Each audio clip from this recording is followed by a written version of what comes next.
I will definitely say is that I got a lot of fucking mounts. I took 2 days, actually 3 days. I farmed mounts for like 10 hours and I got like 10 mounts. I'm doing really well. Is the boys undefeated?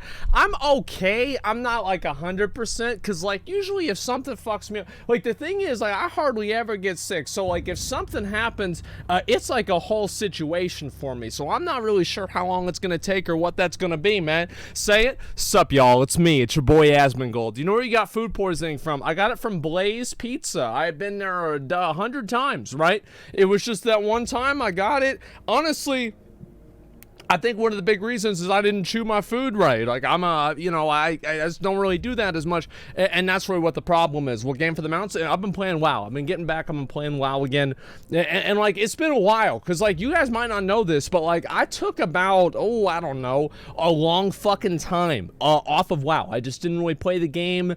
Why did I not play the game? It's honestly because I didn't feel like it. It's that simple. I didn't feel like playing the game. I wasn't into it, and so I didn't play the game for about like a month and a half, like 2 months.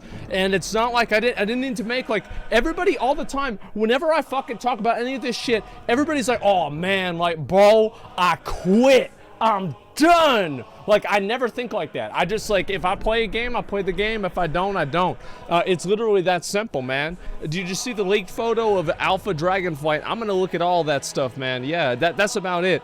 And have you showered since you threw up all over yourself? Yes, actually I did. Yeah, I did. Now I didn't do this because of that. I did it because my hair was looking greasy. It had nothing to do with the fact that I threw up on myself. Yeah, I did, but yeah, it's got nothing to do with with throwing up. And that's it. I actually had to, well, like, it's a long story. I'm not gonna get into as much of that, all right? We're not gonna do that. Did you see the new storm out? Well, yes, I did. I saw the new storm out. We're going to talk about that today and a few other things as well, obviously. We're getting bikini skins in Lost Ark. I'm pretty sure we already had those. That was like half of the outfits. And am I going to play Dragonflight Alpha? Yes, of course I am. Absolutely. I'm excited. I hope it's going to be good. Now, as a warrior, I'm a little bit nervous because they've announced pretty much every single other talent tree except warrior. So I'm waiting to see what that's gonna be. I don't know. I'm a little bit nervous, man. So we'll see what happens, man. Yeah, new Stormount Sag. Here's the thing, is that Blizzard's gonna keep adding these because people keep buying them.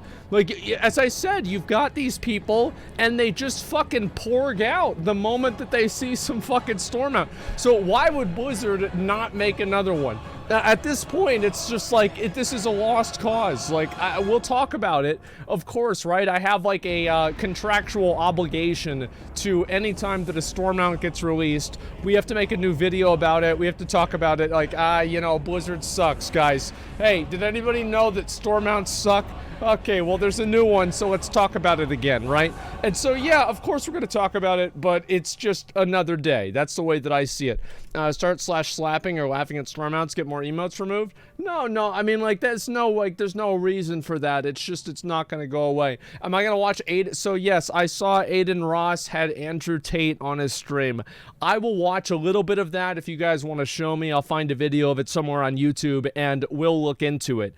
I don't really know what that's going to be like. I'm going to be totally fucking honest. I think that shit's gonna be fucking funny, if you want me to be real. Like, yeah, who and who? Well, I understand, like, yeah, you're very cool because you don't know something. Super cool. But yeah, Aiden Ross is a popular streamer, and Andrew Tate is a, you could say he's a motivational speaker. Unfortunately, there's some debate as to whether he's motivating domestic violence, but, you know, he's a motivational speaker. Let's just go ahead and call it that. And anyway, I'll go ahead and look at that in a little bit, man. Definitely. And do you know when the Ted Cruz interview will be? No, I haven't. I've got, you know, ever since like the food poisoning thing, like I go through these phases, and this is just kind of like what happens with me is like, I'll get like really stressed out about stuff, and I'll need to just like kind of like, I'll like mentally shut down. That's just, it's what I do. It's like kind of like what I'm programmed in a way to do. And, you know, I'm kind of in like one of those places now whenever I've got like a bunch of people. The thing is with me is like, I'm so fucking antisocial that like even the attempt at making a contact with me will stress me out. Like if people are texting me or calling me or trying to get me to do something, that stresses me out. And so yeah, I just it's more and more the case, and that's okay, you're an introvert. Yeah, I guess you could say that, right? I like to, I like doing, you know, streaming and everything like that, but, you know, that does stress me out too sometimes, and I'm just not really very good at dealing with it, to be honest with you. I'm not, and so I need a lot of time to sometimes, like, recharge and just be by myself, you know, like, and, like, I stream on my second channel, right? But that's, like, no cam, just playing video games, who gives a fuck, right? And so that's kind of a different vibe for me, and it doesn't really bother me as much, but overall it is it's just one of those things. I get stressed out, and that's it. You try to put yourself in positions where you have to get out. Well, it's the opposite. I try to take myself out of positions like that. There are a lot of people that try to you know, they've always got like their advice, like, oh, do this, do that, like, you know, this is what you should do, this is what, you know, it says in a book. I'm not a book, right? Like, to me, what helps me is being alone. Like, in general, like, I would view it as, you know, like an energy bar or something like that, and, you know, the more that I'm with other people, and the worst part about this is that it's also, like, my personality. Like, the more I'm around people, the more, like, mean and, like in a bad mood I am. Right? Like, the more that I'm alone, the happier I am, and, like, the more time that I spend around other people, the more it makes my mood more and more sour. And I can't let that happen too much, and so sometimes I just need to get away and be by myself. That's about it, man. And try medication? No, I don't want to try any medication. I refuse to do that. And so that's just going to be my this is just what's going to happen. And hopefully find a decent woman someday to help with that. Yeah, I don't know. I mean, like, the thing is, I'm just talking about, like, kind of what, like, the way that I feel about it. But the truth is, I'm just explaining it because obviously sometimes I take time off, etc. That's a big reason for it. It's just stress and just, like, people trying to get at me, you know. And it's one of the negative things, and it's hard for me to reconcile that with, you know, like, being a popular streamer and stuff like that. And so that's really the way that I see it. Social energy is a real thing. You just need time to yourself. I do. There's also some NFT news and such. You know, yeah, uploaded some. Yeah, I'll look at that as well. There's a lot of stuff for me to get into. And let's see here. Never take an opinion from someone you wouldn't go to for advice.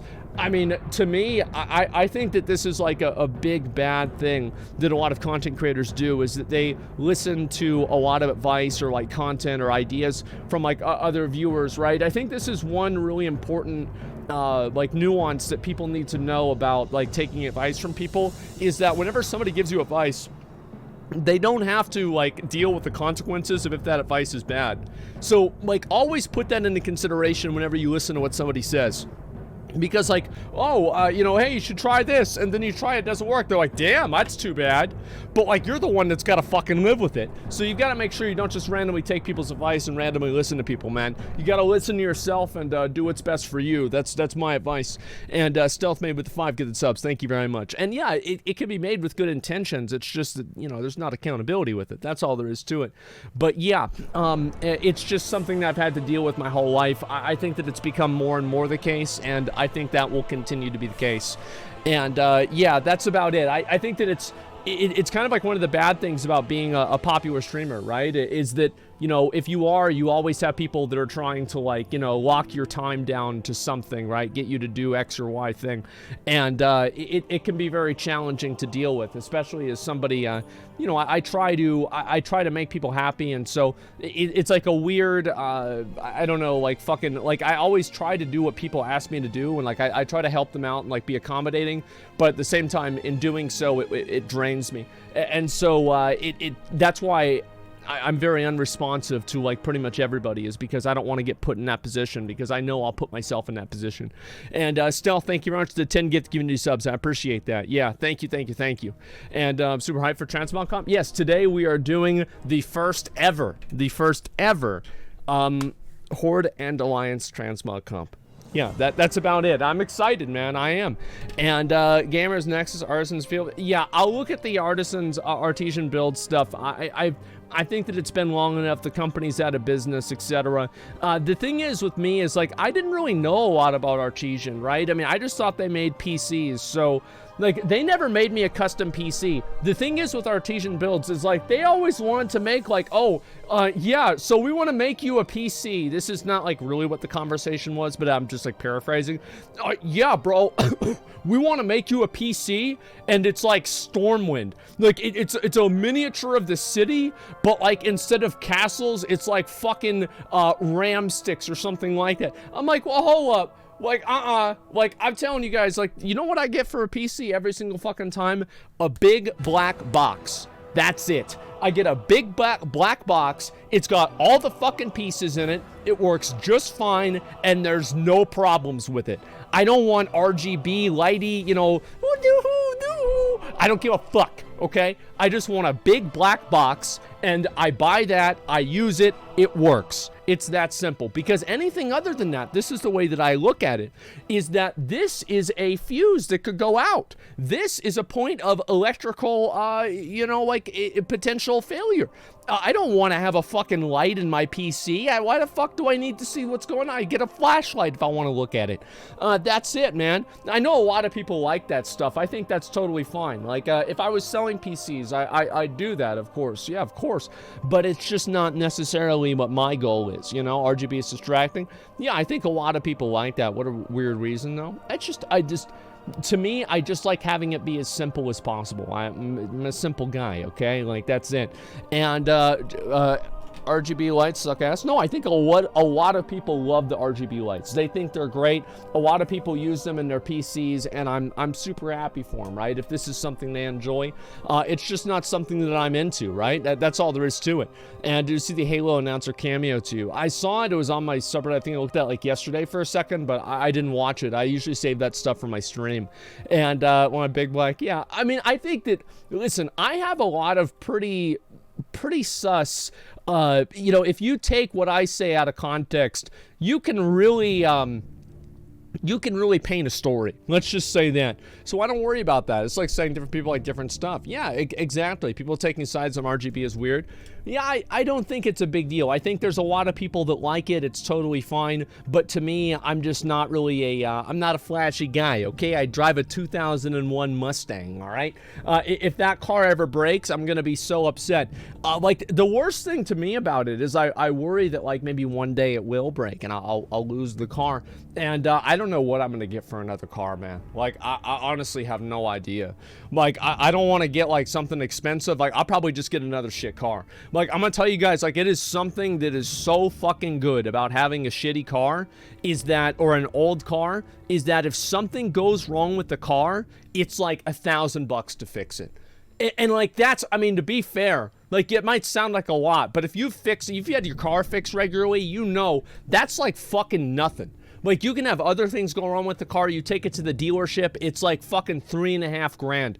Like, no fucking shot that's gonna happen, man. Get something ecological? Ah, fuck that. We'll burn tires all day. Who gives a shit? And you have enough money to rebuild it? No, I don't want to. The thing is, like, this is what my value is. This is what my value is in life in general, is that I like the idea of being able to live with no strings attached. That is what I consider value. Like, I don't have, like, it's not about, like, you know, luxury. It's not about anything like that. It's to live with no strings attached, to be able to do what I want, when I want, the way that I want to do it, without any sort of fucking, you know, thing hanging over my head, some sort of other responsibility or anything like that. Oh, I still have that. And, yeah, I'll talk about the Razer sale in a little while, obviously, because Razer is one of our partners at OTK. But right now, I do want to look at some of the stuff on Reddit and get through all of that stuff too. But to make it fast as fuck, to me, as I said, like, whenever the car gets fucked up, I don't need to worry about the car. Whenever the you know, anything else like that gets fucked up, I don't need to worry about any of that. Talk about the US economy. What is there to say? Inflation is going through the roof. Everybody is losing their jobs, apparently. Fuck that. It's awful. Yeah, it's bad. 9.1%. That seems really bad. I mean, the thing is, I know a lot of people, I don't know if I really blame this on like Joe Biden, right? I mean, the guy's been in office for less than 2 years. Is it really all his fault? I've always viewed those like economic policies and things like this have like a ripple effect of like a couple of years or so. And also I think it's probably a certain degree of like it's his fault. Yeah, I mean, to me, I don't really care, if you want me to be totally honest. Like I live for like, you know, again, like $2,000 a month. It doesn't really matter to me. Like, I'll be totally honest, it doesn't matter. And so I'm not gonna really worry about it too much. It's Russia's fault, it's his political ideology's fault. Yeah, it's not that big of a deal. And I don't want to go. The thing is, here's the real truth. Like, I don't know enough about that to really know whose fault it is or how these things come together. And I'm going to be honest, I think most of the people in chat saying it's Biden's fault don't either, okay? But I'll have to look and see for myself, because I don't really believe anything until I really see it myself, okay? And that's it. Let's go, Brandon. Yeah, there you fucking go. There's going to be a great culling soon. World War III incoming. Okay. Yeah, sure. And it happens as well. Do your own research. Exactly. And it is important to know what to look at and be able to know it for yourself, because if you just listen to what people tell you, then you're probably always getting lied to. I know, like, I think this is a really good way to look at like how accurate a lot of media is have you ever had like a subject that you know a lot about, and you read a you know, a magazine article or a news article about it, and there's a lot of like inaccuracies in the article? Like, you know that, like, as somebody who is an expert in this subject, you know that this is wrong. Ever that has happened? Okay, yes. Okay, so I logically, this is what I do, right? I assume that is the case for all of the other articles too. I just don't know them. I don't know what the inaccuracies are, but I assume that they're there, because that's the way every fucking article is in general, right? And so I just assume that most things that you read are bullshit. And really, like, I usually, if I read something in like especially different places that are, you know, I guess like ideologically conflicting, I will pretty much assume something is true. But even then, you know, like, things get repeated enough times and then suddenly they're true, and whenever they're really not. Inaccuracies tend to happen a lot at Fox News. Man, I'm gonna be real with you. I know you're trying to play like a point game or something like that. Every fucking news station does this. Every news station does this. Everyone misrepresents things. Everybody does this. This is not anything unique to Fox News. Fox News does a lot of this too. I think that you're right, but I don't think CNN or MSNBC are fucking unique and innocent either. That's it. Anytime concerning video games, then the inaccuracies probably in every subject matter. You just notice because you're not an expert. Exactly. And that's what I think. But in terms of like the economy and like all the economics of it, like I took classes in economics in college. Like I probably could understand at least a little bit of it, but not all of it. And I have no idea really. That's what it comes down to more than anything. So I don't really want to get too far into that, because it's really just something that I don't fully understand, and I don't understand all the moving pieces. And I think most people that are talking about it don't either. And that's it. We need a new deal? Yeah, sure. Open source research article enjoyers. I think it's important to try to read and know how to read something and figure out what it is. And as a healthcare professional, this is 100% true. Maybe 1 in 10 articles I read are mostly true. The worst are people who come in and say it 100% works X way, or this is the reason why. It's crazy how you can just make misleading medical information like that, isn't it? Like, I've always found that to be astonishing that that's the case. Also, not enough people give all the information because it doesn't fit their bias. Yeah, I think that's one of the most important things, right? Is that whenever you read something that, like, it, what's the word? It confirms a bias that you already had. It, like, tells you that what you believe is true. You should really be, like, even extra careful to look at that, because that's the thing that you can easily be taken advantage of with, right? Because that gets your guard down and you're not thinking as critically as you would in general, right? And that's the way that I see it. And I hope you feel well again. Thank you. As I said, it's there's just been like some stuff bothering me in real life, and I've been kind of like not feeling that well, and so that's all really there's been up to it. And going and search up for anything medical for the answer, cancer every time, not even kidding. Yeah, I think that's what happens, because, like, I mean, there's a lot of bad things that can be indicated by something that's small early on. So it makes sense. It's not like it's all inaccurate. It's just that you can't contextualize it.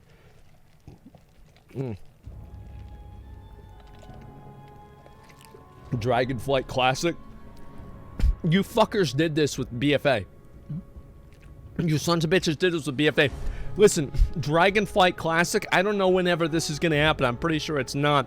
And that's all there is to it. I don't think this is going to happen. I feel like all the classic WoW and all of that, I think that's going to pretty much be over in Wrath. I think that you get like 100% of people that want classic WoW, 90% that want BC, 85% that want Wrath, and like 40 or 30% that want Kata. Like, you have this massive fucking drop-off as soon as you end Wrath of the Lich King, because I think that a lot of people viewed it almost as like a trilogy. You know, you did Vanilla WoW, Burning Crusade, Wrath, and then it's fucking over. I think that's the way that a lot of people saw that. And if they wanted to go like, yeah, guys, after, you know, Wrath, after Wrath Classic, we're just gonna do Miss Pandaria or Legion, and we just skip out on Kata and WoD. I'd be totally okay with that. I think that's a great idea. Blizzard should absolutely fucking do that. So yeah, in the future you're gonna love it. I think so. How much is your what the fuck? And you don't even what's this here? Don't even make me go back to Warlords. Warlords of Draenor was good in some cases, but I think the raids were good, the PvP was good. WoD was an expansion. It was good for people that played the game really hardcore, and it was bad for everybody else, which is why it was so unsuccessful. Give me 1 second.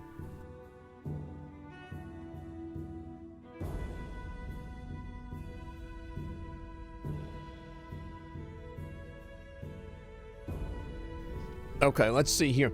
And how long do you think until they do WoW Classic? I unironically think that if they re-released World of Warcraft Classic with like all of the original stuff, like the 2004 stuff, people would probably go back and play it, like classic, unironically. But what I think they really should do more than anything is they should do a Season of Mastery and actually have it be good. Because the problem with the Season of Mastery that we had, right, is that like they didn't really change a lot. They didn't really do a lot. They didn't fucking like, oh, you level slightly more quickly. Like, who gives a shit about that? Who cares? I think that a lot of people want to see some real shit. You know, they want to see some real changes. And I think also, like, the fact is, like, leveling in Classic WoW is something that a lot of people want to do once. And it's just a huge time investment. So if you make people level up that often, especially with the seasonal server, you lose so many people. I know PoE had this problem whenever they had like a bunch of these like secondary systems and you had to do each one of them every single season. People got exhausted by it because they had to do all this extra work just to get back to where they were already at. Gailey, thank you very much for the 5 good subs. I appreciate that. So yeah, if they want to do another Season of Mastery, they do have to make sure that the Season of Mastery isn't really it doesn't have a lot of extra stuff in it that just makes it bad. But what if Warlords, what if they did Warlords but fixed it? Garrisons for guilds and finished the incomplete content could be good. I think that Warlords of Draenor, in like many cases, I think that Shadowlands and WoD both were, more than being bad expansions, they were missed opportunities. Because Shadowlands could have done a lot to like revamp the game in terms of like systems and had it actually make sense. You know, like change the way that like players respawn in raids and stuff like that, you know, based off of, you know, the cycle of life and death being altered. Like, you could actually make a logical sense out of this. It's the same way, like, and I always find this to be very impressive whenever a game does this. Like, you have, like, you know, Solaire of Anderhall, not Anderhall, Solaire of Astoria, there it is. And he was a little fucking a minion, and what was it? In the garrison, that's what his name was. Gnarly, thank you very much for the 5 get the subs. Thank you very much. And so, you know, he tells you, he like makes lore sense out of why there are invasions and summons in the game. And I find that to be really, really cool. So we'll see what happens. But overall, I just feel like, you know, Shadowlands and WoD were more than anything a huge missed opportunity. Wow, but kicking off the start of Warcraft 3, I mean, that would be pretty interesting. Yeah, sure. I think it was a huge mistake for Season of Mastery instead of Classic Plus. Well, Season of Mastery is effectively Classic Plus. It just wasn't plus enough. It was just like Classic little plus. and it was basically a re-release of the game. But yeah, if they want people to reinvest a lot of time into the game, they're going to have to actually make it better. Let me go back down here. He might actually be halfway through Final Fantasy Endwalker by then. Hype train, true. You really think he'll have any hair left at this point? Okay, dude, all right. I can't wait either. Remind me 30 years. Asmon Gray? Holy fuck, man. Okay, surely they'll fix the issues with Dragonflight Classic. It's going to be so good. Absolutely.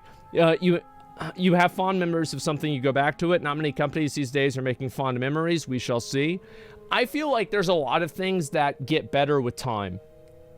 Like, a lot of people, like, so much of nostalgia, I think, is circumstantial around people being, you know, nostalgic for that time. You know, like, oh, I remember back whenever I was, like, 21, or I remember back whenever I was in high school, or back whenever I didn't have to worry about X or Y thing, or back before I was, you know, before I started going bald. You know, and that's what they're really going back and really looking at. I think that that's what happens. Like, people look back at Legion or something like that. The truth is, like, the start of Legion was really bad in a ton of ways. It was awful. And people felt like they had to play the game professionally all the time to keep up with an artifact power grind that was constantly making itself seem more irrelevant over time with artifact knowledge. Like, it was actually really bad. And so, like, what people really remember is what they really want, I think, more than anything with a lot of nostalgia, is they want the good parts, and they also want that life back that they had back then. And I think it's simple. I mean, that's the way that I feel with a lot of things too. So I'm not shitting on them for this at all. I think it's totally fucking fair, man. And like the Star Wars prequels, I actually don't think the prequels were that bad. I don't. I don't think they were that bad. Like, all things considered, I don't think that they were awful. Yeah, I don't think so. And, like, maybe it's because, like, you know, I went and I saw all of them back in movie theaters, etc. But yeah, I thought they were decent. There were some things about them that I didn't like, sure. But whenever I was a kid, I was just like, wow, Darth Maul has a two-sided lightsaber? Oh my god, that's so cool. Like, I didn't really think about this at all. I was just like, this is a cool movie. I like this a lot. Mom, can you get me the Lego version? I need this for my Legos. I need to make this. And yeah, that's all it was. The second one was objectively good, but it was so bad that it was good. Yeah, I thought they were fine. I think people shit on the prequels a lot. And I feel like also, like, the people have warmed up a lot towards, like, the Star Wars prequels after the new ones have come out. They're like, you know what? I don't think it was real. Like, I mean, whenever you really think about it, you put it in context, it wasn't that bad. I think that's what's happened with a lot of things. Yeah, the sequels were the worst. I mean, I think the problem with the sequels is that, I mean, let's be honest, like, Kylo Ren was the coolest character. Who gives a fuck about Rey? Who gives a fuck? Like, Kylo Ren is way more interesting, way cooler. Like, I mean, Rey, like, who cares about her? It doesn't matter at all. Yeah, I thought Kylo Ren was okay. Rey was so badly written. I just thought it was boring. And, I mean, it's whatever. I watched a lot of was it like the sequel movies? And I thought Rogue One was really good. I remember I watched it with my mom. I thought it was fucking awesome. Like, still, like, the ending scene with Darth Vader was fucking awesome. Like, I think anybody can fucking admit it was awesome. It was so cool, man. Rogue One was amazing. Yeah, exactly. It was so good, man. And there were some positives with it. So I think that they can make something good. Let's go back over. Excuse me, and okay. All right, here we go. This is the one that people have wanted me to look at. I've even had this tweeted at me. Here we go. Let's see what this is. Hey there, Asmongold. It's Jeff Steitzer, the voice of God multiplayer announcer for Halo. Oh my. You know, the guy that says things like double kill, triple kill, overkill, killing spree, killing frenzy, kill-tacular, Kilimanjaro, kill apocalypse, slayer. Yeah, that's the one I remember. Yep. Brains, extermination. Holy shit. And of it's course, the guy. Everybody hears eventually, game over. Well, I am here because the B-Bub reached out to me to let me know that he is a huge fan of your work as a Twitch streamer. Oh, God. And he is making, he's having me make this content as a present to you, and because according to him, you like it when your audience banters with you. So evidently, the things that I'm about to announce and say and send your way would be considered banter. All right? Let's see what you think. Bald. Okay. Pays to win. Still loses. Cool. Scared of wasps. Yes! This may very well have something to do with the work you do on your Twitch stream, but I don't know because I haven't had a chance to visit your Twitch stream yet. So, with that in mind, I'm going to ask a favor of you. If you would not mind, reach out to me on Facebook or on LinkedIn, probably the best places to find me, and give me a link to where I can find your Twitch stream. It's Can somebody let him know? With all the incredible fans on these cameo requests. Oh my God! Who are involved in any kind of social media stuff, whether it's Twitch streaming, whether it's YouTubing, whether it's Discord. I've even had people approach me about doing work for songs. That's the youngest Asmongold viewer. Incredibly cool. Yeah, true. But everybody has proven to be amazingly creative. And I have no doubt that you are as well, and I'd love to see your work. So if you wouldn't mind reaching out to me, I would it's actually really nice. This guy seems pretty nice. And in the meantime, take care. Please stay healthy. I hope you have a chance to banter back with the B-Bub. And always remember to be un-frickin' believable. Because you are. Oh my God. Oh my fucking God. I love how he's like, all right, so I don't really know what this means. We're just going to start this off bald. Like, that's just the first fucking thing they said. This is, yeah, what a nice guy. Holy shit. Yeah, whoever had this done, this is actually so nice. Wow. It's especially odd for me, right? As a guy that grew up playing Halo. I was a huge fan of Halo. So it's like sometimes I'll hear the words and I will have like a, what's the word for it? I'll have like a screenshot in my mind of like a vision of a game that I played 15 years ago. It's like I'm sitting there on like the beach of like, what was it, Zanzibar or whatever, and there's like the, a flashback. Yeah, exactly, a fucking flashback. And oh my God, Third Eye Awakening. Yeah, I hear that. It's called, called Memory. Yeah, there is that too. You're right about that. Get this dude on Allcraft. It's cool to talk about the game. Oh my God, man. He also has Xbox World Premiere guy. Holy shit. It's object permanence thing. I got that too. Yeah, this is really cool, man. I saw the bald coming. I did not expect it. So, like, the thing is, like, this whole wasp thing has really gotten out of control. I mean, can we agree on this? Like, it's like everybody's making me out to be like this massive pussy.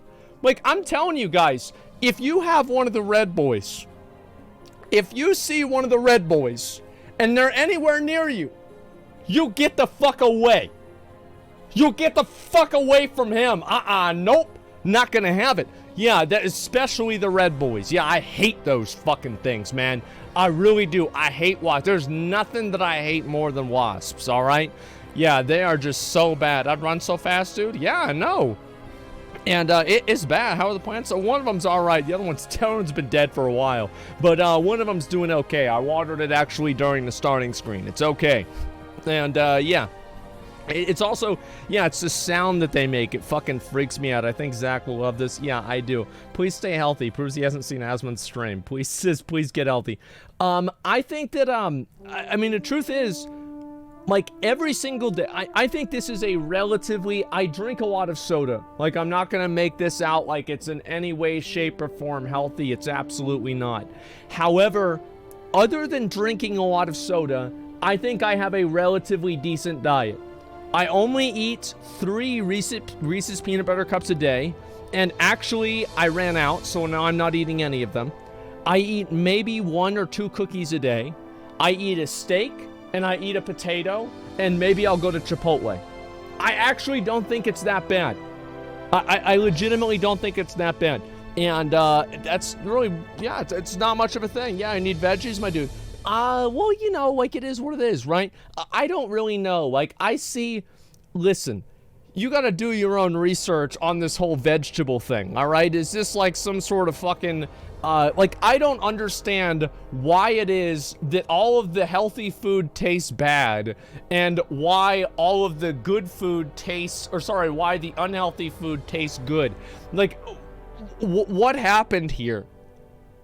Like, like, this seems like really bad coding, you know what I mean? Like, really, really bad coding. And, because no fun allowed. Yeah, exactly. Am I well today?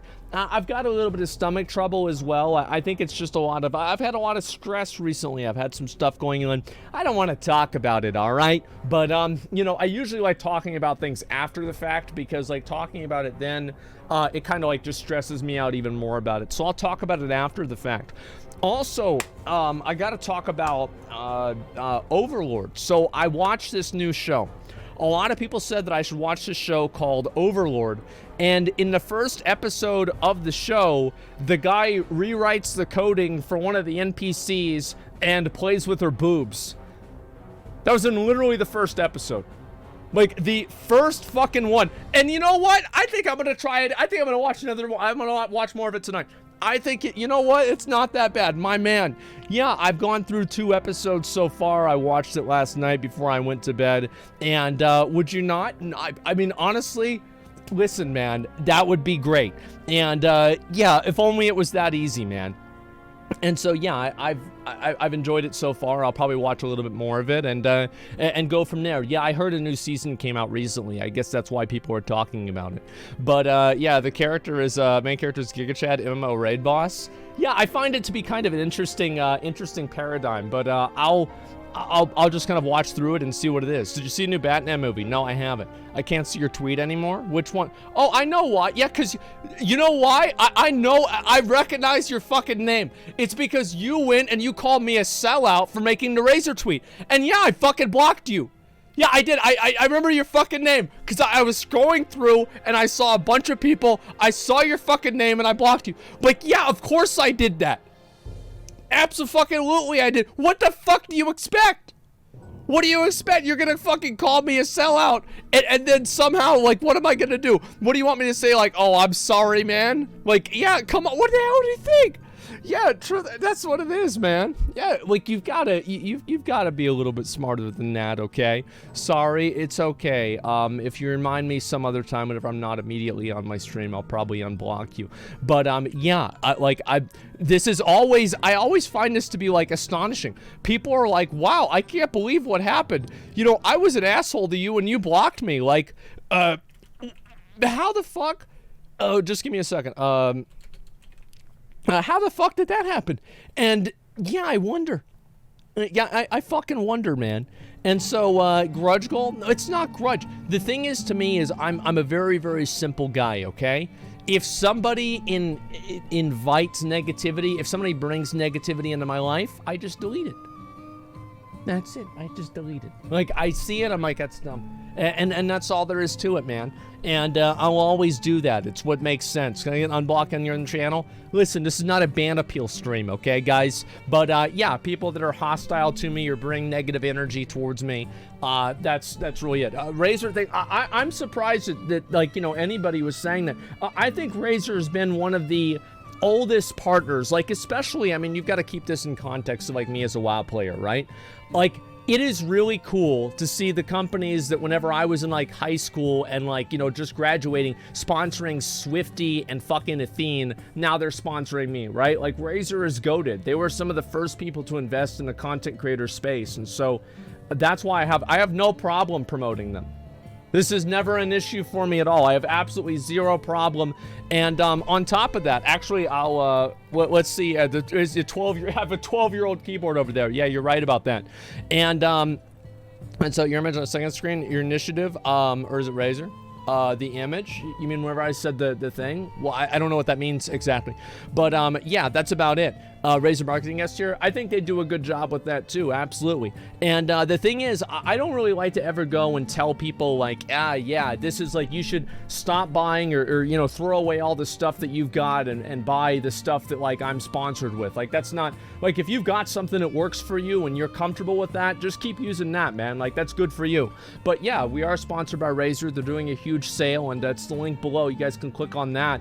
And I think it's like 70% off. I have to say though, is that Razer's been really fucking really willing to do stuff. Like, I came up to them with the idea, this is a couple of days ago, about, you know, like, I don't know if we're gonna do this today or not, because I have to like figure out the logistics for it, but like the winners of the transmog comp, we could have them get sent free stuff. I think that's great.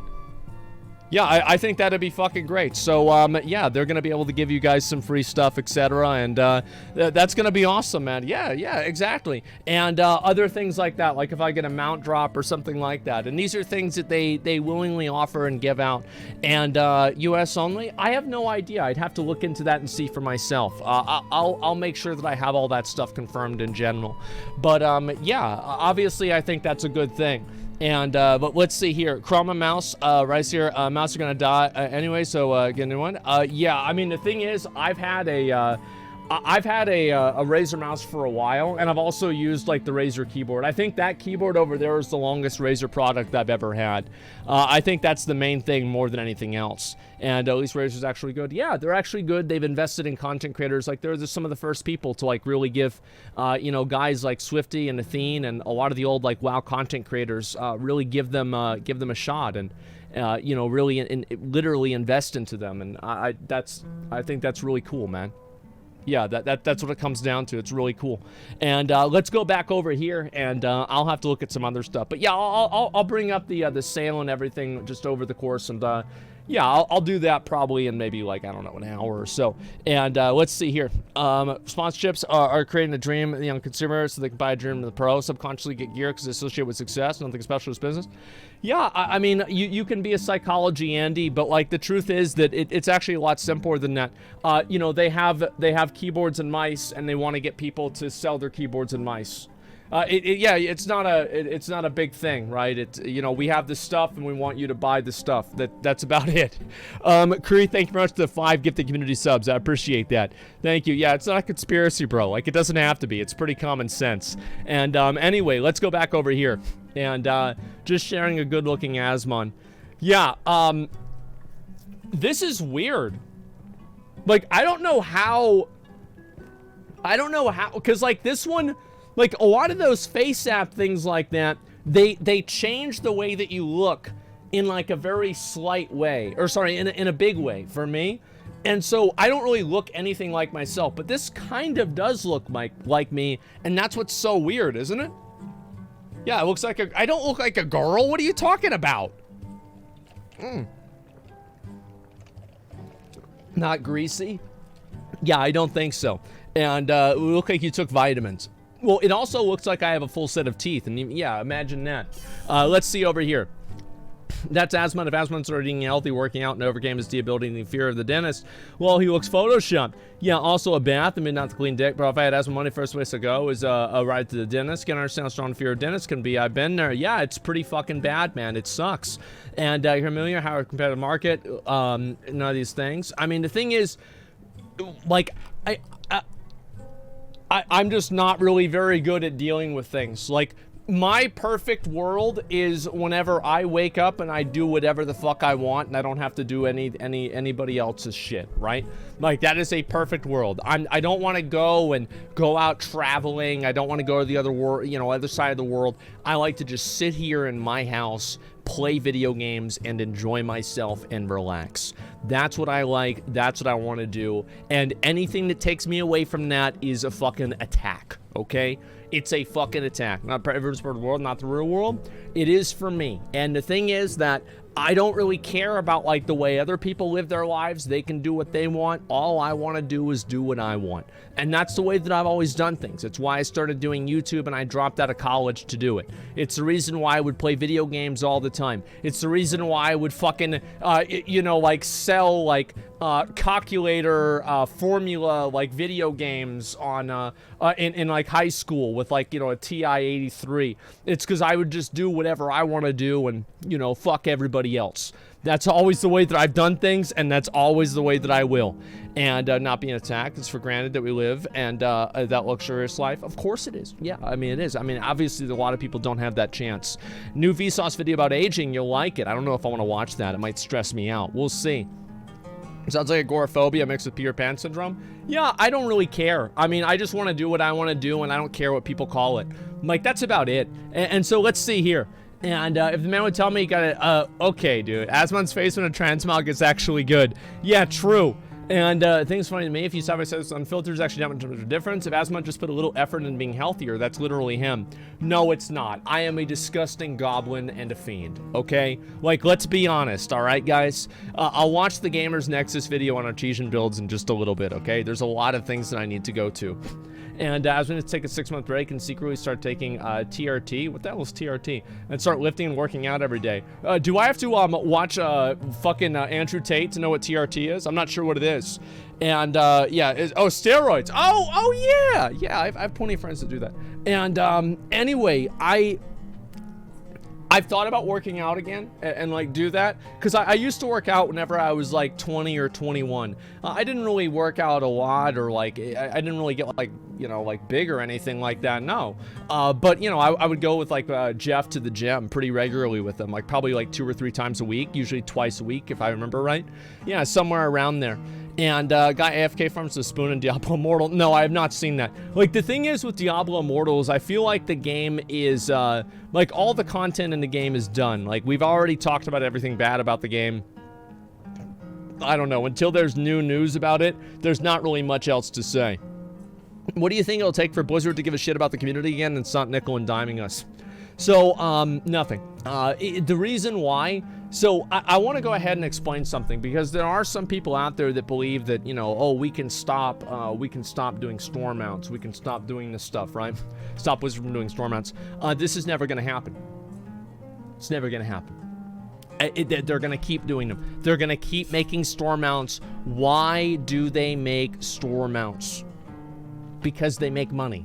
The fact is that we are, like, this is like all of the WoW players, and this is us, and these are the people who would actually quit because of storm mounts, okay? Can you see that? Can you see how small that is? There's like nobody who's gonna actually do this. Nobody gives a shit about it that much. People don't care about gamer boycotts. They're just over whenever the new cinematic comes out and they get excited about it again. Like, that's just the truth. Yeah, we're just another cog in Bobby's machine, exactly. Why the fuck would they stop making storm mounts? Well, I don't think they will. That's my whole point. Yeah, I don't think so. There's a new post regarding the dragon customization. Can you change the size of their dick? Because if you can't do that, I'm not going to read it. Yeah, I saw some of this stuff. Listen, the dragon customization options, we'll look at this, all right? But I am not as excited about it as many other people are, okay? I'm really not. Let me go back down. I'll look at a few more of these, then we'll look at the dragon stuff. And there's actually a million things I need to look at because I've been off for a couple of days. I think it's actually 3 days. We're going to talk Asmon's attractive guy. I absolutely disagree. Listen, I had no, like, the only time that I ever had any girl ever message me was after I was popular streamer. Before that, it never fucking happened. That means that it's not because of how I look. Let's be fucking honest, all right? Like, I am not a delusional person. I am a man who lives in reality. That's all there is to it. You can in Cyberpunk? That actually is true. I heard about that. Some people, when Asmon makes a statement, but if it was a source, yes, sometimes that happens. It's not that bad, but yes, sometimes that does happen. And I bet I can do it. It's probably behavior related. I think that there's a lot of reasons why girls don't talk to me. I think that there are a lot of reasons, and you know, like, that's the thing. It makes a lot of sense whenever you really think about it. And sure, let's see here. And Asmongold, do I stream today on the main channel? Let the wheel decide. Go live on Asmongold, fap for 3 hours, go live on Zachrar, trying to fix sleep schedule. That's probably about it. I mean, the thing is, swap the blue and purple parts, it'll be accurate. Oh, blue and purple. Oh, wow. No, I'm live a lot more often than that. I mean, let's be fucking honest. Treat Asmon like an entertainment show. You know, I think a lot of people want to, this has always been like a thing with me, is like, I guess this is the same with other streamers. I don't really know because I don't really watch a lot of streams, to be honest with you. But you know, I don't know if other people get, like, analyzed on the same level that I do, but the thing is, for me, like, I just do what I want to do at that moment, and that's all there is to it. I don't really think about it beyond that. And that's it. Do whatever you want to do. Yeah, people always try to, like, make sense out of it. Get me to, like, commit to a schedule. I will tell you one thing, that I will never commit to anything except for maybe on the same day that I commit to it, right? I'll do this on this day. I don't like making commitments because commitments are control, and I don't like being controlled. Let's see what the other stuff is. This, I saw this on the Twitter.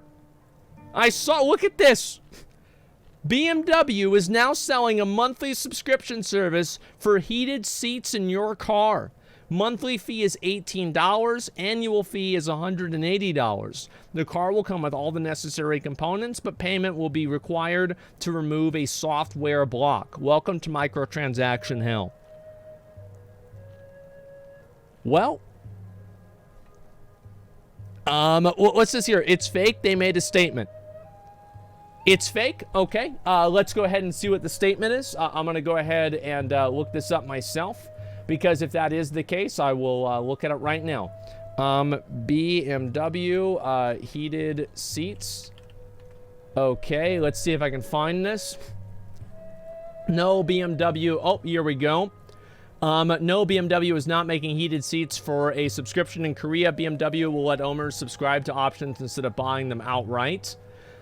If there's a topic guaranteed to get rage clicks, it's one about BMW making some of its car options available as a subscription rather than a one-time purchase. Story is doing the rounds again today. And, however, if you read past the headlines and well into the bodies of the articles and find out that actually the automaker has no public plans to bring the subscription model here in the U.S. market, and it's happening in South Korea. No, not that it hasn't been tried in the past. 2020, it still had designs around the arena, but as hardware is fitted to every car, if a buyer chose not to tick the box of the purchase, they can try it out as a free month fee. We're not a fan of the microtransaction model of car options, whether it's heated seats or driver convenience features. It's likely the car will be on the road and operational long after the seat needs to authenticate the purchase. Well, so it is true then. Yeah, so it is true. It's just not true in the US. So they are doing this. Yeah, like, why would you, like, yeah, they're doing it in Korea. What do you think they're gonna do? And like, really? I mean, this is obviously gonna happen in the US as well. It's only in Korea now. Yes, it's only in Korea now. Like, why do you think they're doing it in Korea? It's very simple. It's because obviously, you know, in Korea and China, like, these types of microtransactions are much more common. It's much more commonplace. And what do you think is going to happen? Well, I would say the same thing that's going to happen with the video games, is that it wasn't very commonplace back in the day, and over time they slowly inched it into the games that we have over here too. It's real. Yeah, it's fucking real. Like, this guy's a fucking moron. Why? Like, it's just like, I don't think anybody really cares about whether it's in Korea or not, because any reasonable person could easily assume that this is going to happen in America as well. It's optional. You can still buy the heat seaters. It's optional. Well, what do you mean it's optional? It's not as bad as the deal looks like? How is it not as bad? Please explain to me how this is not bad. Yeah, how is it not that bad? Give me 1 second.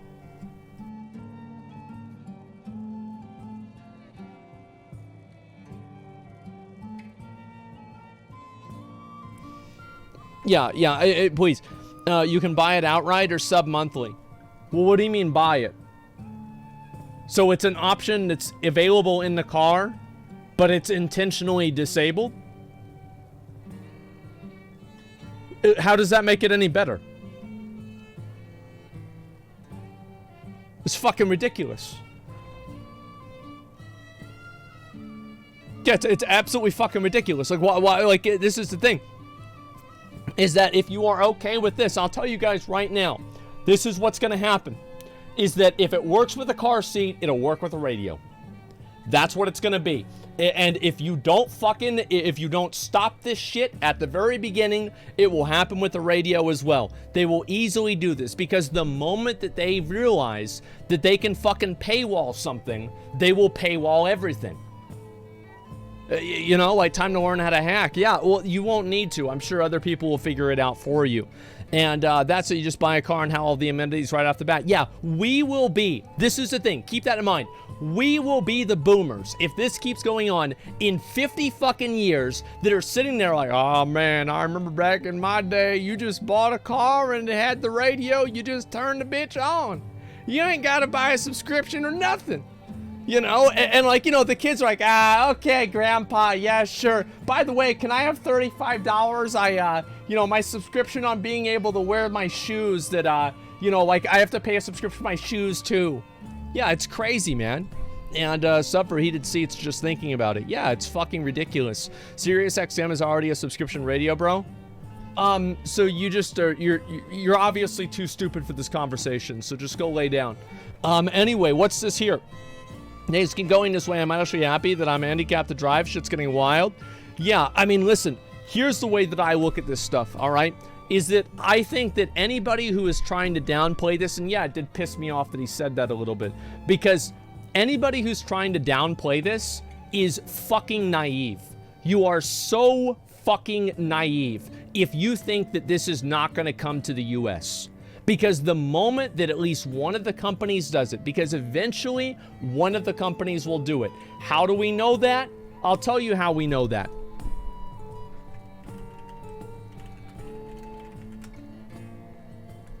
That's how. Right there. That's how. You see this son of a bitch right here? You see this piece of shit? That's what's gonna happen. That's what it's going to be every time. IA is coming for EU2. Inside info. We'll see what's going to happen. It's been happening for a while with German cars. Well, then why don't you make it fucking illegal? What are you pussies doing? Go to the fucking government and say you can't do this. Tell the government you can fucking regulate this shit. What are you letting them do this shit for? What are you letting them do this shit to you for? These pieces of shit, they've got billions of dollars. You're going to get finessed by these clowns. Yeah, what the fuck is this? It's crazy. Tesla have always had paywalls and biggest automobile company in the world. Why are we only caring now? I don't know what Tesla's paywalls are for. I have no idea. So I think this is generally the way that people look at it, right? And I'll draw a distinction with two different things. Is that if the product is a hardware option that is installed into your car, people don't want to have to pay to unlock it. If it is some sort of a service, like for example, how many of you guys have AAA, for example? I think nobody is getting mad that AAA costs money every single year. Well, it's because it's a service. This is a service that they provide to you that is beyond the scope of the car purchase, right? And so this is clearly what the difference is, like OnStar or something like that. Yes, people are fine for paying for access to a recurring service. People are not fine with having to unlock something that is intentionally broken and you have to pay them for the key. That's what the problem is. That's what the obvious difference is. And so if they do this with the radio, they'll do it with the fucking radio. I don't think they'll do it with air conditioning ever because of safety reasons. But I think it's very obvious that they'll do it with something like heated seats or radios or, you know, who the fuck else knows? Like maybe, I have no idea. Like maybe the TVs that are in cars, the way the windows move. I don't know. Like probably not the windows. I'd have to really think about this in specific ways. And what about Sirius Radio? That is the dumbest example that you can ever possibly fucking make. Because Sirius Radio, you are paying for a service. There is not a world where Sirius Radio can exist in a way that people can access it for free and it can make money. This is like, how can you possibly draw a comparison between Sirius Radio and heated seats? They are totally different in every capacity. One is a fucking intangible object and the other one is in your car. It's just programmed to not work. Yeah, that's all there is. Even regular companies will find a way around it like Diablo Immortal did. They don't have to. And the only reason why companies find a way around it is because the population's fucking stupid. People get too focused on some social issue and they don't really care about this stuff. I find this to be disgusting. I hope that I hope people are able to push back against it. Toyota uses a subscription to do radio start in their cars. Well, I don't understand why. Like, I don't understand why people put up with it. I really don't. I don't understand at all why people put up with it. It doesn't, yeah, you don't have the brake DLC? I mean, let's have an honest conversation about this, right? They're not going to DLC airbags, seatbelts, fucking probably air conditioning or heating. They're probably not going to DLC braking, being able to brake, or, you know, like, oh, well, you don't have your subscription to ABS, so, you know, your car fucking spun out whenever you went on the brakes. Like, no, that's probably not what's going to happen. But I think there are some of these that will. Was this capitalism going to shit? Nobody's gonna do shit? No, it's so easy to solve this problem. It is literally so easy to solve this problem. You just make the government regulate it. That's it. That's all you have to do. There are a lot of people, though, that have been fucking trained to whenever they hear the word regulation, they freak out. They're, oh my god, the government is gonna fucking, they're gonna ruin everything. Meanwhile, you're on the fucking internet that's regulated. You have a PC that's fucking regulated. The cars are already fucking regulated. You're eating food that's through 5,000 regulations. Drinking soda that's through 10,000 regulations. Everything's fucking regulated, but the moment that something else that is a clear fucking damaging impact on your life asks to maybe get regulated, somehow it's like, oh, well, we can't do that. What are we gonna do? Just regulate everything? Actually, yeah. Yeah, pretty much fucking everything's regulated because that's what happens. Because if you don't do that, the companies are gonna do shit like this. It's crazy. I don't understand it. Yeah, people are, what's this here? Are just gonna crack the code for a heated seat and ruin their warranties? Good, fuck them. The warranties hardly ever work anyway. Yeah, I don't give a shit about that. The thing is, I actually saw this. Actually, let's go back over and talk about this other thing. Excuse me. Ubisoft game. Now I'm fucking on one now. Like, I'm on one now. Ubisoft game removed from Steam. So we're gonna look at this. DLC removal. Ubisoft says DLC removal was a misunderstanding. DLC's online features won't be affected by upcoming decommissioning. Current owners of the games will still be able to access and play them. Our teams are working with partners to update all information. Wait, so were people mad about nothing?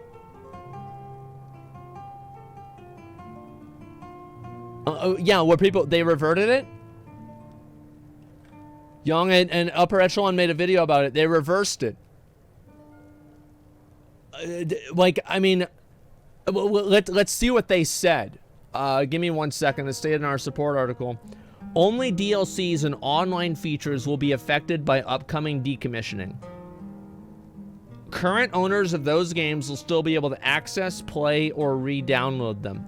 Our teams are working with our partners to update this information across all storefronts and are also addressing all available options for players who will be impacted for the game's online services are decommissioned on September 1st. It has always been our intention to do everything in our power to allow those legacy titles to remain available in the best possible conditions, and this is what we're working towards.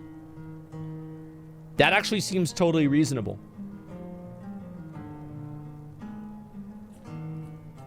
Yeah, this actually seems totally reasonable. So people got mad over nothing. Misunderstanding? More like they didn't expect the backlash. So you think that they were trying to do... Well, why would they do that, though? Like, I mean, they're not providing any update. It's like if you have Windows 95 right now. Like, if you call Microsoft and you're like, hey, I've got a problem with Windows 95. You know, Outlook 1999 won't load. They're gonna be like, well, that's too bad. Like, you know, fucking buy Windows 11, idiot. You know, like, please, fucking come out of the Stone Age and buy Windows 11. And so anyway, to not pay Steam or something, licensing or something. Here's the way that I see it. I think if a game is not available, if you are not able to buy a game for real money and you pirate the game, I think that's totally fucking fine. I don't support pirating games that you just choose not to buy. I do not think this is a ethically good thing. This, like, if everybody did that, nobody would ever make games because you can't make any games if nobody buys them. Like, it's the same with, like, a fucking music or anything like that. Now, I have to say, I will say this in the context.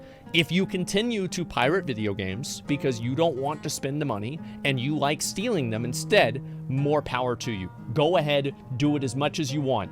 I'm not gonna fucking patronize you and proselytize you. Do whatever the fuck you want. Like, I don't care. But the only thing that I don't like, this is something I say all the time, I fucking hate whenever people do something and then they're like, oh, well, it's because of the capitalistic society I did. Bitch, shut the fuck up. You just want a free game. Shut up. Shut up. I don't want to hear your fuck. This is not a political statement. This is, you want to play a free fucking game, and that's it.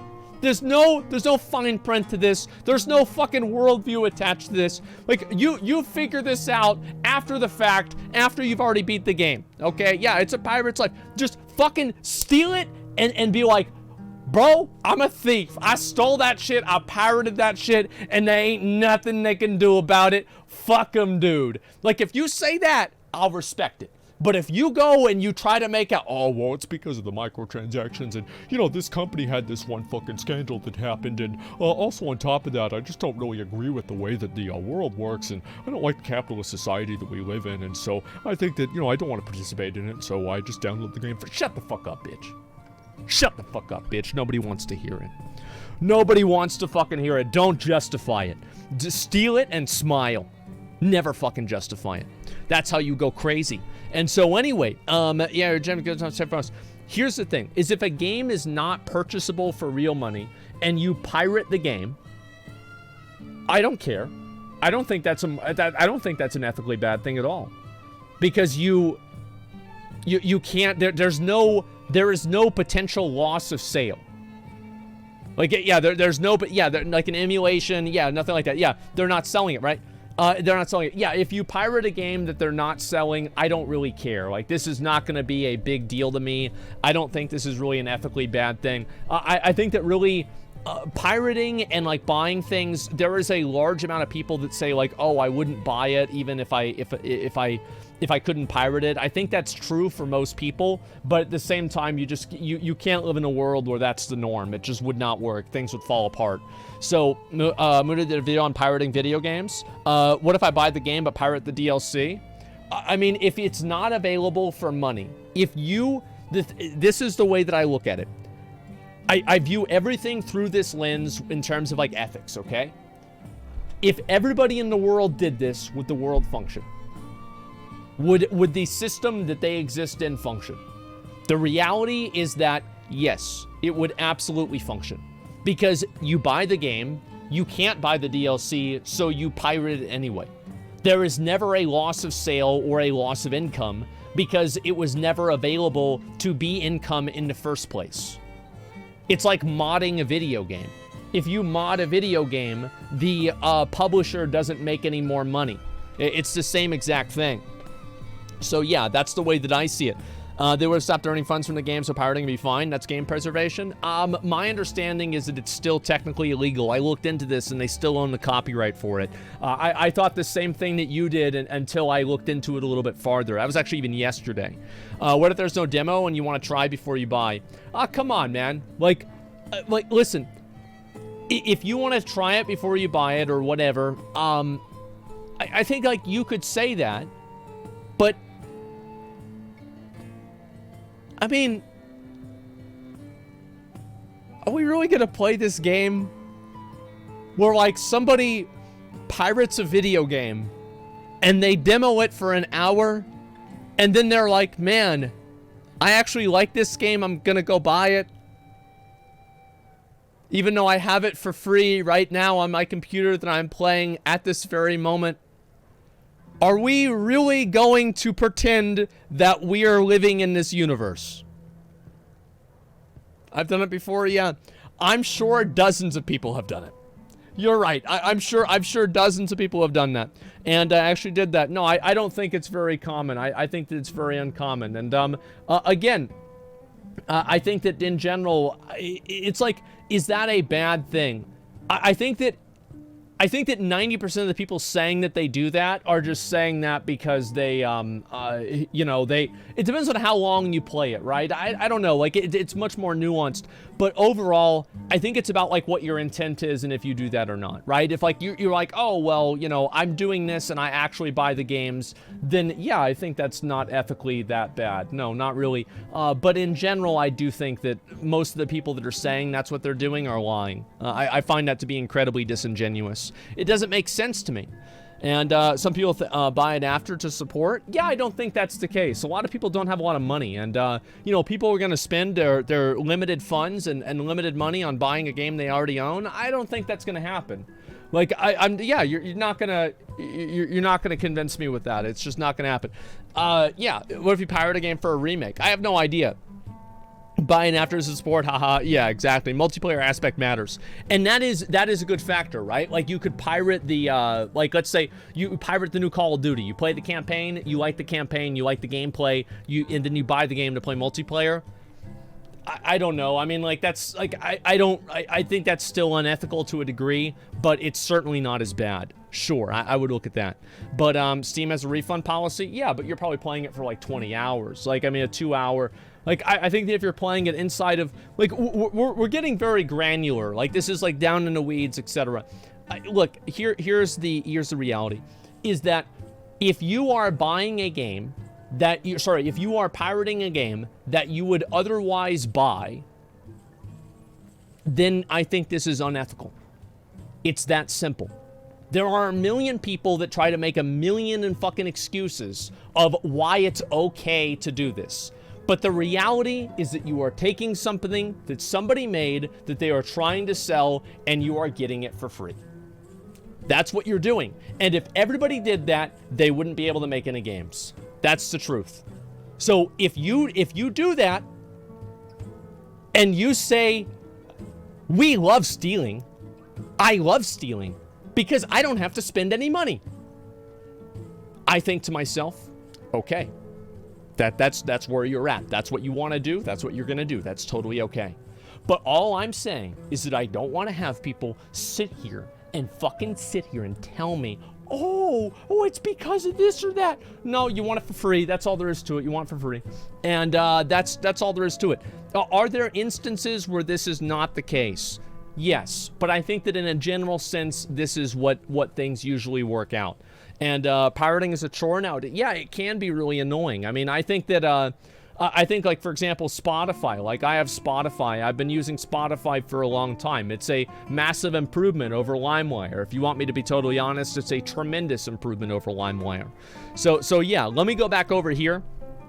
And I'll read a few comments about this and then we'll move on. But either way, about the Ubisoft thing, apparently this isn't really happening, which is great. I'm glad that they either walked it back or this was a misunderstanding.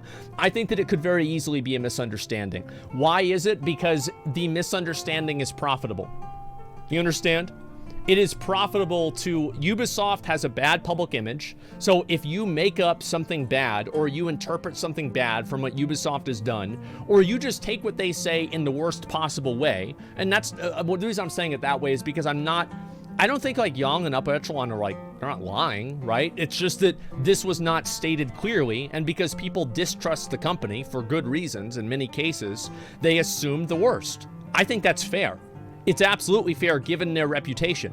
However, it makes sense that people would also do that because it gets more views, right? It does. This is just the truth. Like, I'm sure now there'll be a video of me talking about it and you know, we'll get paid for that too. But the truth is that it's very important in my mind to call W's and call L's like they are W's and L's rather than make them up in your mind. So the way that I see this is that if there is a game that is no longer available, you cannot play this game anymore, and you pirate that game, and there is no option to purchase it, I think this is completely morally and ethically okay. Completely okay. I have no reservations about that at all. That's all there is to it. I'll read a few comments, and then we'll move on to the next thing. And I don't care. I don't have money, so I will still pirate games. Hey, there you go. You're not subbed either. How about that? And let's see here. Steal these nuts. Oh, what if you're waiting for the price to decrease? Well, that's fine. I mean, like, yeah, you can, like, what are you saying? You're not buying the game? Yeah, that's fine.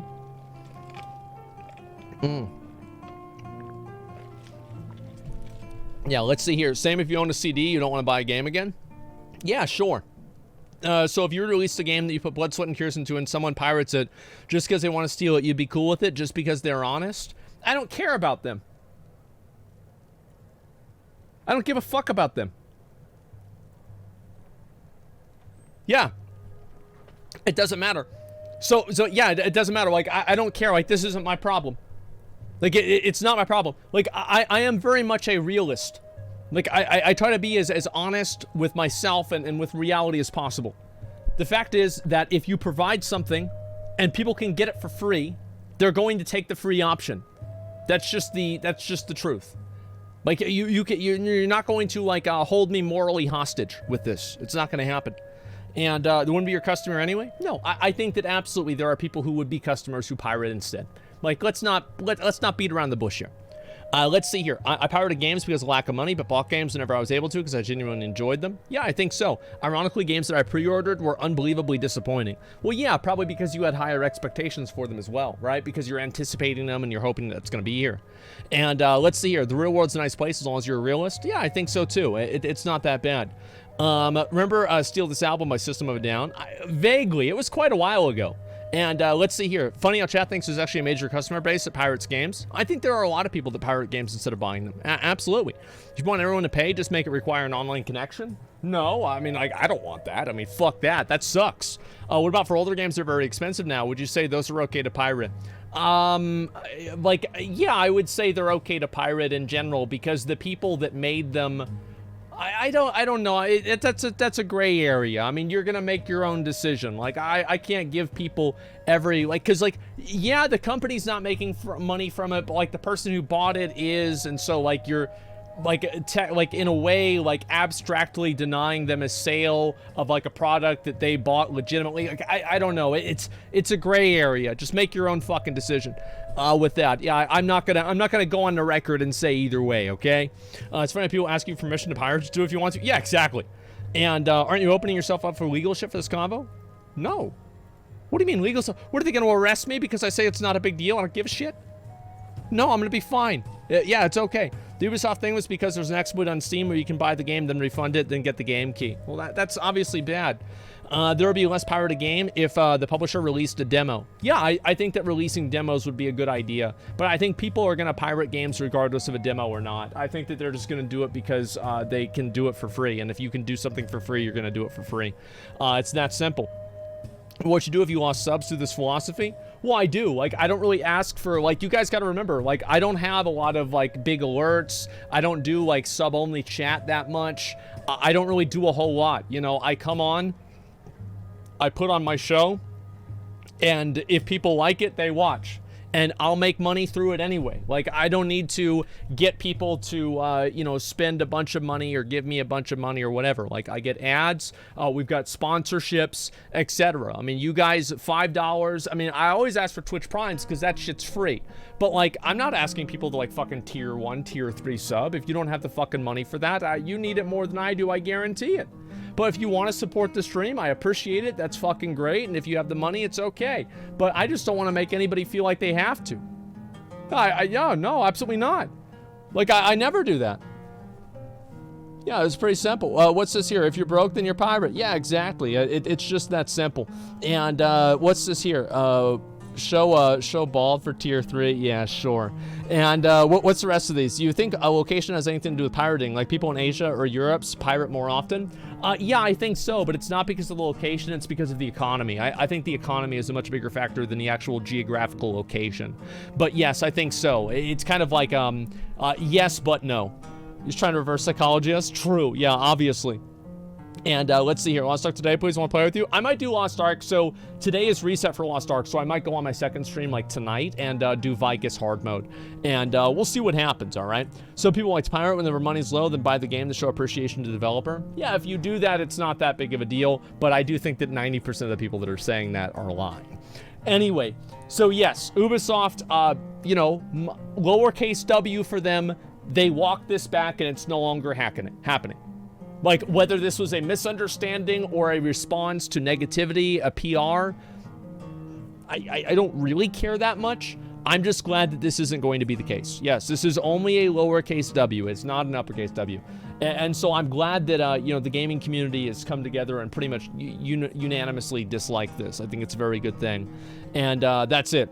You know, if I pirate a game before I buy it, wait, guys, what if I'm playing on my computer, but I'm on the moon, so, like, the US laws don't apply to me? So, like, would that be pirating? Because, like, the moon, like, you can't really be a pirate on the moon, because, like, you know, pirate ships were in the water, and, like, there's no water on the moon. So, like, if I am on the moon and I pirate the game, like, what really, like, so in this theoretical, and what if I do it with my eyes closed, so I don't even know what game I'm pirating? So, like, I wouldn't even, like, what if my cat does it? What if I put my, no, what if I put my cat's paw on the mouse and make my cat put the mouse button to click the download? So, like, would that be okay? Or, like, guys, fucking stop. If you're gonna steal the game, fucking steal the game. If you're not, don't fucking do it. It's not ethical in no circumstances, but everybody wants to save money, so you're gonna do it. All right?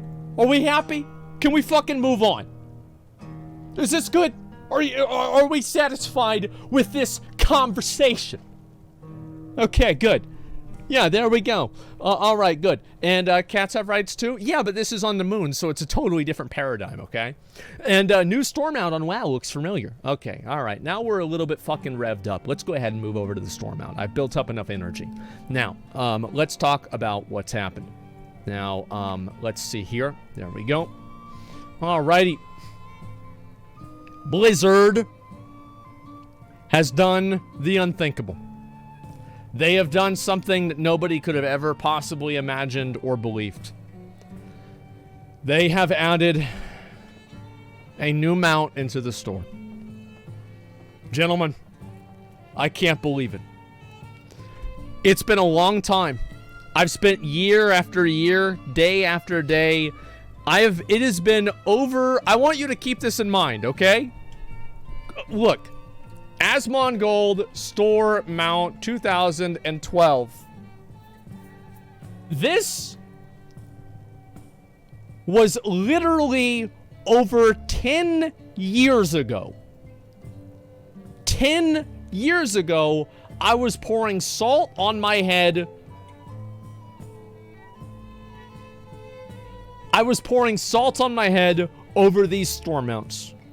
This has been a 10-year war that I've had with Blizzard, more than 10 years, and they just won't stop. They won't fucking stop doing it. That's why you went bald. Yeah, we salted the earth. Exactly. No, I understand that. And this is the 10th year anniversary of me being mad. That's about it. So here's the truth. Blizzard is going to continue adding store mounts. Now, why are they going to continue adding store mounts? It's because it makes them money. It does. If you go through and you read a lot of these tweets, and by the way, I want to keep this in mind. Didn't they do this last time? Where they announce a store mount on a day that I don't stream? I swear to fucking God they're doing it on purpose.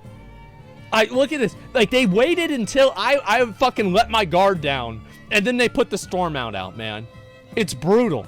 Yeah, they're doing it on purpose. Exactly. So you can pirate them? Yeah, sure. Let's see this. And I said it's a TBC Classic. Sad. Anything to keep the sub numbers up except actually listening to the players. In the name of Sylvanas Windrunner. And she's in the moth. You'll feel to join her there for eternity. There it fucking is, man.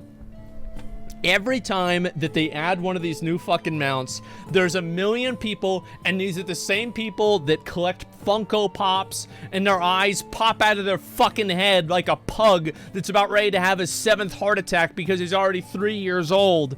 And they fucking, every single time, eyes are popping out. Oh my God, I gotta buy it. Like, holy shit. Guys, you pay a sub to the game. You buy expansions. What are you doing? What are you doing buying this? What are you doing with your life? Like, why is this happening to you? I don't understand it, man. Yeah, it's just crazy, man. And you get them out with your sub, though. Listen, if people get a 6-month sub and they get them out for... Listen, I'm not going to go around and be like, you're a bad person for having this mount. There are plenty of people that have it on their 6-month sub. This is not a user problem. Most people have a... If you... Listen, guys. If you still play World of Warcraft, you're probably on a 6-month sub. Okay? You're not gonna quit. It doesn't matter. If you haven't quit now, it's not gonna happen. Yeah, annual sub. Nope. Yeah, I think a lot of people, that's not what it is. Yeah, if you're subbed right now to the game, that's about it. So, again, we're gonna go through. So I have a list here of bad things about store mounts, and we're gonna go through the list and talk a little bit about why they're bad.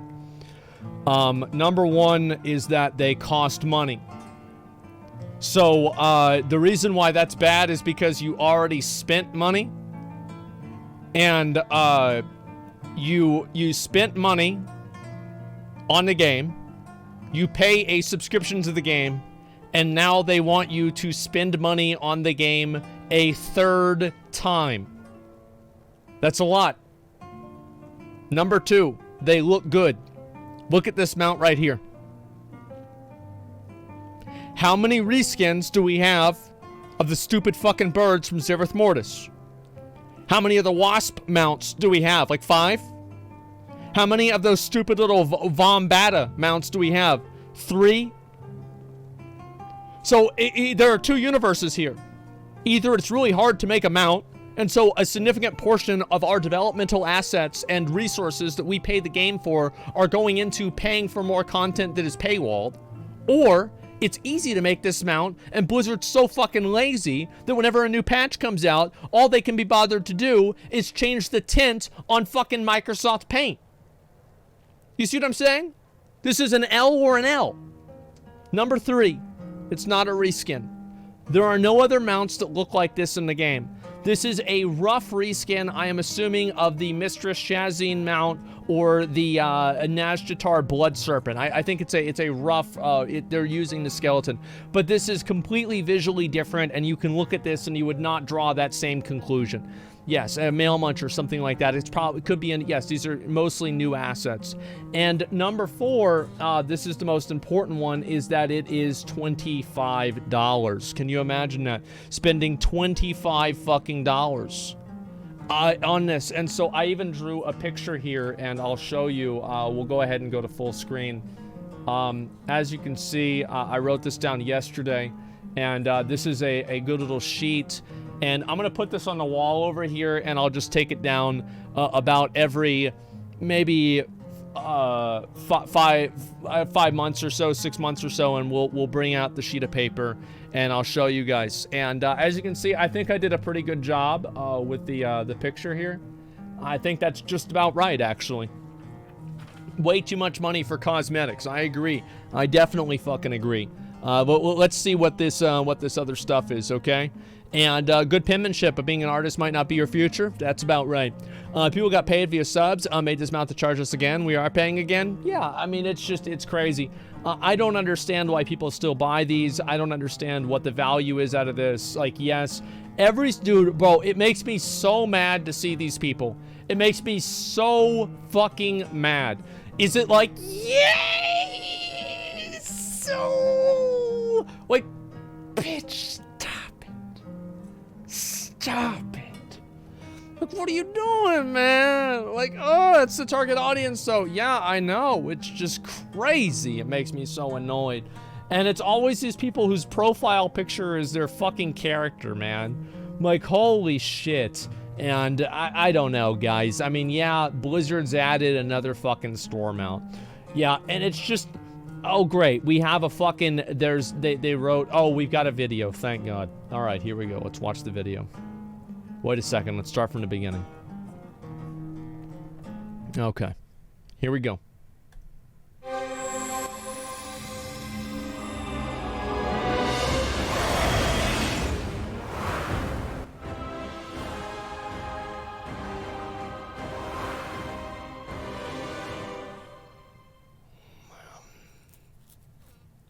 So, there it is. There's the video, and I need to buy it. Yeah, I'm getting my credit card right now. I've got to do it right now. Let's see what the comments are. Amazing looking mount. Too bad we can't have nice things like that earnable in game.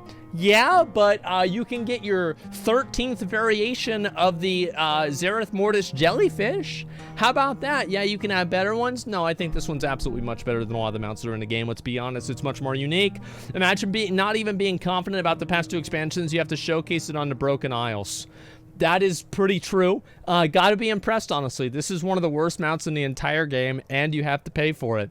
Where's my title for watching 2 hours of Mythic Dungeon runs? No dislikes. It seems like people have finally started to love store mounts. So you can only use the Tabard and TVC. I guess so. By the way, who was it that said that they were going to add in the TCG items as 6-month sub rewards for Burning Crusade? Man, isn't that a little bit of something? Isn't that just a situation?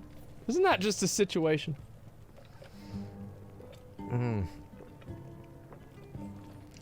It was me. Yes, it was me too. It was pretty much all of us. Everybody knew this was gonna happen. Okay. So happy this mount is not in Classic. Keep Classic pure.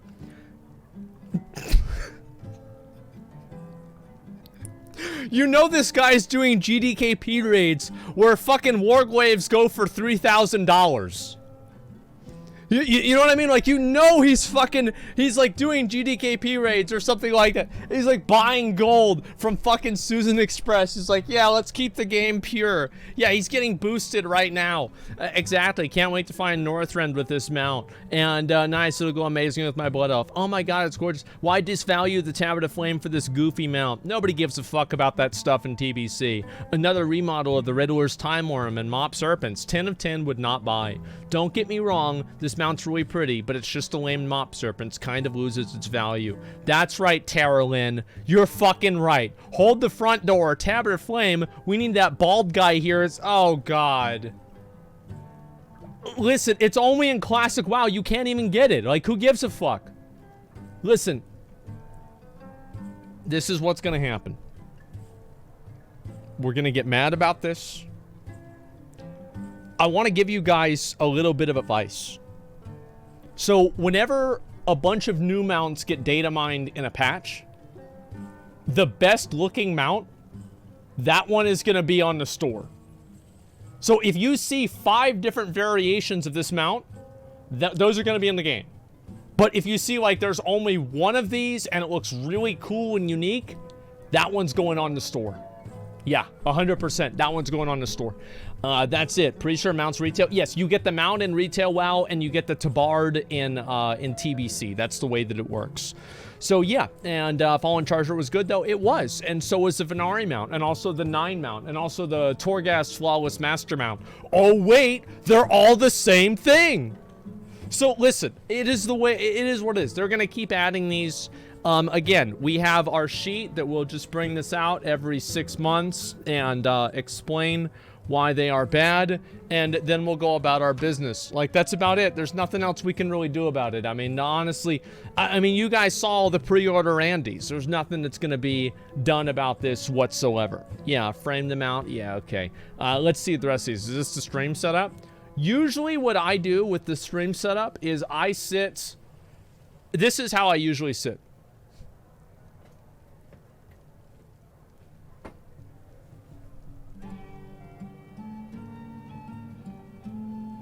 Actually, I'm gonna move down a little bit.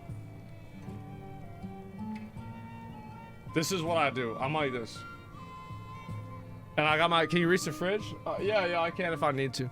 And that's how that's the vibe. Yeah, like whenever you guys are watching me on my second stream, like that's what I'm doing. I'm leaning back, bro. I'm done. I'm chilling, man. Tilt Mongold? Yeah, it looks very uncomfortable. It's the opposite. I'm like I'm a very relaxed zombie. July 24th is around the corner. Guys, I know that. Like, look, I have it on my thing. Give me 1 second. Let me see if I can pull this up. Where's my webcam? Look, it's right there. July 24th, Underrot Mount Ride. It says it right there. I have not forgotten. It's not going to happen. Or sorry, it is not. I'm not going to miss it. That's what I meant to say. Yeah, of course. Where's the keyboard? Oh, which one? It's down there. Yeah, it's on the fucking table. I didn't put the keyboard on the wall. I use it. Okay, let's see here. People who play old games despite bad graphics. True. I mean, this looks just like my favorite Nintendo 64 game. Or also all of the Nintendo 64 games. Never forget, never forgive. 200K, True Story, Cataclysm. Guys.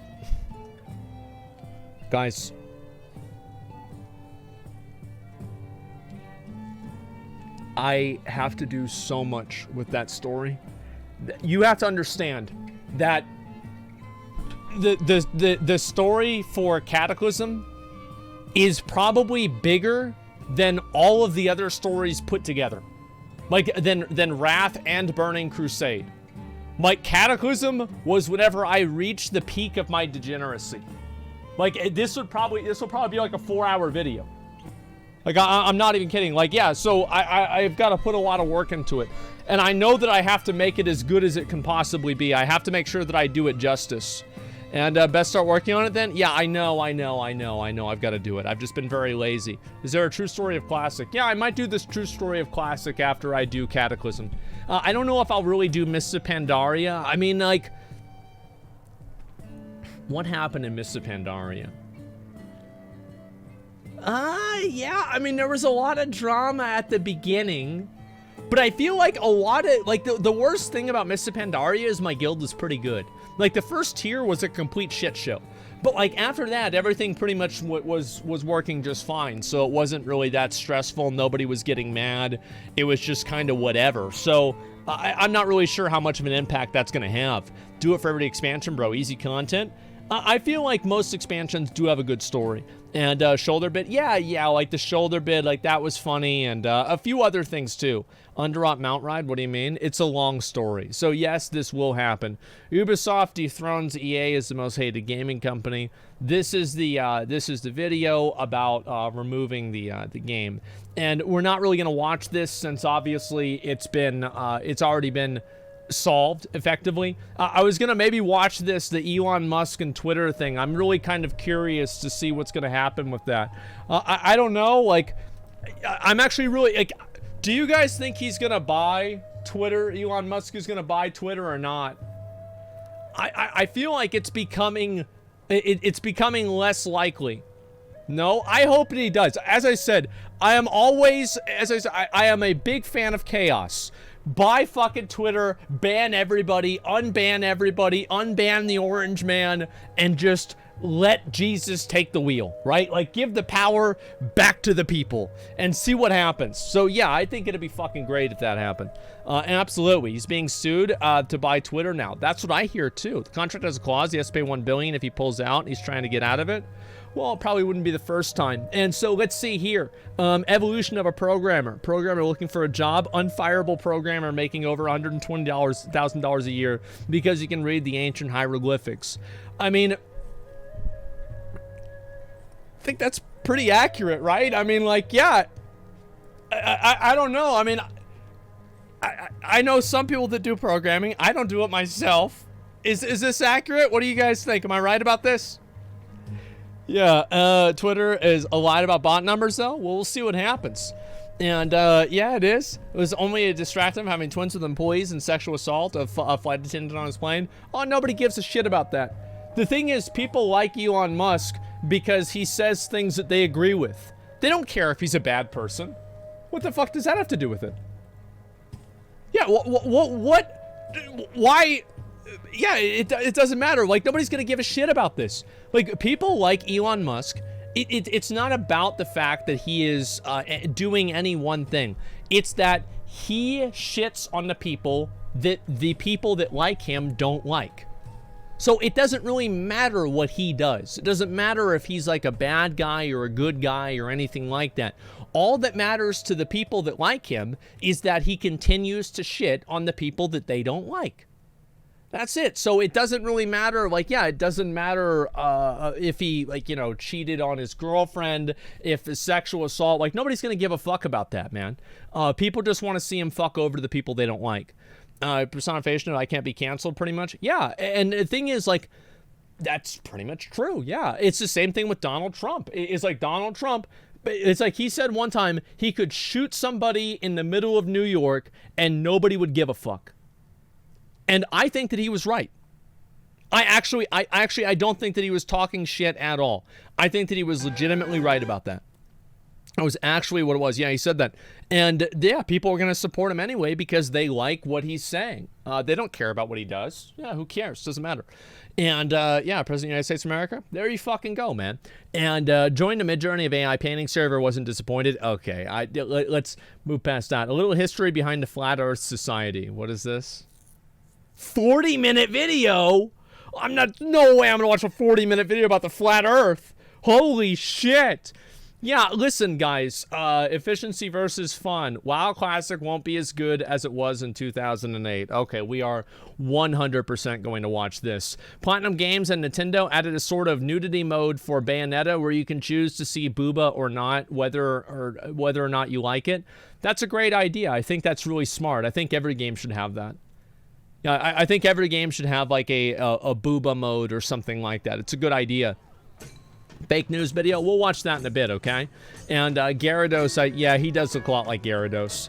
The next one, oh no, surely the next WoW expansion is gonna be good.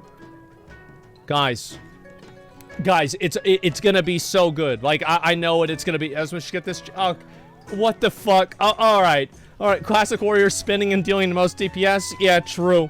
And Lost Ark found workaround and released in Netherlands. I don't know why that happened. I have no idea. And let's see here. Would you try on Diablo Path of Exile on this? Glasses? I don't know if I want to watch that yet or not. I'll have to look. Asmon's opinion on what this Gamba video shows. What's this? Yeah, sure. I'll watch that. That's fine. Okay, let's go ahead and get through this. Yeah, give me 1 minute. I'll go through a lot of these. It's just TwitchCon, nothing special. I have no idea. Let me go ahead and double check. I'll watch the gambling one first. Gambling is used extensively all over the world to launder money. If I was to estimate, based on the amount of accounts I've seen of that nature, it would have to be millions and millions of dollars that are laundered every year. Okay. It's just a scam. The fact that nobody can win, we only want losing customers. That's it. It was just fucked. And they know what advertising works, what algorithm works. Yeah. They know how to maximize their profit, which is to get people to lose more and more. It is just rotten to the core. Obviously. Betting company supervisor. I was a customer account supervisor at one of the biggest gambling companies in the world. That's a lot. With 21st century technology, the punter doesn't really know what's going on. And behind the scenes, there's all of this maths going on that analyzes your betting and ensures the company wins. It will always win. Customers would be categorized based on their profitability. So if a customer lost millions of dollars, they would be labeled a VIP. And I think that part is so fucking funny.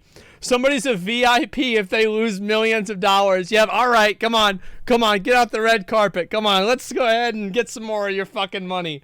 Oh my God. The best staff would talk to them. But if you were a problem customer, that meant that you were winning money. Yeah. So you'd be labeled with a big badge that said that you're a problem. Yeah. And that needs to be dealt with. Yeah, absolutely. Yeah, you can't have people winning money. Okay, guys? I mean, yeah, you can't have people winning money whenever they're gambling. Rating is done by an algorithm. It's just how much they've lost against whatever other metrics the company's decided. The risk rating essentially turns off winners and stops them from betting and cranks up the dial for anybody that's losing so they can lose more and more and more money. It's actually a design feature to ensure that those that lose are allowed to lose more.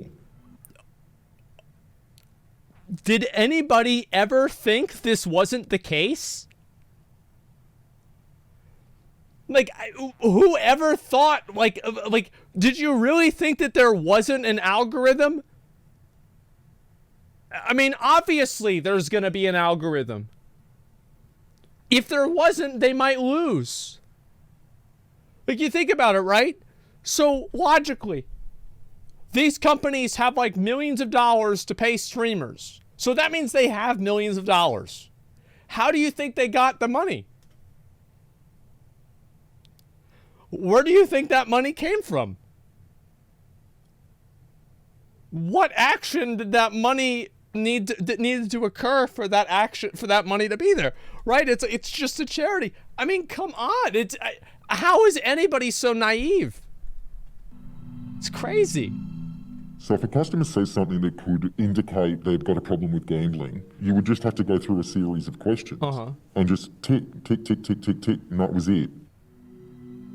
Oh yeah, yeah. People that are addicted to gambling, those are what they like to call VIPs. Yeah, people that are addicted to gambling and want to kill themselves over it. That's a VIP, guys. Were to be dealt with by only a senior manager, but I had a manager tell me that they just had to make a decision based on the threat and stick to it, and that it didn't matter once they hung up the phone because they didn't know whether or not they followed through with their threat or not, so that it didn't really matter. Oh, people call the casino wanting to kill themselves. Okay, yeah, of course, right? Because they lose all their money and they want to die. Yeah, I mean, what a surprise for that. I mean, like, again, what do you expect? What did you think was going to happen? Like, when was this ever not the case? Probably still the worst thing I've ever heard anybody say, because you don't know whether or not they killed themselves or not. It didn't matter. Well, let's just be honest here. If they did kill themselves, it wouldn't matter. They wouldn't care. Where's the implication? Like, let's just be honest. Like, yeah, they don't give a shit. They obviously know promoting this gets, like, people kill themselves all the time over gambling. If you're running a casino, there's a good chance that what you did caused somebody to kill themselves. Now, you can say you don't care. And it's like, hey, it's just business. It is what it is. They did it to themselves. Fine. But that's what happens. It is. That's what happens. It's just that simple. In your opinion, is casino betting and sports betting the same thing? Guys, I'm not an expert in gambling because I don't gamble.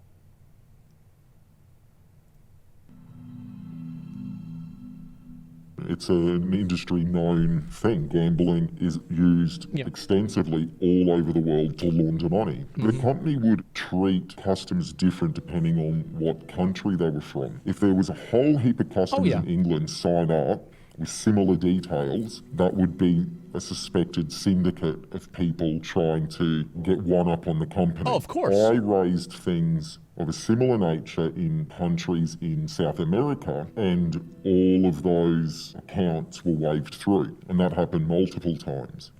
When you get 20 individuals join up within a space of 20 minutes, all with matching email addresses and account numbers, it's quite obvious that's a systemic tactic to launder money. If I was to estimate, based on the amount of accounts I've seen of that nature, it would have to be millions and millions of dollars that are laundered every year. Well, because people don't want to pay taxes. Like, duh. I mean, yeah, they don't want to pay taxes, and so they launder the money. That's what it's. Yeah, exactly, dude. Yeah, it's not just for taxes. It is. I think that most people, they do it either. Yeah, it's either for taxes. It's money from drugs. Yeah, you're right about that too. Sure, that's a good point. Company alone. When you realise that the company doesn't care about people, makes you feel appalled and sort of disgusted within yourself, because you know that You're helping a company harm people and virtually deliberately harm people because the culture is that it's all about revenue. That's obvious. I mean, it's obvious. The thing is, like, people just do it because they... there's always going to be a... Does any company really care but for profit? I mean, there's definitely a spectrum. Right? I mean, there's obviously like a spectrum. It's like if you're selling mattresses, you probably have a higher implicit care for your customer than if you're selling cigarettes. You see what I'm saying? Yeah, it's not like this is a binary thing, but yeah, there is a higher level. Like Blizzard probably cares about their customers more than Steak does, let's say, for example. But yeah, of course, obviously they all care about money more than the customer. I mean, that's it. Has anybody killed themselves over Diablo Immortal yet? Well, I don't know. Maybe give it a few more weeks. I'm sure it'll happen. The thing is, like, there are plenty of people who don't care. Like, they just want to make the money. That's it. There's no like fucking elaborate viewpoint they have on this. They will try to justify it, but they don't really give a shit. They just want to make the money. It's not that complicated. It ruins people's lives. It takes their money. It ruins their families. The staff either indoctrinated or miserable. Yeah. And then on top of it all, it's changed what sport is. If you're about to get into punting, make no mistake about it. You can't win. None of these companies will allow you to win in the long run. So just don't bother. Anybody who didn't think that is a moron. Like, I mean, again, if you're going in and you're getting into this kind of stuff and all of that, guys, you are a fucking moron. If you gamble money, it's like, it's the most Captain Obvious video ever. Here's what's so crazy to me, is that I think that there are a lot of people, what I think drives gambling nowadays more than anything is narcissism. I think that it's people that believe, oh, I'm special. I'm the one that's going to win. Because there are some people, Quan, thanks to the 5 subs, there are some people that do win. I know it sounds crazy, but that's true. There are real people that do win. There's the video, by the way. I'll link it for you guys. And it happens. So everybody thinks I'm the special one. I'm the one that's the winner. I'm the good boy. I'm going to get the good stuff. That's it. And it's just, it's pathetic. It's absolutely pathetic. Like, you're not going to win. Like, that's it. Was the pre-patch drop? I'm not sure. Like, the expansion could come out today or another day. I have no idea. I'm not sure. Feels like the lottery. One person wins and many lose. Yeah, for one person to win, many people lose. To me, it sounds the reason why this works is they prey on mentally ill people who ruin their lives over gambling. Well, yeah, that's what they do. Yeah, they prey on mentally ill people and take all their money, then the people kill themselves, and then they get a new customer after that with somebody else. Like, that's how these things work. That's what it does. Like, make no mistake. Well, I'm not going to talk around it. That's what it fucking does. Labruski, thank you very much for the 5 good subs. I appreciate that. Gambling is everywhere. Sports, there are like massive sports teams taking gambling sponsorships nowadays. It's just so normalized that it's unbelievable to me. But it's because they pay a lot of money. How do they get all the money? Well, it's through techniques like this. It's common sense. That's why it's not allowed in the U.S., because it's purposely rigged to ensure that you lose. Yeah, but they allow people in the U.S. to advertise it. They allow companies in the U.S. to provide a platform for it to be advertised to U.S. customers. I mean, it's not really disallowed. It's just some fucking rule that nobody gives a shit about. Yeah, that's all there is to it. The thing is, if you can get around a rule that easy, it's because they don't care. Okay, let's be honest. Want Backroom on YouTube? Chat would love it. I don't know what that is. I hate people that gamble at gas stations. Bro, today, this morning, I went and I saw somebody fucking gambling at the gas station. It's some guy, oh, yeah, let me get lucky 777. Yeah, today's my day. You know, it's Wednesday, and that's the good day. That's the day that they always win. Yeah, sure. That's really what's going. I'm sure it'll double your chances from 1 in a billion to 1 in 500 million. Like, it's just so fucking stupid. I can't believe it. Lotto ticket buyers are so annoying. I don't think that they're annoying. I think they're pathetic. Like, I feel bad for them. Every single time I see somebody buying a lottery ticket, they're obviously some fucking, like, most of the time, there's some 50 to 60-year-old person who has trouble getting around, or you can, whenever you hear them speak, you realize that there's like probably something, there's like a few screws loose in one way or another. This person is just being taken advantage of, and they're being farmed out. Yeah, they're being extorted. Yeah, and the thing is, like yeah, I think this should be illegal. Yeah, definitely. But at the same time, bro, you gotta fucking look out for yourself.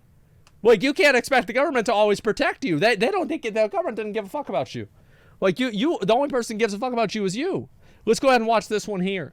WoW Classic, what Wrath of the Lich King won't be as good as it was in 2008. Is this going to be a depression video? Good. All right, let's watch it.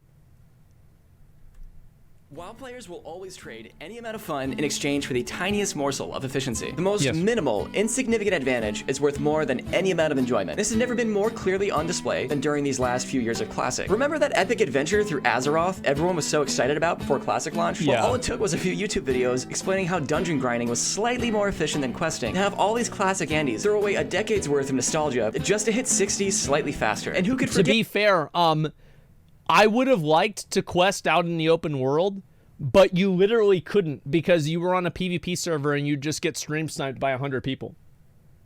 Like, it was just like I didn't want to do dungeon grinding. I thought it was boring. Like, I would have rather done questing because I thought it was more interesting, but you couldn't do that. When everyone would stack full world buffs on their main and then log out for the rest of the week just so they could have a chance at doing high DPS in some of the easiest raid content in WoW history. With Wrath coming out soon, are we doomed to head down this same path yet again? This is the last expansion— No, man, absolutely not. This one's gonna be totally different, guys. This one, we're going home. Who's ready? Voice in the video, some kid wasn't born, Wrath was out. He totally knows why Wrath won't be good. He's right. What he's saying is generally right. I think that the point that he brought up about classic WoW and dungeon grinding, and there are people, by the way, who like dungeon grinding. And like, for example, there's a lot of people who loved classic WoW raiding, but they could give less of a fuck about leveling. They want to get to the part of the game that they like. Or PvP maybe, like 60 PvP. That's what they enjoy. So I think that it's a little bit reductive to say that dungeon grinding or how people leveled in Classic was indicative of them not really liking the game or them subverting their own desires. But I do think that it is a point that's worth bringing up, for sure. Here we go. In the Classic trilogy, and this is our last chance at a Classic experience. Maybe we should take a few minutes to evaluate our approach. This efficiency-first attitude is just as pervasive today as it was back then, and it permeates every corner of gameplay, from leveling to gearing to endgame raiding. While players are more— permeates every corner of gameplay, from leveling to gearing to endgame. Oh man, like oh, Joe, that's the thing, is like, I thought this staff was the staff of dominance. Wow, how did I get this? Rating. I still can't believe that Joker got kicked out of Method. He got kicked out of Method for ninja looting a staff. Players are more results-driven. They did him a favor. It's no longer about the journey. It's all destination. The only thing that matters is progress and achieving goals. And I want you to really ask yourself, is it really fun to play that way? A lot of people will say yes, but I think the kind of fun they're describing is a little bit different than the kind of genuine enjoyment that I'm talking about. The way modern gamers approach WoW not only flies in the face of how it was originally designed to be experienced, but is antithetical to having fun in the first place. The community expects players to use every possible advantage that's available to them, whether or not it leads to a better experience. I feel like this guy joined a Sunwell guild and he didn't have his flask and they kicked him out of the guild, and he's like, you know what, fuck these guys, I'm gonna make a video about this. Like, yeah, I'm making a video about this right now. Like, I've had enough of this shit. Yeah, because like I think that it's totally fucking fine. A lot of people like speedrunning Sunwell, and it's totally okay to be able to do that. The problem with Classic WoW was that there was this weird expectation that everybody had to play in a certain way. Everybody had to, oh, you had to level up this way, you had to raid this way, you had to have this comp, you had to get this gear. When actually the truth is you didn't really have to do any of that at all. The problem is that if you, no, you're right, that's what I did. In my raids, if you weren't playing optimally, you weren't getting gear. Because I don't want to play with people that aren't putting in 100%. Right? Because if you let people come into the raid that aren't putting in 100%, then everybody else will stop putting in 100% as well. That's what happens. So if you don't do that, then you're rewarding people who don't put in effort. McConnell, yeah, and we didn't give McConnell a lot of loot. Remember that? He was very upset about that. Yeah, that's it. Yeah, I love meritocracy. Yes, it's a meritocracy. If you don't have a meritocracy, all you have is a race to the bottom. That's the only thing. Yeah, if you don't hold people accountable and give people rewards based off of their effort, you just have a ever decreasing effort of the game. Like, that's all there is to it. Now, of like anything you're doing. So I think the problem with classic WoW, and this isn't as much the case, is it's people that have like a different philosophy in the game joining a guild and then being mad that the guild doesn't have the same viewpoint as them. So like in classic WoW, if you join a guild and then your guild is like getting all the world buffs. You know, it's an alliance guild, they get War Chief's blessing. And then you show up with Rallying Cry of the Dragon Slayer and fucking 2 elixirs, and then they get mad at you, you're wrong. Because you joined this guild and everybody else is doing this, you're not doing this, you're wrong. But at the same time, if you get all the buffs and you get fucking War Chief's blessing as alliance, you're a Fury Warrior, you fucking got everything min-maxed, you leveled up your blacksmithing, you've got everything, you go in there with elemental sharpening stones to molten core, right? You're big dicking it as hard as you can, and you get mad that you get passed over for loot over somebody else, whenever everybody else is just getting, like Rallying Cry and maybe ZG buff, then you're the wrong one. Then you're the one who's wrong. Because everybody else isn't doing that. It's about fitting in and being part of a group. You see what I'm saying? Like, yeah, like it's about you finding a group of like-minded people and then playing with them. Actually, one of the most commonly overlooked instances of optimizing the fun out of the game is the ubiquity of endgame raid add-ons and guides. It's become entirely normal and expected for every player to use things that trivializes content they've never even seen before. Even when a new raid tier like Sunwell... What's really bad about that is the fact that it creates a social pressure to do that. You now have to do that. It is you are required to do this. Where 99% of players have never even set foot inside, you're expected to have read up on the fights and install add-ons that essentially play the game for you. And players... I disagree with this sentiment. I disagree with where they're coming from with this sentiment. I think it's absolutely expected that somebody who is playing the game in a team environment has a working knowledge of the fight if everybody else is doing the same thing. I completely disagree with the idea that you should not have to do that. If you are part of the team, if you are doing this and everybody else is learning to fight, and then you get mad because they want you to look it up ahead of time and not waste their time, you're the one who's wrong. Yeah, it depends on the guild. Again, it's people like it's like if I go into a run and I want to clear the raid quickly, and then there's somebody who doesn't know the fight, and they don't ask what to do, and they just wipe the raid, they're wrong. But if I go into a pug, and nobody else has cleared it, and I'm mauling at everybody for not looking up a million guides and min-maxing it, then I'm wrong. It's, again, people that insert themselves into a group of other people, and then expect the entire group to conform around them. It is like fucking... peak, like, fucking main character syndrome, narcissism bullshit. I hate it. Fit in or get the fuck out. Don't even realize what they're giving up by doing this. They're trading the joy of discovery and the deep satisfaction of taking down a difficult challenge for nothing more than some extra purple loot. And it's so strange because we don't approach other games this way. They're giving up by doing this. They're trading the joy of discovery and the deep satisfaction of taking down a difficult challenge for nothing more than some extra purple loot. And it's so... I find this to be disingenuous. I think this video is very disingenuous so far. The reason why I think this is disingenuous is it's their job. That's why they all have the same jerseys on.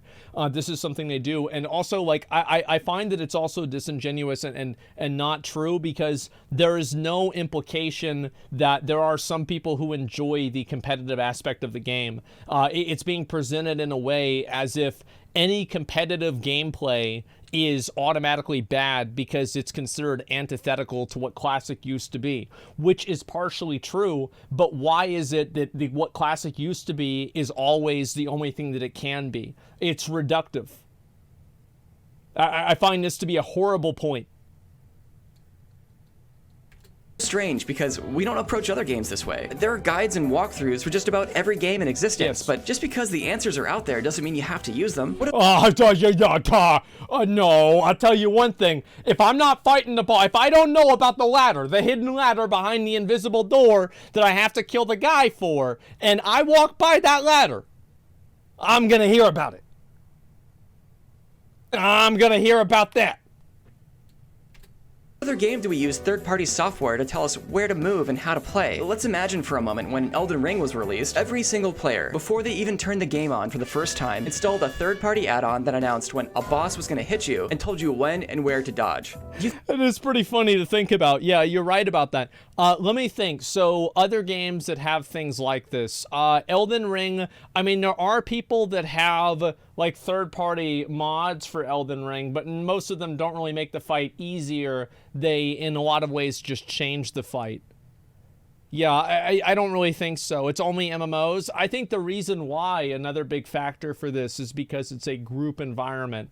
And whenever you are enlisting other people's time, and you're doing it in a constrained time period, like a 4-hour time period for a raid, let's say, or 3 hours, you have to make sure that you optimize that time. So because of that, that's why people download the add-ons. Think that would have any impact on your overall experience? It would make the game substantially easier, and yeah, you'd be able to beat it faster, but would it be as satisfying to take down a boss? Would plays like this still be impressive? Now, imagine suggesting to your fellow Elden Ring players that, hey, maybe it might be more fun to try and learn their attack patterns instead of using this add-on, only to then have them loudly proclaim, well, dying over and over again doesn't sound like any fun. They'll tell you it's a stupid idea because the developers designed the game around this add-on's existence, and why even play without it? Imagine people saying... Well, I find that to be like a little bit different, right? I mean, like, if you want to talk about like retail WoW, I think that's true. That is not really true. Like Classic, definitely. They have to use this add-on because they have jobs and a limited time to play. And doesn't everyone deserve to experience all of the content? And there are a lot of people that have downloaded mods for games that are harder, like Elden Ring or Sekiro, that make them easier. Like, it's not that it's unheard of, it's that it's just not really as big of a thing. I think that it's very hard to make a comparison for a game that's a single-player game than a multiplayer game, because, like, the goals extend beyond yourself. So, like, whenever you go into a group environment and you hold back the group, that's a lot different than holding back yourself. It's about the culture of the game. Yeah, I think the culture is definitely different. For sure, I think it's bad too. Like, I want to say, like, I agree with this guy's overall premise, although I think the argumentation is not that great. I think that the overall premise that Wrath won't be as good as it was because of add-ons and like min-maxing is like kind of true, but I think also like there was a bunch of add-ons and min-maxing back then. Like, remember like getting items for your gear score so you could put them on and then whisper people, so whenever they shift click your name, it would show your gear score as being higher than what it actually was, and then you would unequip the items whenever you got into ICC. So like we always had like this stupid min-maxing stuff. It's nothing different or unique or crazy. It's always been like this. It's just going to be a new version of it every single time. Some bosses and fights are impossible without weak auras in WoW as well.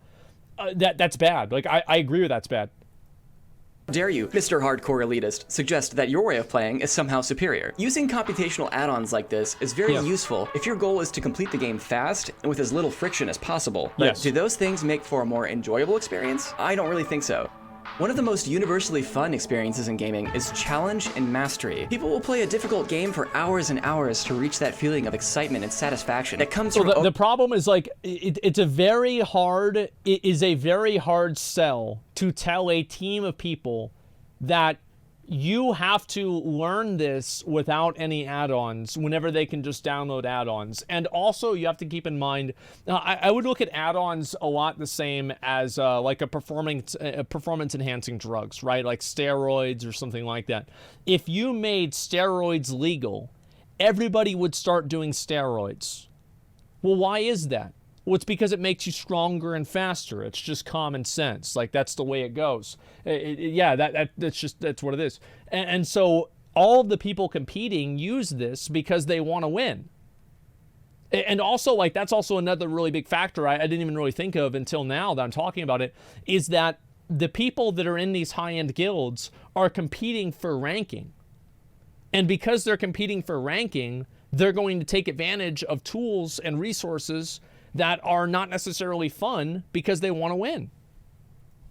Overcoming a tough challenge, but a necessary ingredient for that sense of achievement is a period of difficulty and even frustration preceding the win to actually feel excited about it. Increasing usability and making things easier won't give you that emotion at all. Shaving off the sharp edges is just a sure way to make sure your accomplishments feel meaningless and hollow. When I was going to play Dark Souls for the first time in 2012, I visited the subreddit and sought some advice for newcomers, and I saw the same messages everywhere. Go in blind, don't use guides, get off the subreddit, and don't spoil it for yourself, and you'll be glad that you didn't. So I didn't, and you know what? They were right. The game was brutally difficult, but learning the mechanics and beating some of the tougher bosses was one of my favorite gaming experiences of all time. And I think that, like, the best thing to tell people is, I don't tell people not to look at a guide. I tell people that don't, like, beat your head against the wall for it for a while.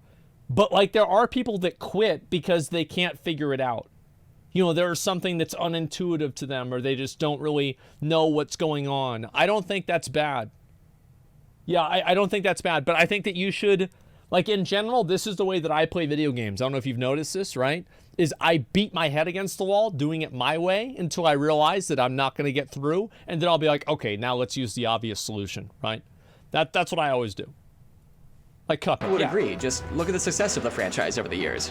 So why are players prioritizing efficiency over fun if it leads to a worse overall experience? Why do we approach the game so much differently than we do other ones? Look no further than the influence of influencers on Twitch and YouTube. What's that? We do other ones. Well, look no further. The 4 horsemen of the classic WoW apocalypse. Myself, S-Fan, Tips Out, and fucking Stay Safe. It's because of me. No, you're right. I said that if I was going to do a raid, I would want to have people like, I don't want any rep paladins in my raid. No rep paladins. It's a bad spec. It does no damage. It's fucking useless. Get out. No moon boys. Yeah, we only had DPS warriors and people that were rogues and mages. Because that's the way I wanted to play the game. Yep. Asfed said, fuck you, Asmon, I'm making my own guild. He wouldn't even make Crusade. That's what it was. Further than the influence of influencers on Twitch and YouTube to see why people's perception on what the game is really about has changed. So influencers weird. On Twitch and YouTube. Look at that. Oh my god. Oh my god. Wow. S-Fan in the stadium, Tips at his old house, like me with my... That's like the old chair. Wait, what the fuck? That's the old chair. That's the one over there. Yeah, I was only 42 in this. To see why people's perception on what the game is really about has changed so drastically over the years. These thought leaders in the classic WoW space have demonstrated to their audience how the game should be played. Streamers have far more time and experience than your average player, and they tend to play in a way that circumvents a lot of the fun aspects of the game because they likely have different goals than you and I. For instance, they're supposed... No, he's definitely right about this, is that whenever you're streaming, the way that you play the game is going to be different because your goal as a streamer is not to play the game. It's to make content for the game. It's to entertain an audience. And that's what I've always said. I think that's the smart thing to do. You shouldn't go and not do that. That's a positive thing. It's important. I say that all the time. It's like the way that a streamer plays the game is not the average player's experience. to be entertaining an audience. They're supposed to show off content that fewer players have a chance to see. For them, playing efficiently and stacking up achievements is just part of their job. But this has imparted a distorted perception onto the viewers that WoW is about best in slot gear, GDKPs, speedruns, and parses, when true— No, I don't think that's true. I don't think that it's because of streamers. I think that streamers are an agitating variable, sure. I mean, you can make that argument, absolutely. Why not? But I don't think that it's a direct outcome of streamers. Like, if you take streamers out of the equation, I still think that people would do GDKPs and do BIS gear and do speedruns and parses. How do I know that? It's because people did BIS gear, GDKPs, and parses back in original Wrath, whenever there were no streamers. We had GDKPs on my server. Everybody cared about the BIS gear. It's like, remember was it the belt? Was it the belt or bracers from like Putricide and like Sarfang that you'd want, the leather ones? Like, everybody knew about BIS gear. Yeah, it's nothing unique or whatever. This is something that always has been the case. And also, people don't want to waste time. And that's why they did it back then, and that's why they do it now. Does your story of streaming start from a GDKP raid? Someone streamed? Someone. That someone was Towley. And yeah, that's all it comes down to. Players become insecure whenever they see people with more progress or damage. Well, it's because commodification of players and the personal nature of MMOs has become automated. So you are no longer a player. You are no longer Ted or Bill. You are Warrior 3. And Warrior 3 does 600 DPS, and Warrior 4 does 700 DPS, where you're going to bring Warrior 4 because he does more DPS. It's that simple. I don't think streamers are the reason why this happened. The best aspects of the game are centered around the social interactions with other players. I watched this video. If you think of your favorite memories that you have from the game, chances are really good it had something to do with the people that you were playing with at the time. The content in the game is merely a vehicle for these social interactions. So yeah, I remember people that I played with more than guilds that I was in or bosses that I killed. I think this is a big true and also a real.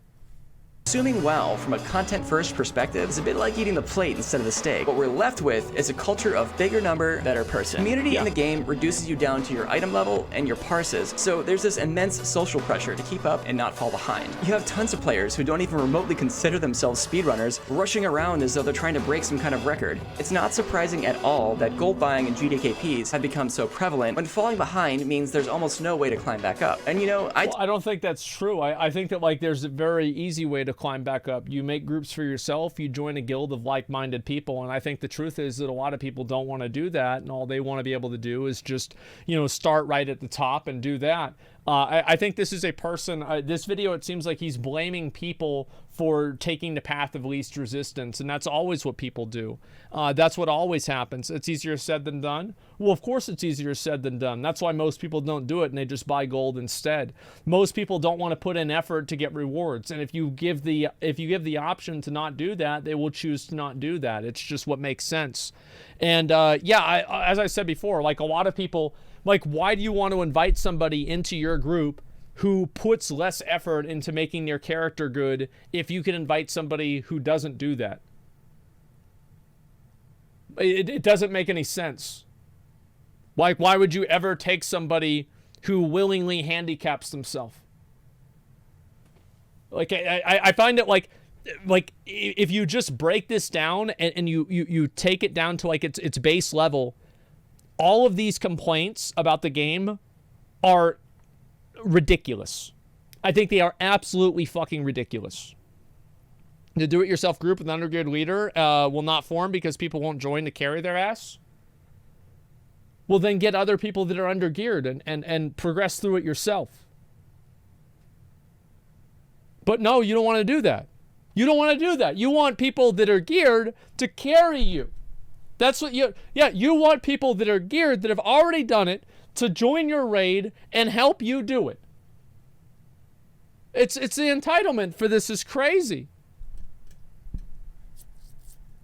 Took part in this rat race too. When Classic first launched, I played non-stop. I got maybe 10 hours of sleep during the first week, and I spent the rest of the time AoE grinding dungeons. And as a result, I got into the #1 guild on Herod, and we got one of the first Ragnaros and Onyxia kills in all of Classic, which you'd think I'd feel satisfied after such an achievement, but I didn't. I quit within a couple— You didn't. Why would you feel satisfied with that? It's an effortless, skill-less accomplishment. You just played the game a lot. There was never a point where you probably didn't even pick out your route or anything. You just followed the guide that your guild told you to do. Of course it's not accomplishment. Yeah, it's common sense, man. Yeah, he had more time and skill. Yeah, it's purely time-based. I've never understood that people do that. Damn, you're toxic. No, I'm not being toxic. I'm just being honest. Like, I'm being honest. Like, this is a skill-less accomplishment that means nothing. It's something that was done 15 years ago. Every single step that you take has already been taken by a dozen people before. It's mathed out to optimum mathematical efficiency. And just because you walk down the path a week before somebody else doesn't mean that you're a winner. It just means that you spent more time. It's crazy. Like farming mounts, it is not a massive accomplishment to, it's like, did I act like it was a massive accomplishment? Am I, oh my God, I have the golden Terpion in Lost Ark. I was happy to get the mount, sure. Absolutely I was happy to get the mount. But it's just a mount. And it just takes a lot of time. Like, it's not something I hold over other people. It's just nice. You sound bitter? The reason why is because I think that people that have this outlook on the game are entitled, and they have this weird view that everybody needs to play the game the same way that they do. That's what I don't like about this. I don't like the idea and the like I know better than you why you weren't having fun in your video game because of my personal experience. You see what I'm saying? It's patronizing. It's reductive. It's like a surface level opinion. The reality is that of course people are going to look things up. It's common sense. Couple of days. It wasn't worth it, and I regretted it deeply. Playing that way sucked the soul out of the game, and it was over for me after that. And maybe that playstyle is how you enjoy the game most, but maybe it isn't. Even if you didn't go to the same degree that I did, try taking a moment to examine how you intend to approach this new expansion. Is an efficiency-focused playstyle how you want to play, or is it how you think you should play? There's this myth that if you don't get ahead of the pack and rush through the leveling, then the game will be literally unplayable. If you take your time doing quests and exploring, then you'll be caught in a giant swarm of other players that makes it impossible to level. And maybe that was true in private servers, but Classic has phasing and scalable respawn rates that adjust with the number of players that are nearby. This really isn't something that you... Yeah, that is generally true. It's not going to be as bad. I think that's a good thing, for sure. I only play for fun. Yeah, questing is boring. Exactly. I think most people, the reason why they don't want to do questing is because they don't like doing questing. It's that simple.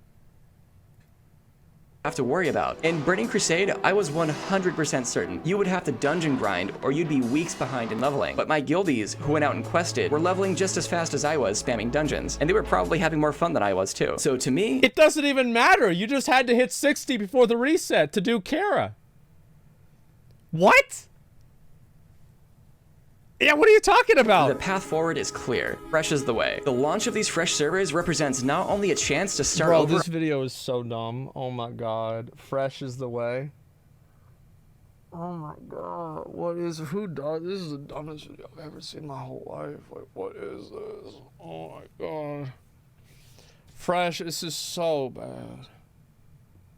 Wow. On new characters, but to start over with a fresh mindset. Instead of mentally checking out and watching Netflix on your second monitor while mindlessly leveling, maybe get interested in the story a bit. Instead of rushing through the experience, see what it feels like to explore the world at your own pace. And I'm not saying you shouldn't go out and play efficiently if that's your thing. If you know that's where the fun is for you, by all means. I'm not here to say one way of playing is right and another is wrong, but you spent the whole video doing that. Like that, you spent the whole video, like the whole video was about how the people that wanted to min-max are bad. Like, yeah, what do you mean? Like, it was, the whole thing was predicated on the game having an assumption that you need to play optimally. So, yeah, it's the point of the whole video. Like, what? Like, this is what was really toxic about Classic WoW. Is that everybody had their own idea of how to play the game.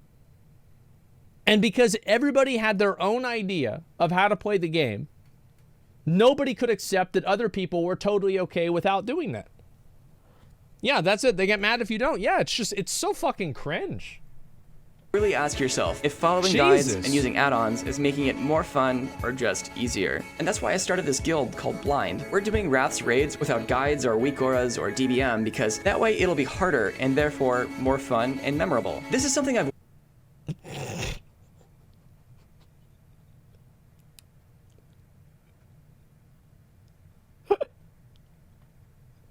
Oh my god. Let's see. So you played through all of Classic. So you already know what all the bosses and knacks are gonna do. Like, how many, so what if you played the game back in Wrath?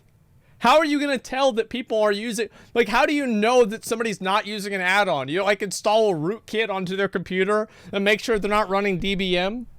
Oh my god. The point is for people that didn't play before. It's just so weird, man. This is cringe as fuck. I just wanted to do for years. And honestly, I was shocked by how many people showed up in support of the idea. I think it's important for people to know that when it comes to WoW, easy mode isn't the only option. If you want a challenging experience, it is if you play Classic. It's out there waiting for you. Check the link in the description to join our Discord. We absolutely have room for you in one of our raid teams. As always, thanks for watching and stay safe. Yeah, I mean, I think this is we'll watch the Wrath of the Lich King is doomed if this doesn't change. Okay, we'll see if this video is any better. My opinion in general is that I think this is a pretty bad video. I didn't like it. The reason why I didn't like it is because I think that it was predicated on the assumption that playing optimally and efficiently is a somehow inferior way of playing the game. And I don't like that. The implication was that if you play the game efficiently and you like speedrunning or GDKPs or stuff like that, that you're wrong. Well, I think that's stupid. I think that the good thing about MMOs is that it allows people to play a game the way that they want to play the game. That's the good thing about it. It's not about trying to tell other people how to play. I don't think he said exactly that. If you watch this video, the implication clearly behind this was because people are playing the game in this hyper-efficient way and it's a bad thing. It's clearly a bad thing. Yeah, I don't know. Clearly, no, that's on you, man. So, I think you're being needlessly aggressive about the video. You do the same thing. Give your opinion about what you think is the best way to play the game. Simply disagree with them. I do disagree with them. I think that he's completely wrong. I think that the people that want to play the game this way should be able to play the game this way. I also don't think that streamers were an indication or a reason why the game is like this, because these things happened in Wrath of the Lich King before there were really streaming or anything like that. I do think streaming made it worse, though. I will agree with that. But other than that, I find it to be, this is again, and this is what happens with Classic WoW. This is all that Classic WoW was people that constantly tried to put people through purity tests of them not playing the game a certain way. And that's why I don't really like this, because it reminds me a lot of that same behavior. Yeah, the video is not good interpretation, Italian vacuum. Yeah, exactly. And was worse than non-streaming servers. Oh, well, Herod's dead. I don't know what's going on, really. It's still play however you want. Yeah. I think the point you have to acknowledge is that largely community makes you feel like if you're not min-maxing and spurging, that you should just fuck off, which is true. Well, of course that's true, because nobody wants to play with somebody who willingly handicaps themselves. How is that a bad thing? This is a game where everybody knows everything about the game. All the information is available. Why would somebody want to play with another person who's going to waste their time intentionally because they want to handicap themselves? It's common sense. I find this, again, it's so entitled that, I'm going to play the game the way that I want to play the game, and I'm not going to, min-max my character, but I don't want to join a raid of other people that want to do the same thing. You're blaming other people for not wanting to play with you because you don't meet their criteria. Just make your own group and make your own criteria. That's it. It's such an entitlement being against the whole thing. Yeah, exactly. and some people want to have fun, play the game. Problem isn't 10% difference, it's 1% differences that are stupid. Then don't join a group that's like that. Yeah, that's what he did. I know, I think that's fine. Yeah, that's totally okay. What's this here? People don't have patience to waste time in wiping in Classic anymore? Well, they don't have time. Bro, they don't have time to fucking waste wiping anywhere. Like, absolutely not. And what's this here? A point of the video is wiping doesn't have to be a waste of time. There are other ways to play the game. Yeah, you can play however you want to play. Absolutely. But again, I just find videos like this to be patronizing and silly. I think that if you make a video or you do something like this, right, telling people how they should or should not play Wrath of the Lich King, I think that's weird. Yeah, that's all it comes down to. Play how you want. Don't tell me how to play. Yeah, I think so. And yeah, you're patronizing often too, though? Yeah, but people get mad about that as well. Yeah, of course. And just don't play Classic. You want to go in blind, play the new expansion? Yeah, exactly. And that's what I think people should do. Guys, reasons why RP servers exist? Yeah, I think so too. We have 40 other people raiding for longer than 4 hours. It means you didn't clear the raid that week. Yeah, and I think that's why people want to see a better. They want to see a better version of. Let me think of a way to put it. Like they want to see people playing at a high level. Who's also just like, hey, do it like this. Fuck people off. Play however you want. Yeah, exactly. So maybe you realize how toxic the game is. Fuck nostalgia. Never go back to this cancer. Dude, bro. Like, why? It's a fun game. It's a fun game, man. Like, here, it's so simple. Play the game the way that you want to play the game, whether that is playing the game very casually or whether that's playing the game super hardcore. You should play it the way that you want to play it. And that's it. Yeah, the guy made his own group to see how he plays. I don't see that issue. Yeah, I think that's totally fine. Yeah, if he wants to make his own guild to do that, that's okay. I find it to be naive and weird, but, you know, he's going to do what he's going to do. That's what I said? Oh, you're in chat. Hey! That's what I said. Well, let me read your message. I did make my own group. I think so too, but like, don't you think that it's a problem? It's a problem too. Let me read your actual, like, the big message you wrote. The point is for people who get sucked into the meta and don't realize there's a different way to play, take a step back and evaluate whether rushing is what will bring them the most joy. I overall support people doing whatever makes them happiest, however that is. Oh, that's fine. Yeah, that's fine. Sure. Yeah. Yeah, I agree with that. Sure. Like, the implication of the video is not that, though. I mean, like, if you watch this video, I think that the entire video was about how playing optimally is a bad thing. It clearly is about how playing optimally is a bad thing. And that's why I had a problem with it. That's why I didn't like it. And how can it be? Yeah, and it should be for each different thing. Tomatos made a video provocative, so people like you would react to it. Well, good. We're going to get to the other video after this. It was a good job. And again, like, that's smart to do. And that's why I don't like Final Fantasy. Yeah, there you go. And it's you being a little insecure. Wait, me being insecure? Wait, what? What would I be insecure about? I'm going to play the game however I want. Yeah, it's so weird. Like, what do you mean? Like, all I'm saying, like, here's the thing, is that, where's, like, the list, right? All of these things, besides speedruns, happened in original Wrath of the Lich King. Every single one of these things happened in original Wrath. And these are just an outcome of people playing the game. This will always be like that. Okay, let's go back and we'll watch the other one, okay? When security is coming into play, it's not a hard of a concept. It's just, yeah. It's real. Give your opinion about how you want people to play the game. You paint those as not doing it as a bad thing. No, I said very clearly in the video, I think the problem is whenever people try to insert themselves into an existing group of people and then tell those people how to play. If you want to make your own group and do your own thing, then I think that it's totally fine. But if you want to go out and you want to tell other people what to do, that's what the problem is. Let's see here. I remember having BS gear during Nax prog runs. Fuck that, dude. Okay, let's go over and we'll watch the other one. So this is, WoW is doomed if this doesn't change. I wonder what he's talking about. Here we go.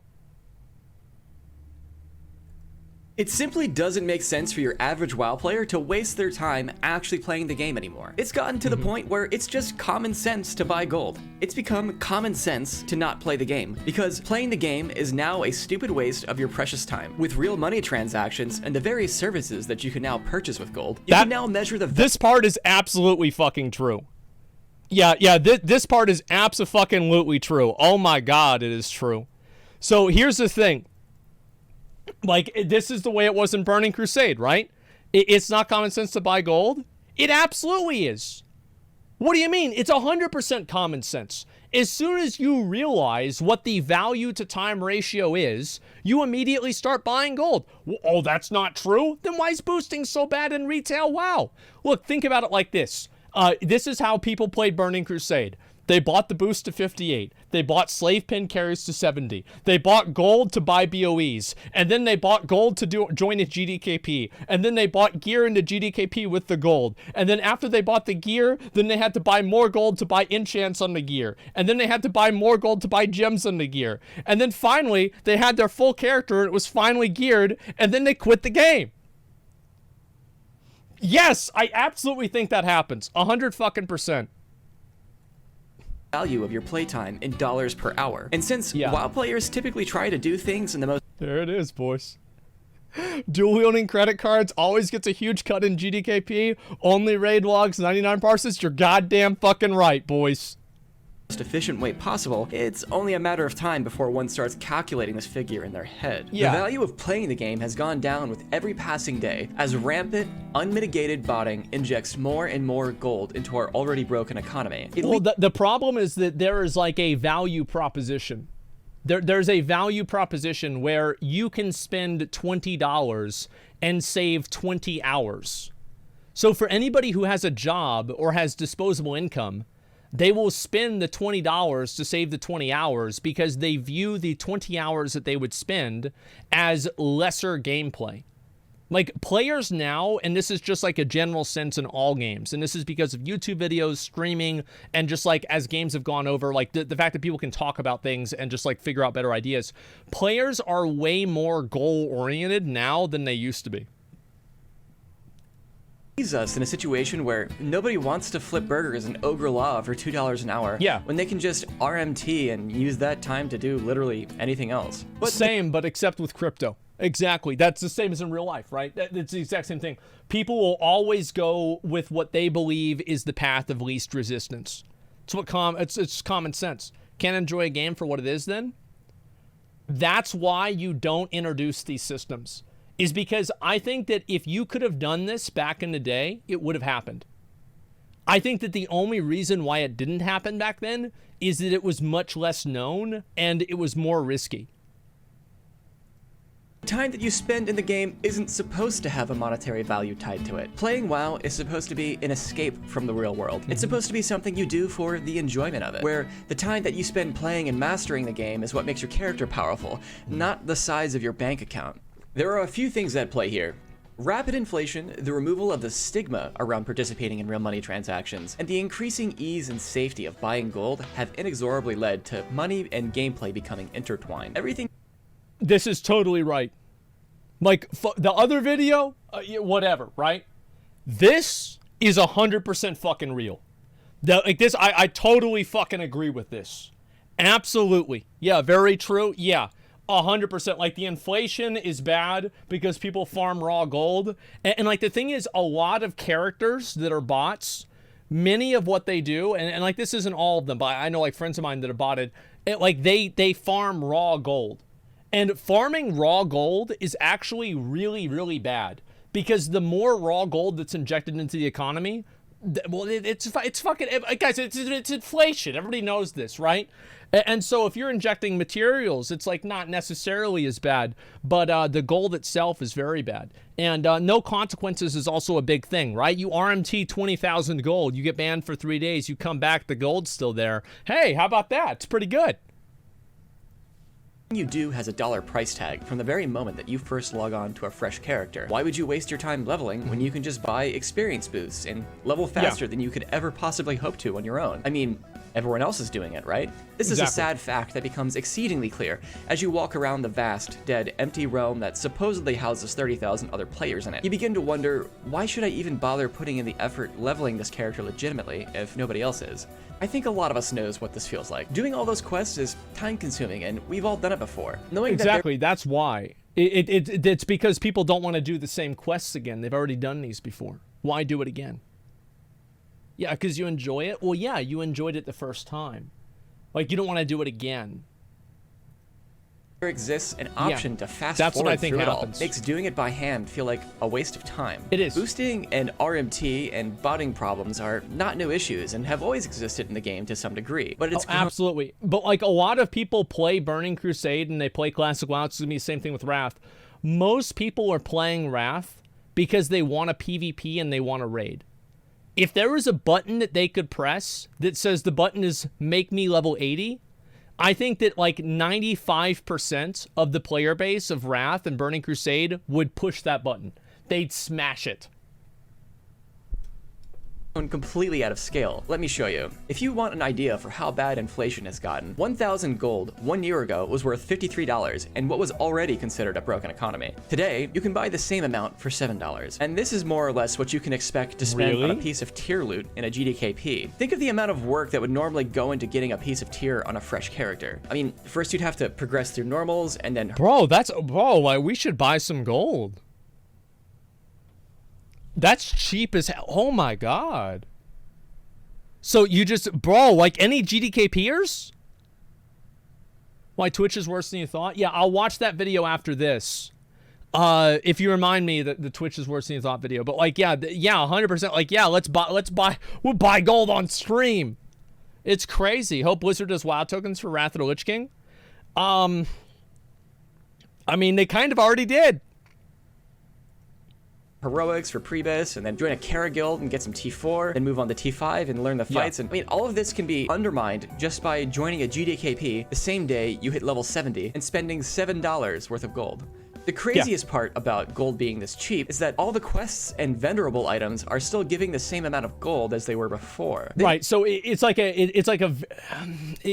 comparative deflation, or sorry, it's a comparative inflation of lower level players.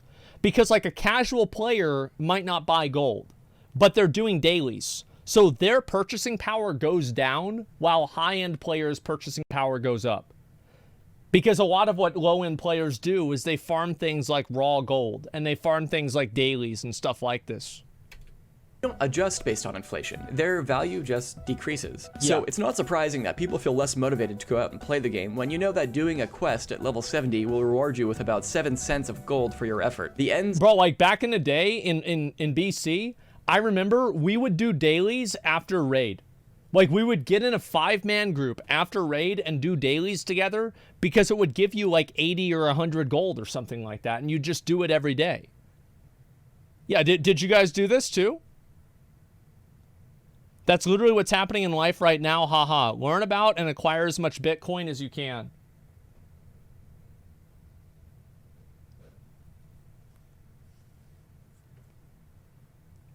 I wish you all the luck in the world. Yep, you've got a bright future ahead of yourself. It's as bright as if you made a pile of money and you lit it on fire. Burning very bright. Go ahead.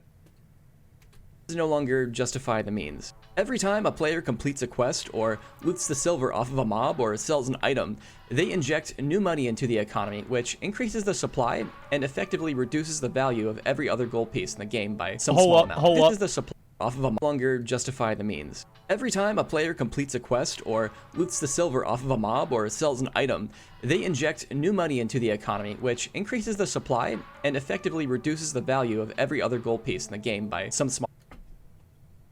That's the way the numbers work. This is actually a true and real statement. Talzod, 5 subs, thanks. amount. This is typically mitigated by in-game gold sinks like repair costs or epic flying or those expensive bags in chat draft, which remove large amounts of gold from circulation and keeps gold scarce and valuable. The problem is that bots have been farming raw gold unabated for years, so the value of the gold that you get from completing a quest in 2022 is worth a fraction of what it used to be in 2008. To give perspective, a woman literally sold her body for epic flying in 2007. Epic mount for an epic mount. Oh my fucking god, I remember this. I remember thinking, like, I was like 17 then. I'm like, man, women have it so easy. Man, I wish I was a girl. This sucks, man. And then, like, dude, I was so mad, man. I was getting red-pilled. And, like, you know how I paid for my epic flying? I didn't know this. I went back into screenshots and I looked for myself. My mom lended me the money. Yeah, she lended me like 2,000 gold because I couldn't afford it. And then Zach McLeavy, she just bought his epic flying outright. The price of gold back then was about $72 for 1,000, which, adjusting for IRL inflation, epic flying would have cost about $500 today's money through RMT, which is the price of a pretty decent escort. I mean, not a bad deal, good for her, but I don't know. If the gold economy at the time were the same as it is today, it would have only cost her $30 to just buy the gold instead. Yeah. And maybe you can start to see the problem here. So it's either $500 or $37.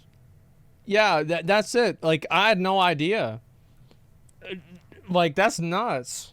You definitely could have done the same. Your bias just went different. I never did this shit. Like, Viscous just with the 5 subs. Thank you very much. I appreciate that. Escorts got you. I have no idea. Like, I've never done any. I've never been to a strip club. I've never done any of that weird shit. Like, I'm not about that. So not only has gold become cheaper than ever, but real money transactions are now perceived as commonplace and acceptable. And on top of that, gold sellers and I mean, money transactions are now perceived as commonplace and acceptable. I feel like everybody pretty much thinks that buying gold is bad. Like, I don't know, like, yeah, what do you, like, yeah, I feel like most people think that it's bad. Not anymore. Like, I don't know. I mean, like, you can say, like, I think that if he's making a statement, he's talking about, like, gaming in general, right? You're talking about gaming in general. Yes, you're totally right about that. With WoW, I still do think that buying gold is looked down on. But it's like one of those things where everybody does it, but they all pretend like they don't do it. And on top of that, gold sellers and buyers have figured out how to avoid getting detected. When the stigma around buying gold is gone, when gold is easier to afford than ever, when it's easy to avoid being caught, and when everyone else is doing it, it's hard to feel good about going out and doing your dailies when you know your hard work is worth only about $2 an hour. And exactly. That is exactly what it is. Is that why the fuck would you go out and bust your ass whenever you could just work a couple of hours at your job and you're going to get your tier set no problem? That's all there is to it. Downstream effects of this have been massive. And that brings me to GDKPs. See, they and of themselves aren't the real issue here. It really doesn't affect me if the top 1% of the server swings their giant golden cocks around at each other. The problem— I agree with that. As I said, I've always been very pro GDKP. I think GDKP is fine. Is when it became the way to gear up. Even for a new player who just hit 70, the vast majority of the gold being traded in these GDKPs wasn't acquired through working the auction house or farming. It's been acquired through illicit means. People are going to G2G and buying it, and anyone who pretends otherwise is absolutely delusional. The fresh 7— Of course they're buying gold. Why would you not buy gold? It makes no sense to not buy gold. 70 pure buyer in your raid did not come up with 45,000 gold while they were doing quests in Nagrand. See, the people playing this game generally have a little disposable income. They're likely in their late 20s or early 30s, they're playing on a modern gaming PC with broadband internet, and they can afford a $15 a month subscription fee. Odds are— Well, yeah, I mean, the thing is, like, a lot of guys, like, you're 28, it's like if you're playing Burning Crusade, the odds are you are at least 28. You probably are either married or you don't have a girlfriend. It's probably one or the other.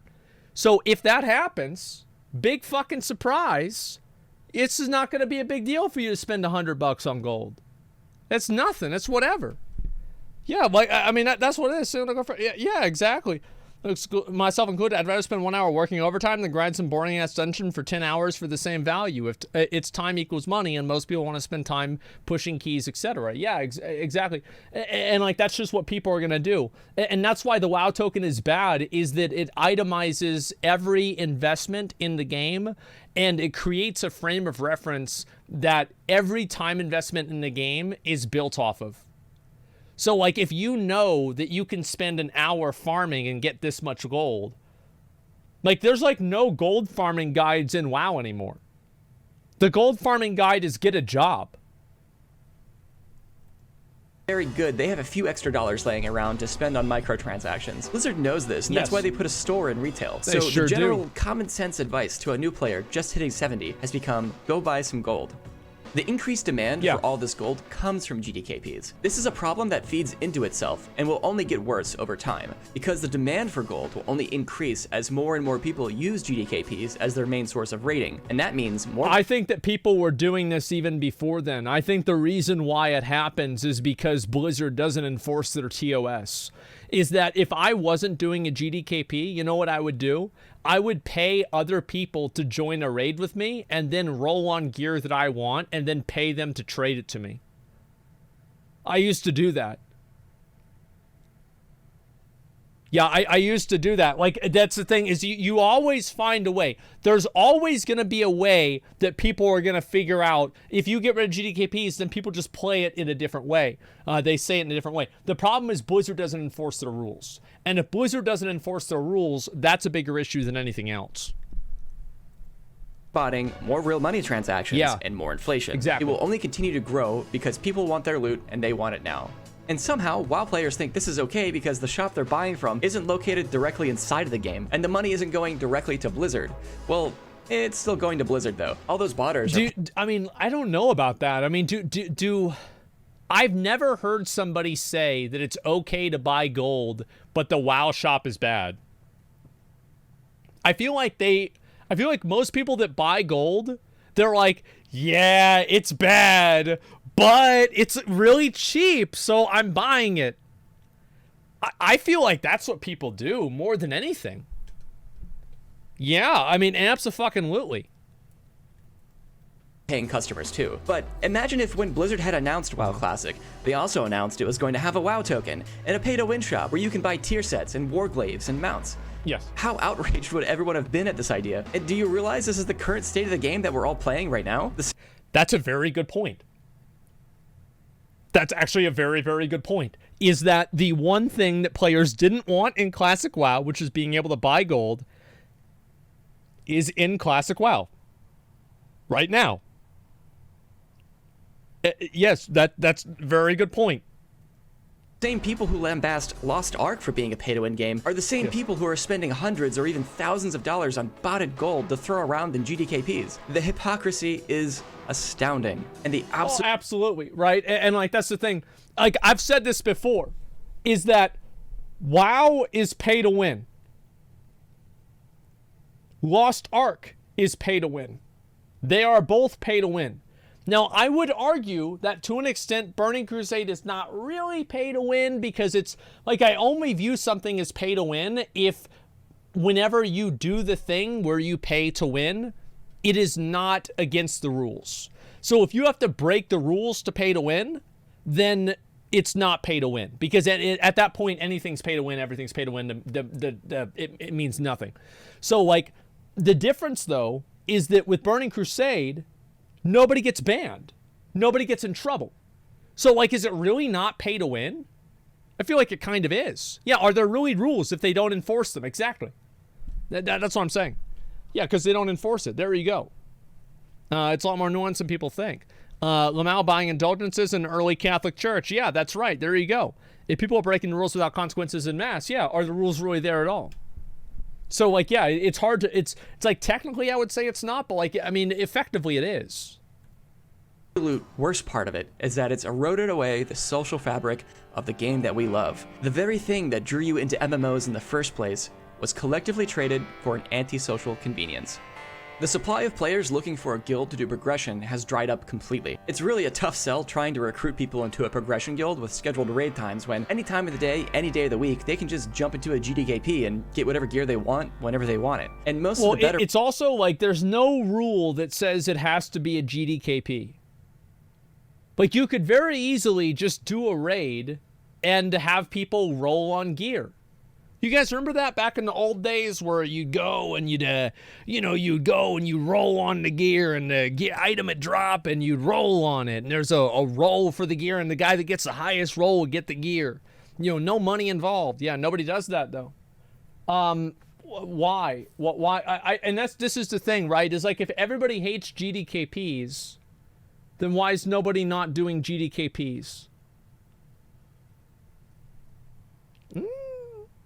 I don't know.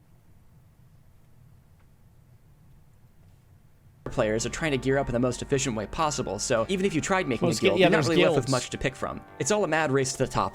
And for what? To pump? To parse? To do big damage with your ill-gotten RMT gear? So what? So you can clear raids as efficiently as possible? To amass huge piles of gold from carrying noobs? We're all caught up in this pointless rat race, but is it even what we really want to be doing? I don't know about the rest of you, but when I was feeling nostalgia for Classic, when I was thinking about how great it would be to go back and re-experience the magic, I wasn't dreaming about speedrunning and GDKPs. But I digress. I feel like a lot of people were, like, as I said, I am completely good with GDKPs. I am completely good with speedrunning. I think it's all well and good. It's a great thing. I enjoyed it. I even watched speedruns back before Classic came out with like Progress and like a lot of the I think Salad Bakers and Apes, like a lot of their old videos. I thought these were fucking great. But what I think with speedrunning, yeah, exactly. And so all of those things are totally fine. I just don't like buying gold. That's what the issue is.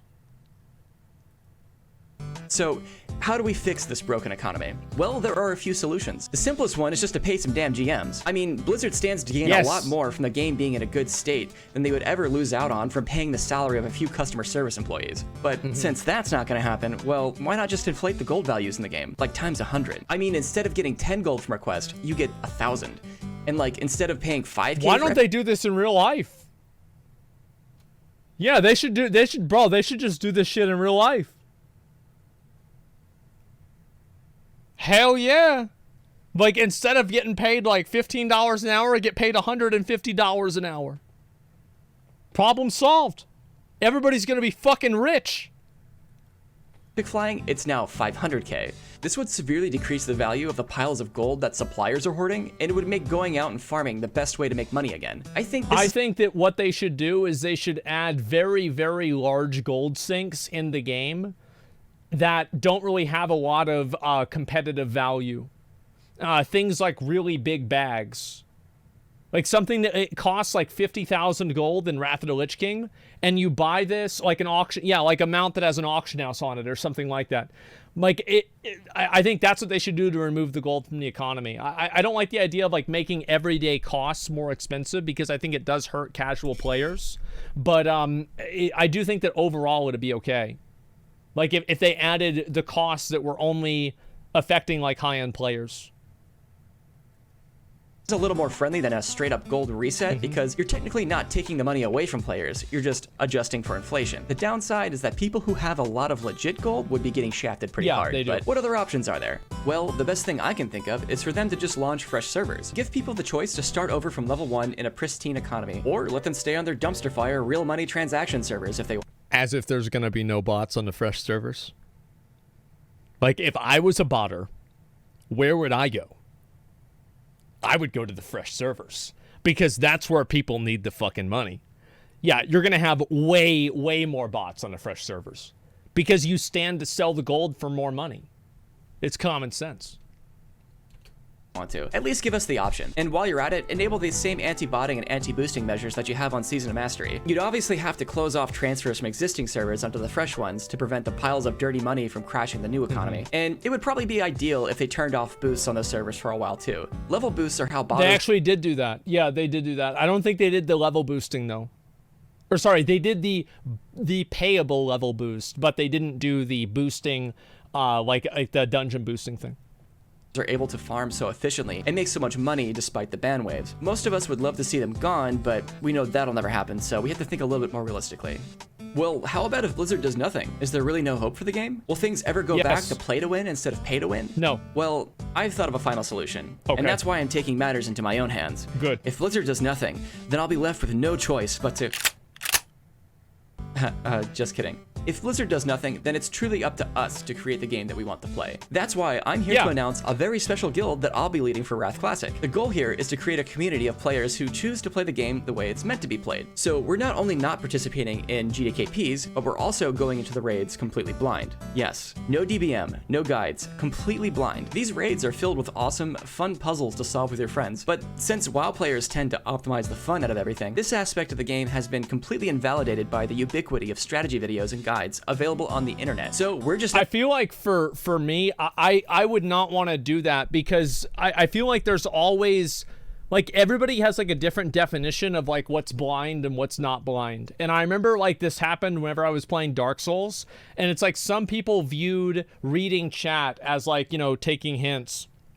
And it's like you're just going to hear things, you're just going to be told things, etc. And like, it's weird whenever you see it's like, oh, hit the tail. And then you know to hit the tail because somebody said that, but you're like, oh, I'm not supposed to hit the tail because I didn't learn that in the game. It's a weird thing, right? And so, yeah, I remember that happened for me a lot whenever I did Dark Souls. So it's hard to tell, like, what's really blind or not. This reminds me a lot of Project 70. Remember all the arguments for that?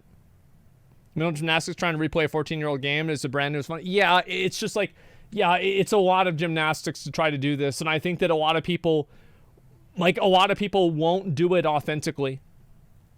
Not going to use them. These modern conveniences have robbed the game of one of the most interesting aspects of raiding, working together as a team, devising strategies to overcome difficult challenges. So screw DBM, we're going to forge our own glorious path from Naxxramas to ICC. We're going to recapture that old school community feeling by shunning these conveniences and choosing to do things the hard way. Why would someone want to do this, you might ask? Well, think of it like hunting. Sure, you could go to the grocery store and buy some chicken and ground beef, but does it feel the same as camping out in the woods and tracking down a deer? Of course not. The thrill of the hunt and the opportunity to be immersed in nature with all of its beauty are rewarding experiences in and of themselves. There's a reason why people go hunting for food despite the fact that there's a McDonald's or a Burger King on every street, because the feeling of earning it offers a far deeper sense of appreciation. I'm going to release another video soon with more details. Yeah, I think that's probably true. Like, being able to like actually accomplish it yourself is absolutely a better thing. Like, I think it's a good thing too, for sure. Now, it's hard to, as I said, I think it's very hard to determine, like, where it's like you tell people, oh, it has to be blind. Like, what does that really mean? It's hard to tell. But I do think that the idea is okay. About the guild. So sure. If you're someone who wants to experience Wrath the way it was meant to be played, join my Discord and sign up here, and there'll be more details inside. Anyway, that's my rant. Please don't forget to like and subscribe, and at the end of the day, I don't blame anyone for the state of the game. It's just human nature, and people will always tend to move toward the path of least resistance. I'm not here to tell you how to play. Do whatever makes you happy, and after all, the reason why the game is in the state that it's in is because a lot of people seem to like it. I just wish Blizzard would step in and do something for those of us who don't. Thanks for watching, and stay safe. I think that what they really need to do is they need to ban the people that are buying gold. Like, they need to ban the fucking people that are buying gold. It's that easy. It's not that complicated. It's not this, like, elaborate fucking tapestry that can't be unraveled by a mortal mind. It's just that if there are people buying gold, then you suspend them for 6 months. That's it. Problem solved. So someone remembers a fight from back in the day. Is that cheating in the guild? And that's why, as I said, like, I don't do blind runs of games anymore, because it just becomes like this. It becomes like an endless cycle of purity tests. Like, I'm just going to play the game and, just, if I read something in chat, oh, they say to do it this way. Well, it is what it is right now. Now I know. So I think that's the smarter way to do it. But I never used DBM either, to be honest. I never did. The only time that I used DBM, I started using it in Siegecraft or Black Fuse because I needed, like, an announcement thing for whenever I would go into the conveyor belts on Mythic or, like, Heroic back then. So before then, I never used DBM regularly. I refused to because I thought it was annoying. And yeah, that's why you die. No, I have DBM now and I die. I didn't die back then because I had to actually pay attention. Yeah, there it is. It sucks we can't have blind experiences anymore, though. You can. You absolutely can have a blind experience. You just can't have a blind experience of a game that was 14 years old. You can 100% have a blind experience. Why not? 100 fucking %, man. Twitch is worse than you thought video. Okay, here we go. Twitch is worse than you thought. Oh boy. Oh boy. Oh boy. Oh boy. Let me go ahead. Actually, by the way, before I do this, let me link the video. I didn't do that. It's my bad. Give me 1 second. This guy, you know, first video I was not really a huge fan of. This one I think is pretty fair. This one's definitely a pretty fair video, and I think it's important to do that. Yeah, like that's it. So go ahead, give the guy some support. He's got less than 1,000 subs, right? Even if you disagree with, you know, the whole going blind thing or whatever, like, you know, it's nice to see people try and do stuff. Twitch is worse than you thought. I gotta take a piss before I get into this. What about the Artesian Builds video? I'll watch it after this one, okay? There's a lot of shit I gotta look at. I'm not gonna have time for all of it today. I'm gonna be totally real. We're gonna be live tomorrow, but I mean, that's what my plan is, right? And like, before a Dragonflight Alpha comes out, I'll watch the rest of the shit. But like, give me 1 sec. I gotta take a piss.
Okay.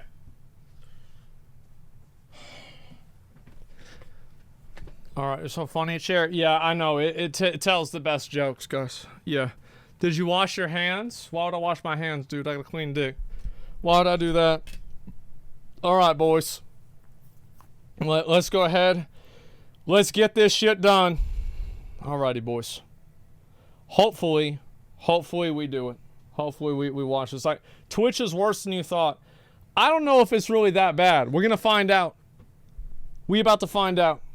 Twitch is taking over the world, gaining more than triple Reddit's monthly user base and generating over $1.5 billion a year. Aren't views on Twitch down by like 20%?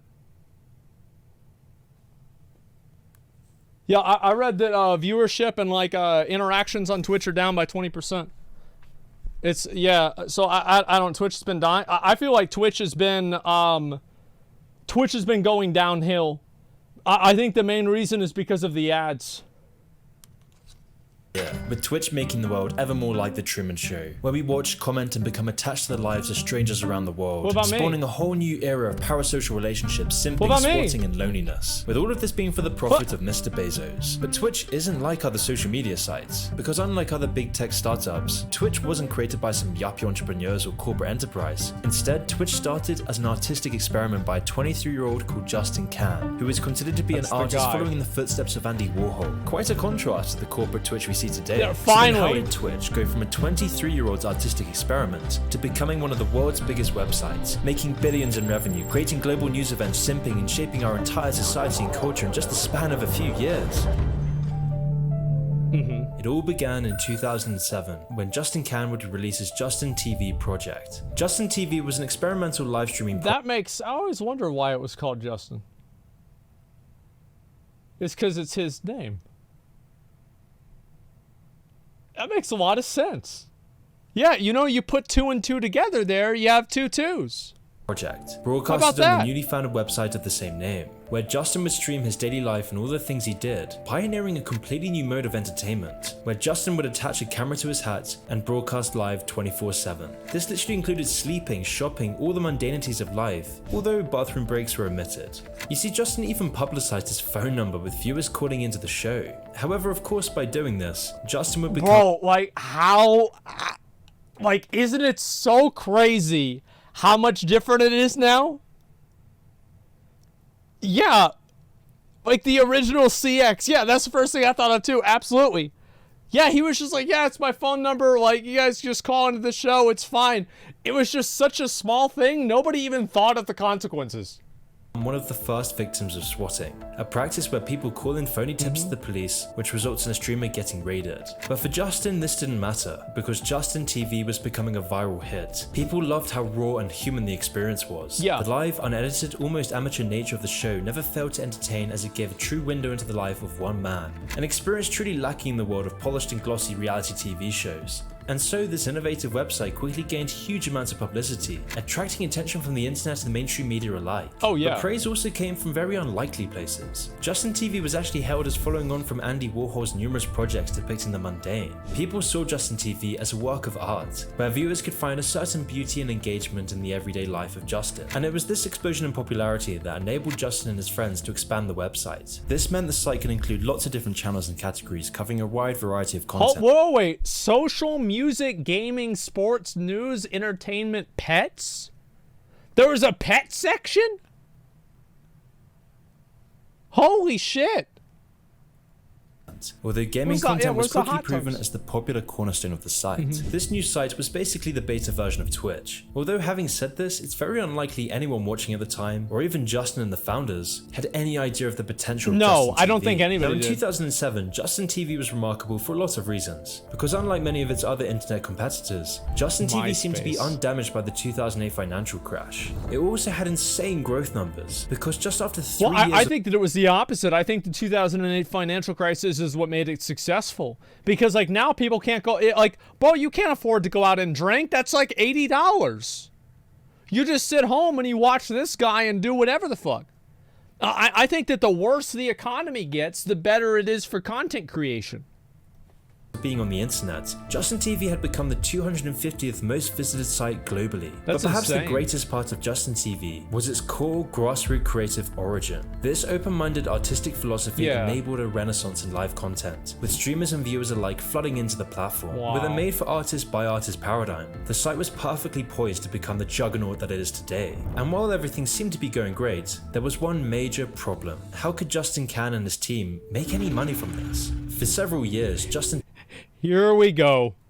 TV had been running on a loss in order to put as many resources as possible into their growth, which meant, like most Silicon Valley startups, all their monetization relied on venture capitalists. But in the years following the 2008 crash, investors no longer regarded Justin TV's user base as sufficient for funding. Instead, investors were now looking for much more than a large user base. They needed to see that a company could function as a true, proper business. So Justin— it's also like back then, that was around the same time around where like the advent of like a lot of ads on YouTube started as well.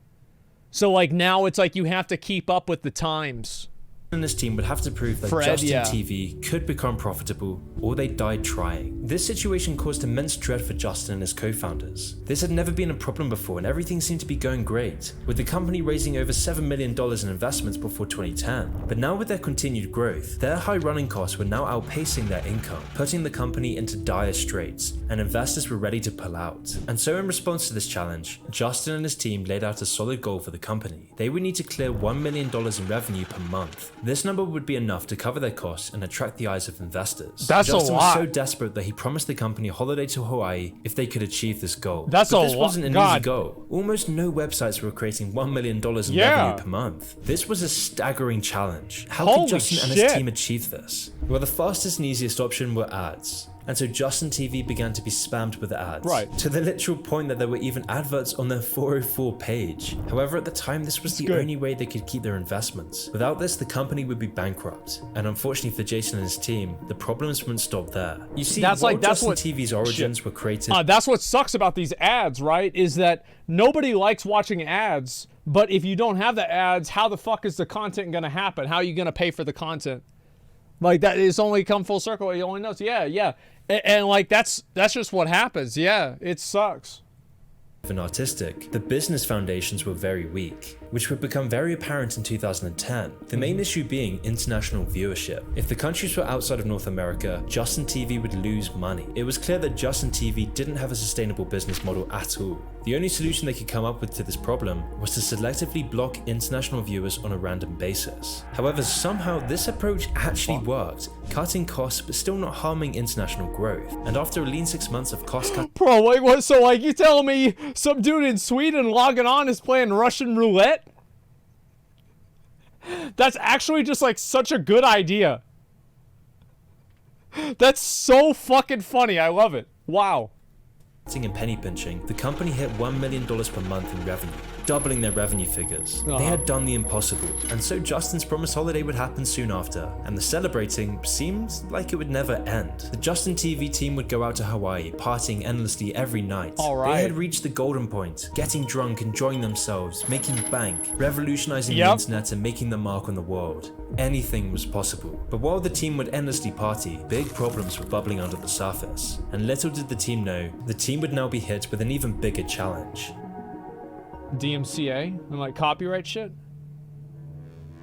You see, Justin TV had always had a tentative relationship with copyright laws, as at the time it was very hard to police the thousands of streams running on the platform. The company had reached a deal with Fox to implement a primitive form of content ID. However, this was still not enough for some companies, and after all the partying, Justin TV would be sued in 2011 by Zuffer, a promoter for American sports. They alleged that Justin TV had let its streamers broadcast pay-per-view UFC content on the site. Some things never change. Bro, like, I don't know how many soccer games and UFC fights I've watched on Twitch. Like, I'm gonna be real. Like, I've seen so many of this shit. Yeah, still with UFC. However, it became clear that Zuffer was just trying to exploit Justin TV's unsturdy business model. They knew the team were partying and had no experience in lawsuits. But when the case was brought to the court, it became clear how out of proportion the claims were, leading to the lawsuit being mostly dropped. Justin TV still had to settle for an undisclosed amount in regard to copyright infringements, but luckily for the team, they had escaped the bullet that almost killed YouTube. It seemed like all the problems had disappeared, and the company would keep on growing. Justin TV seemed to be unstoppable. It was becoming one of the biggest rivals to YouTube. The gaming section in particular had grown exponentially, far surpassing other categories on the website. And so in response to this, Justin TV would spawn a new subsidiary company, Twitch. In 2011, Twitch would be solely focused on esports and gaming channels. And as expected, the new website was a hit, reaching 3 million unique visitors a month, quickly eclipsing both Justin TV and its founders' expectations. Twitch had inadvertently become Justin's golden egg. But not just for Justin. Twitch was fulfilling the dreams of gaming enthusiasts around the world, with gamers around the world being able to make as much money from their passion as they wanted. That's one of the crazy fucking things, right? Is like some people were able to just make so much fucking money. It's like if you were going and you were I remember people would get so mad whenever Caseytron would get donations. Like straight up, like I remember this from like 2000 at like Miss Pandaria. They would get so fucking mad. The only bar for entry seemingly being the creativity and personality of the streamers. These golden years catapulted Twitch forward. No shot. Real creativity and personality of the streamers. These golden years. Oh my god. There he is. Holy shit, man. Catapulted Twitch. Oh my. Bro, is that Soda? Is that Soda and Wreckful? Holy fuck, no way.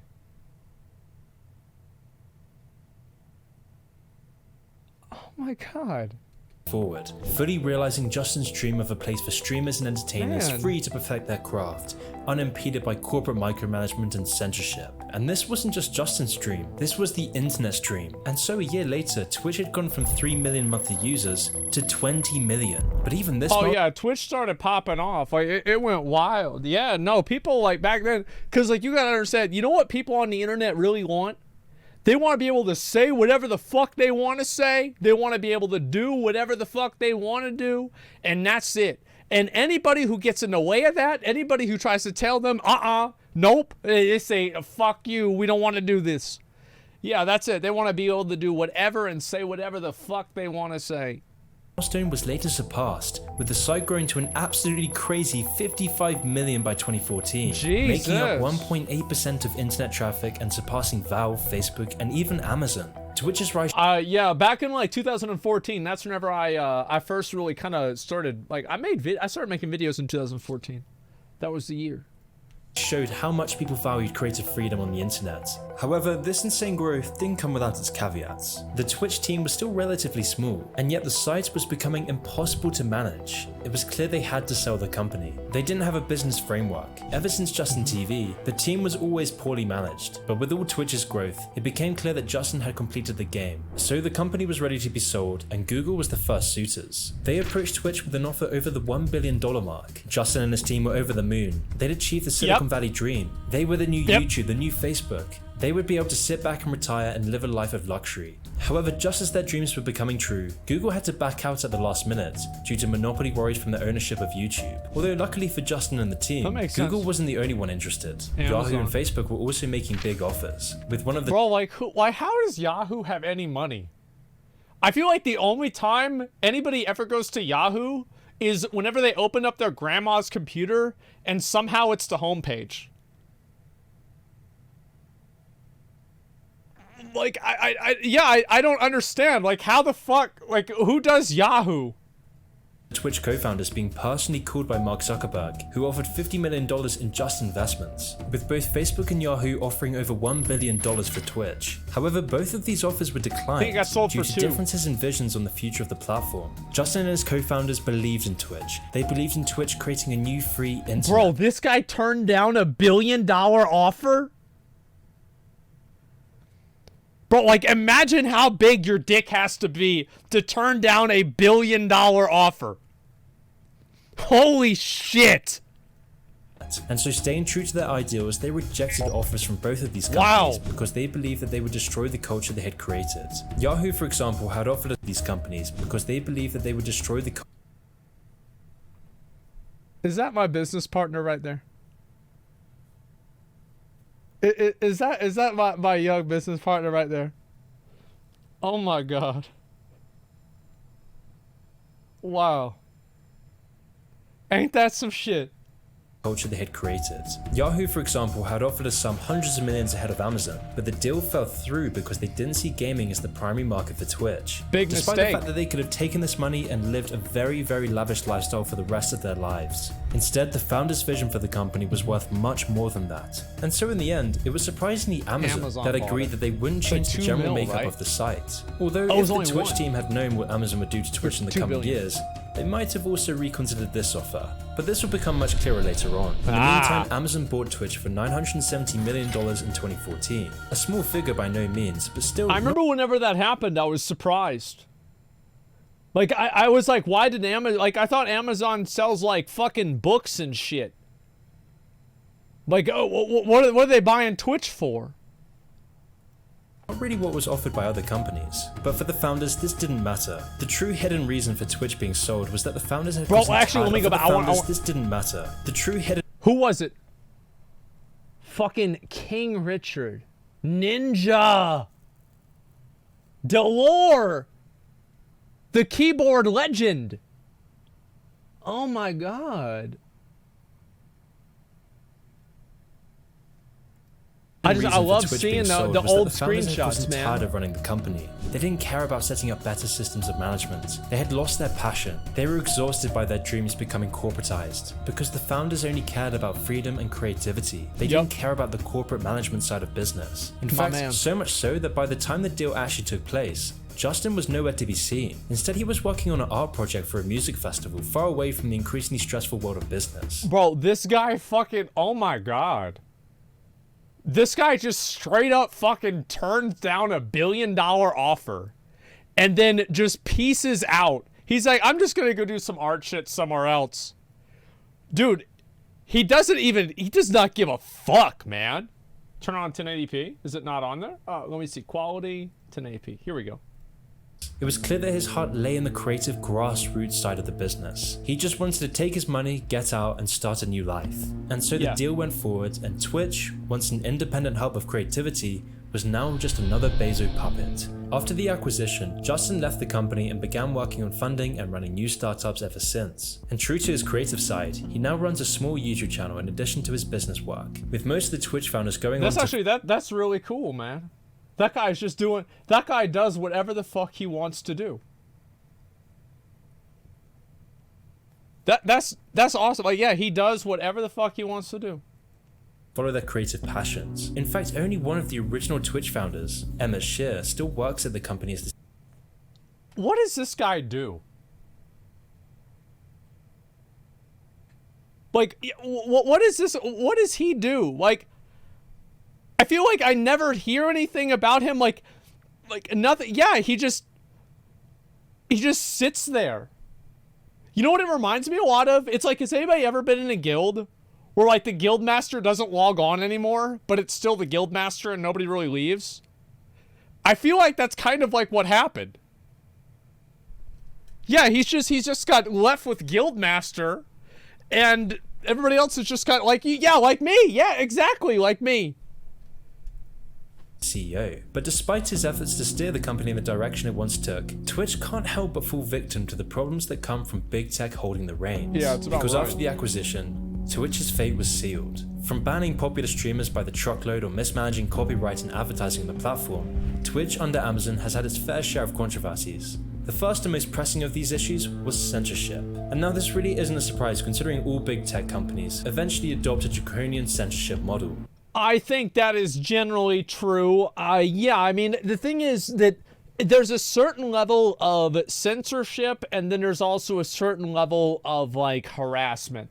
Now, I am pro personal censorship. This is generally what I think is that you should be able to, if you don't want to see something, you should not have to see it. That is your right to not have to see it.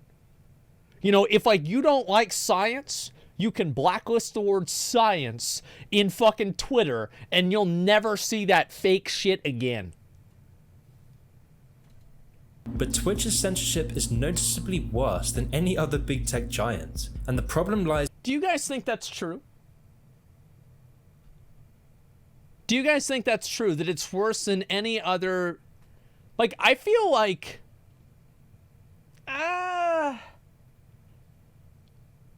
YouTube's worse? No, I don't think YouTube is worse. I don't know. I mean, like, maybe. Let's see why he says it. With Twitch's moderation. You see, ever since the platform properly took off, there were always too many messages to keep track of, let alone moderate. Sure was. But for advertisers, this wasn't good enough. They didn't want to advertise their content on, quote, controversial topics. So Amazon tussled with this issue for years after they acquired Twitch, trying and failing to suppress its culture of free expression. And this is for years after they acquired Twitch, trying and failing to suppress its... Bro. Look who it is. Holy fucking shit. Read the chat. Read the chat. Spurg about to be a hate work. Banning VODs again. We can call him Baldy for another 2 months, boys. Nice. Twitch's clothing. Closing. Where do we go? YouTube? Fuck those snowflakes. No more McConnell then. Off to YouTube. The end.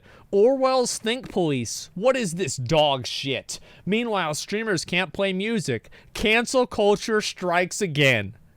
Bro, people were not having it. They were not about to have this shit. Oh my god. They were mad.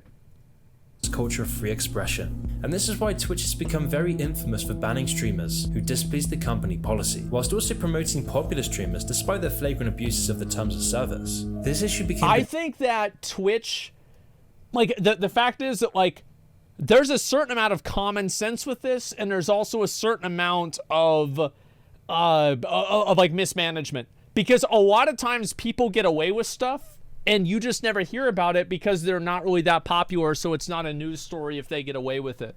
I feel like most of the time, a lot of these like breaking of TOS, and like also like if you're a really popular streamer, this is the same with any company, right? I mean, you're gonna get treated different. Like you can make mistakes that other people can't make because you make the company more money.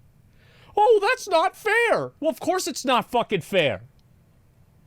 No shit. Particularly noticeable in December 2020 with the outright banning of words such as virgin, incel, and simp. But Twitch does that didn't happen. Here. In December 2020 with the outright banning of words such as virgin, incel. Okay, it did happen?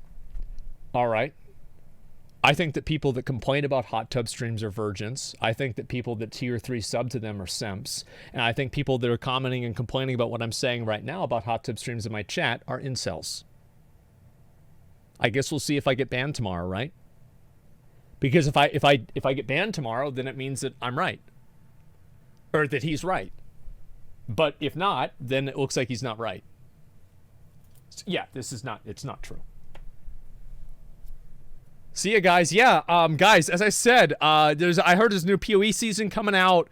Feeling a break coming on. And simp. But Twitch doesn't just ban simple words like this. Twitch has amended its misinformation standards and said that users who repeatedly disseminate misleading material will be banned. According to I feel like, has that ever really happened? Like, I don't, has that really happened before? Because, like, I mean, Greek, like, I feel like to a certain extent, like, how is it that Greek can exist and misinformation is getting banned? You see what I'm saying? Like, bro, Hassan got banned for saying cracker. Yeah, but like that's some different. Like, that's some racist shit. Like that's different. Like unhinged, my stream or last stream, yeah, whatever. It says Greek got banned for twerking. Yeah, exactly. Like he didn't get banned for misinformation. And what's this here? Greek speaking truth. Oh, because it's not information. They know what it really is. Exactly. And they banned Trump? Yeah, but like they banned Trump because they don't like Trump. It had nothing to do with what he said. They said they banned him for some shit he said about Mexicans or something like that 2 years ago. It was just that was a virtue signal. Like, what the fuck do you mean? Like, yeah, absolutely not. What's this here? Do you think Twitch has autopilot since COVID started? People got banned for saying WoW's not pay to win? I wish. Why is Destiny banned? Honestly, I think that there are very few streamers that Twitch might not actually like. I think that if there's any one streamer that Twitch actually doesn't like, is Destiny. Destiny's been on this fucking platform for fucking a million years, right? That Destiny is like, you know, whether you like Destiny or not, you've got to admit, this guy was a fucking, one of the founders of the site.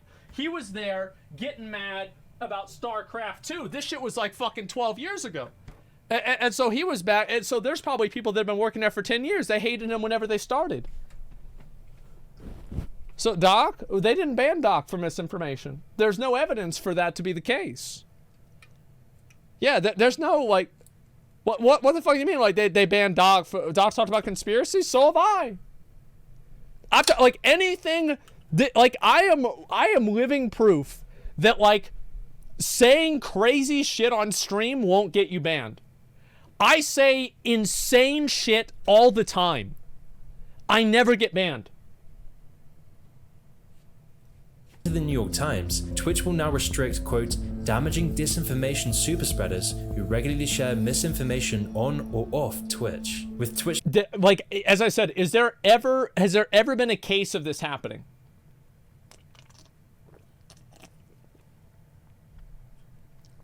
Yeah, has this ever been a case of this happening? Not yet. And Gutex? Oh, but did they ban his account, or did they just remove his emote? Because I thought they just removed his emote. Yeah, Phantom Lord, he's banned, but did he get banned for that specifically? I don't know. Okay, let's see here. Yeah, I don't know what the details for that are. That actually could be a good example. I didn't think of that.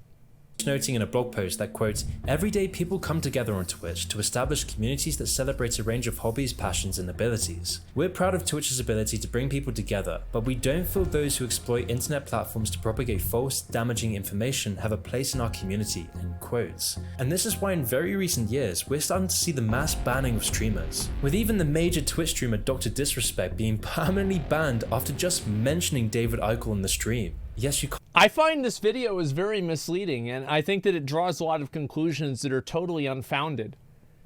Like the idea that Twitch streamers don't get banned for blatantly breaking the TOS like really big streamers, and I think that really what he did is that he showed an example of XQC and another example of Pokimane. Like, you can't just insinuate something like that and then not use it, not actually express like why this is. And also, like, doesn't this directly contradict the fact that other people are getting banned? And even in his own picture that he used as a pop-up, it showed XQC had gotten banned for, that was like his 5th time. So like, it's clear that obviously the TOS is being upheld for streamers, even if they're big or small.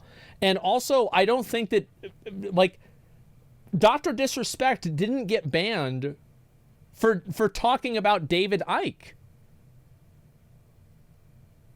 Like, that didn't happen.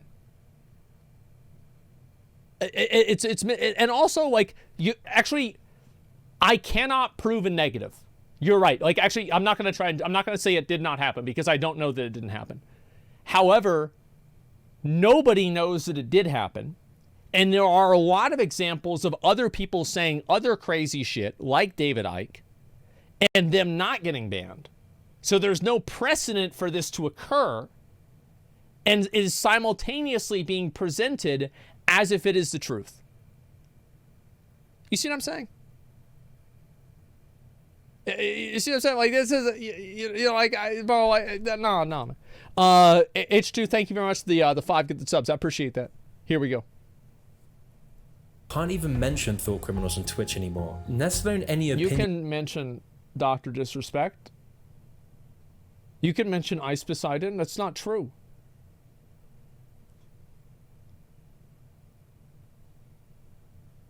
It's not true. That might go against Twitch's moderation team. But then who is in control of Twitch's moderation team? Who's setting these terms of service? Well, once you understand Twitch's moderation team, everything else begins to click together. And it starts to make more sense why Twitch's censorship has quickly become so extreme, even beating YouTube in its draconian levels of censorship. For example, the people in charge of Twitch's censorship teams are people like Steph Lower, a prominent member of Twitch's Safety Advisory Council. Her position is very powerful. Steph has the power to control Twitch's terms of service and permanently ban users from the site. Now, who is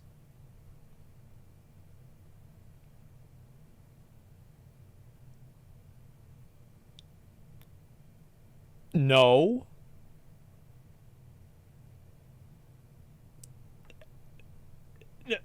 No, that's not, like, it's just like, are you kidding me? That's not, like, we've got to go, let's go back and we're gonna pause every time something was said that's not true. Censorship. For example, the people in charge of Twitch's censorship teams are people like Steph Lower, a prominent member. They're not in charge of the censorship team. This was clearly a PR move to get good press for bringing people on that are part of minority groups. These people probably have no power and no influence. And this was even confirmed by Devin Nash whenever he was invited to the project but declined because he didn't like it. And he thought that it would have no power or impact. So even somebody who was involved in this directly and declined it said this wasn't the case. Said people like it's not them. He's playing games with words. It's clearly what it is.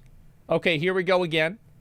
Of Twitch's Safety Advisory Council. Her position is very powerful. Steph has the... There's no evidence of that at all. There's no evidence that anything that's happened on Twitch was an outcome of the Trust and Safety Council. There's no evidence or even indication for that. And I think that there is an indication in the other way. Power to control Twitch's terms of service and permanently ban users from the... They don't have any power to control the terms of service that is explicitly stated or known at all. Will advise. This does not, like, advising on something does not mean that they're writing it themselves. And it also doesn't mean that they can explicitly ban somebody. Like, listen to what he said again. very powerful. Steph has the power to control Twitch's terms of service and permanently ban users from the site.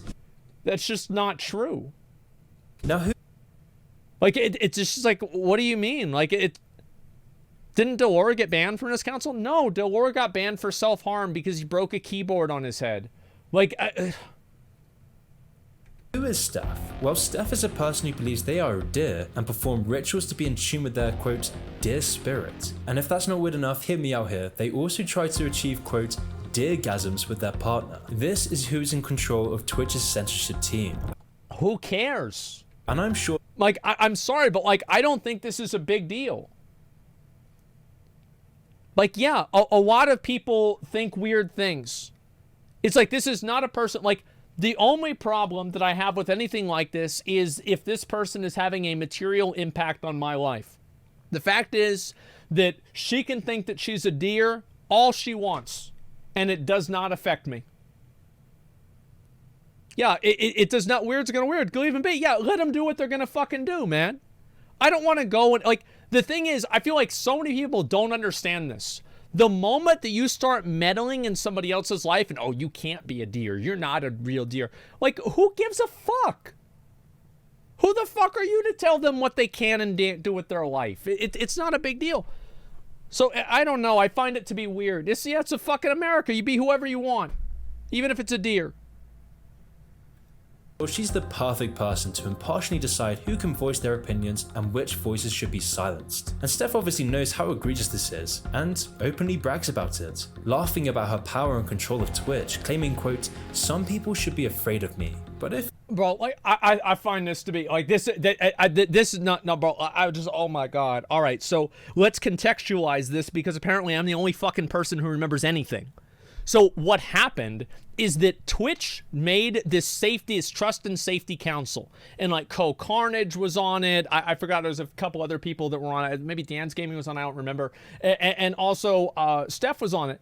And what happened is that immediately after this announcement came out, people immediately found out who she was, what she was about, all the shit that was going on. She came out and apologized for it. She apologized for it, yeah. And why did it happen? Why did it happen? It happened because of Twitch. Twitch wanted to get virtue signal points, they wanted to get good press, and they wanted to look like they were politically correct. So they take this person, they put them on a front fucking page, they put a target on their head, and they say, hey, look who we care about. Then everybody went over to their chat, and they harassed the fucking shit out of them. And then guess what? After fucking, I don't know, 2 or 3 days of this, yeah, she cracked. She said stuff that she shouldn't have said. No fucking shit. Who wouldn't have? This is a small streamer with a very tiny audience that immediately gets exposed to literally over 1 million people. And yes, they make an ass out of themselves. That is a bad thing. But they apologize for it. And this is not in any way, shape, or form any type of material acknowledgement that this is true. She just said this. There's no acknowledgement that it's true. There's no indication that it's true.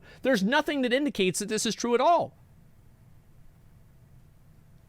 She went on a power trip crying about cis men? Of course she did, because she's getting attacked by a bunch of people who she thinks are cis men. Of course that's what happened. It's like nobody can ever fucking stop and think what somebody else is thinking. That doesn't mean that she's right. She even apologized. I'm not defending it. She's not defending it. I'm saying that it makes sense why they behaved this way, why they reacted this way. You have to see why somebody does something in order to find out why you can make them not do it.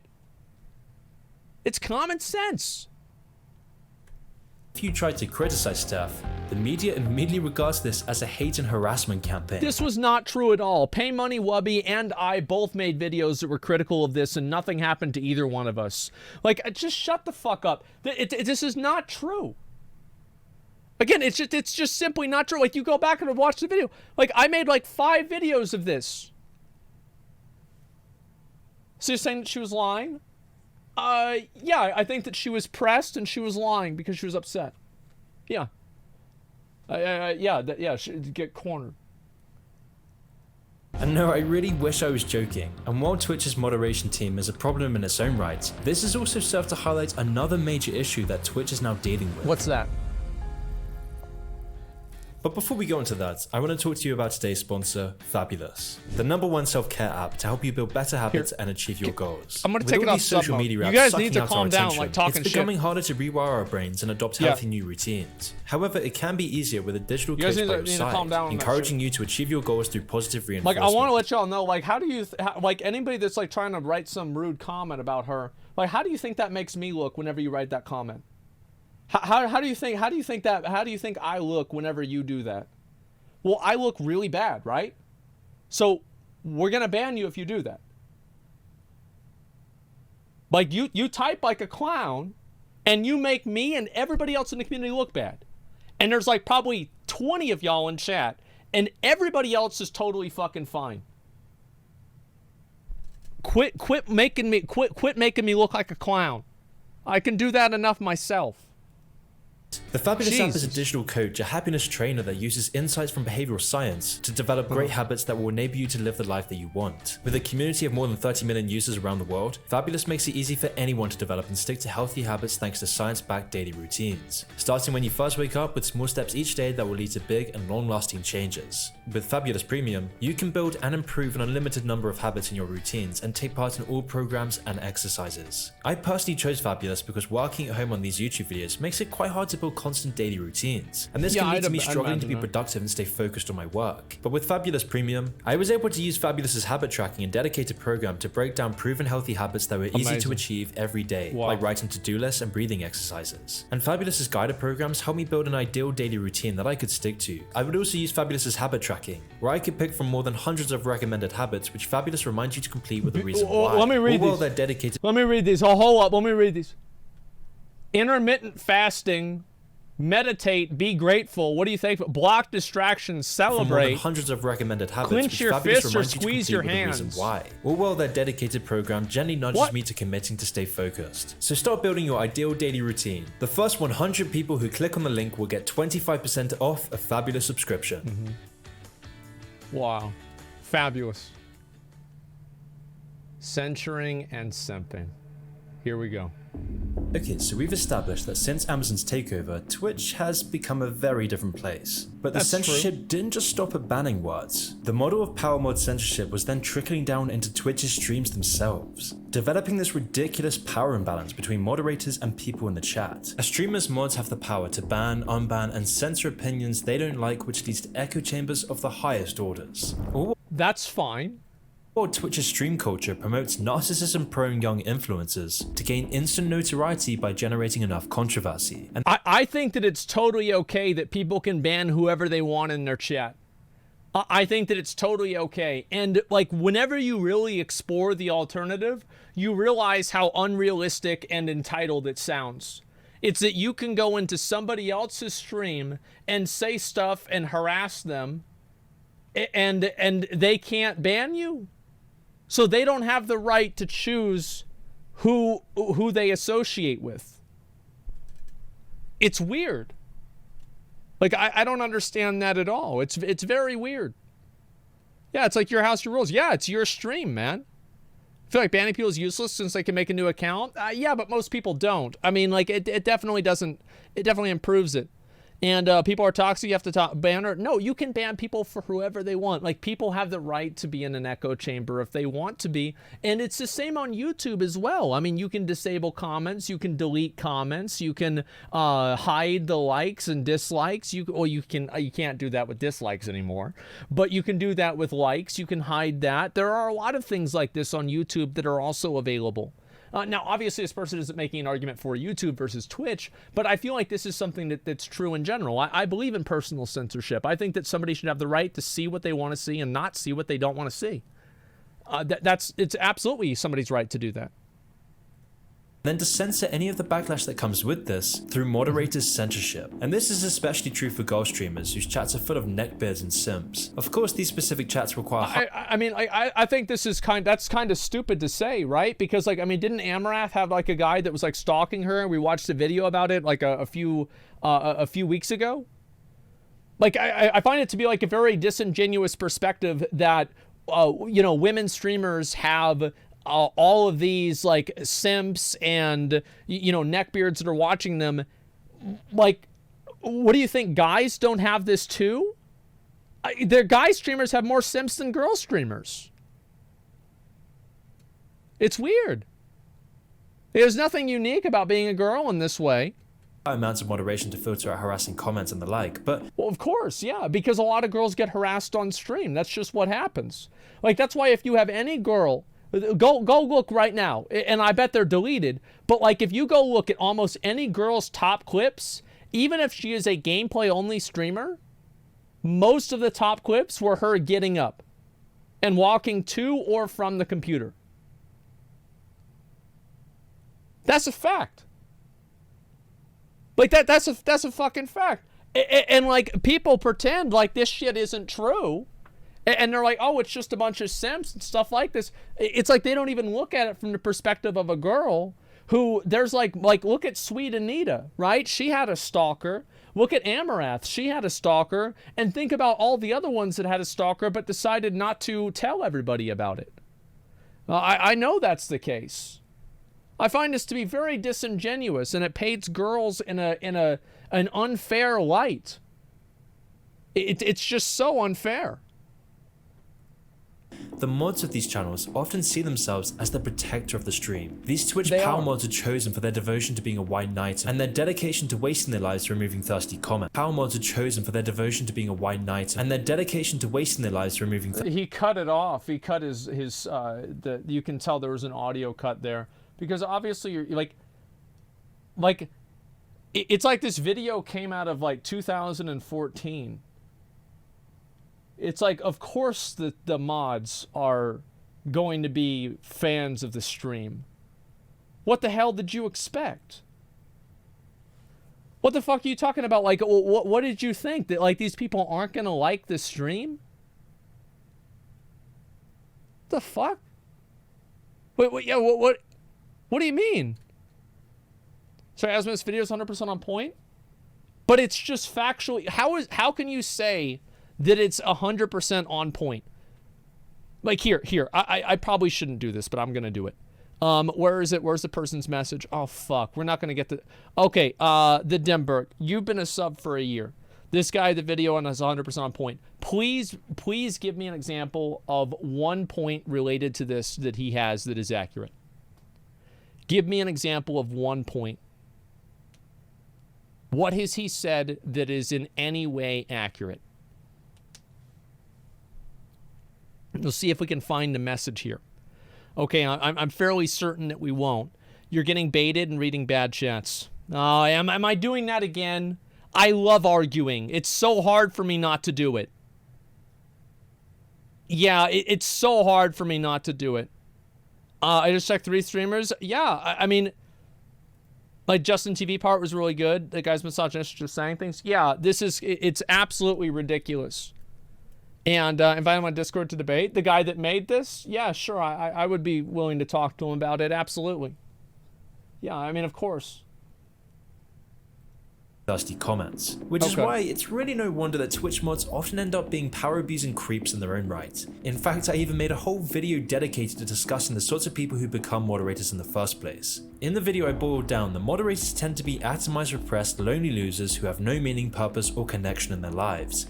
I think that you can say that people that want to be a moderator, they are people that want power. And this is like always the paradox of leadership and the paradox of power, is that you want people in power that don't want power, and the people that want power through leadership, you probably don't want them to have it. Like, this is always the case. Now, are they lonely losers? No, I don't think so. I think that most people are just moderators because they like being part of the community, and it's something that they do all the time, and they find a way to give back, and they're okay with it. Right? I mean, that's it. And I also have mods that never, like, some of my mods do a lot of work. They do great stuff. But some of the mods, they are never in chat. They never ban anyone. The only time they're like, they'll come in a chat like every 6 months. Hey, does anybody have a Steam gift card? Yo, by the way, like, I need to, I was going to get this new game. Can anybody give me a Steam gift card? Like, just real quick. Yeah, it's a whole spectrum. taking out their oppression by censoring information they don't like, and drooling on the e-feet of bimbo Twitch streamers, milking Yeah, I think that's totally okay. I think that the Twitch streamers, each streamer, you have to keep in mind, each person who's a moderator is a moderator because the streamer allows them to be a moderator. So any action of a mod is implicitly allowed and supported by the streamer. Now, obviously mods go rogue, of course, but I think as a general sense, that's true. Twitch is simply cash cow. And I haven't even mentioned Twitch's admins themselves, who rule the site with an iron fist. The admins at Twitch are quick to ban any small channel that strays even an inch from the terms of service. Although they don't even bother to... I don't think that's true because most small channels don't get reported, but I will grant you this. Smaller streamers don't know all of the rules and nuances to Twitch. And I do feel like for a small streamer, this is a point that he's making that I think is relatively accurate, is that as a small streamer, you are playing Twitch on hardcore mode because you are going to get probably no chance at an appeal. And on top of that, you have people in chat that are intentionally trying to get you banned because they think it'll be funny.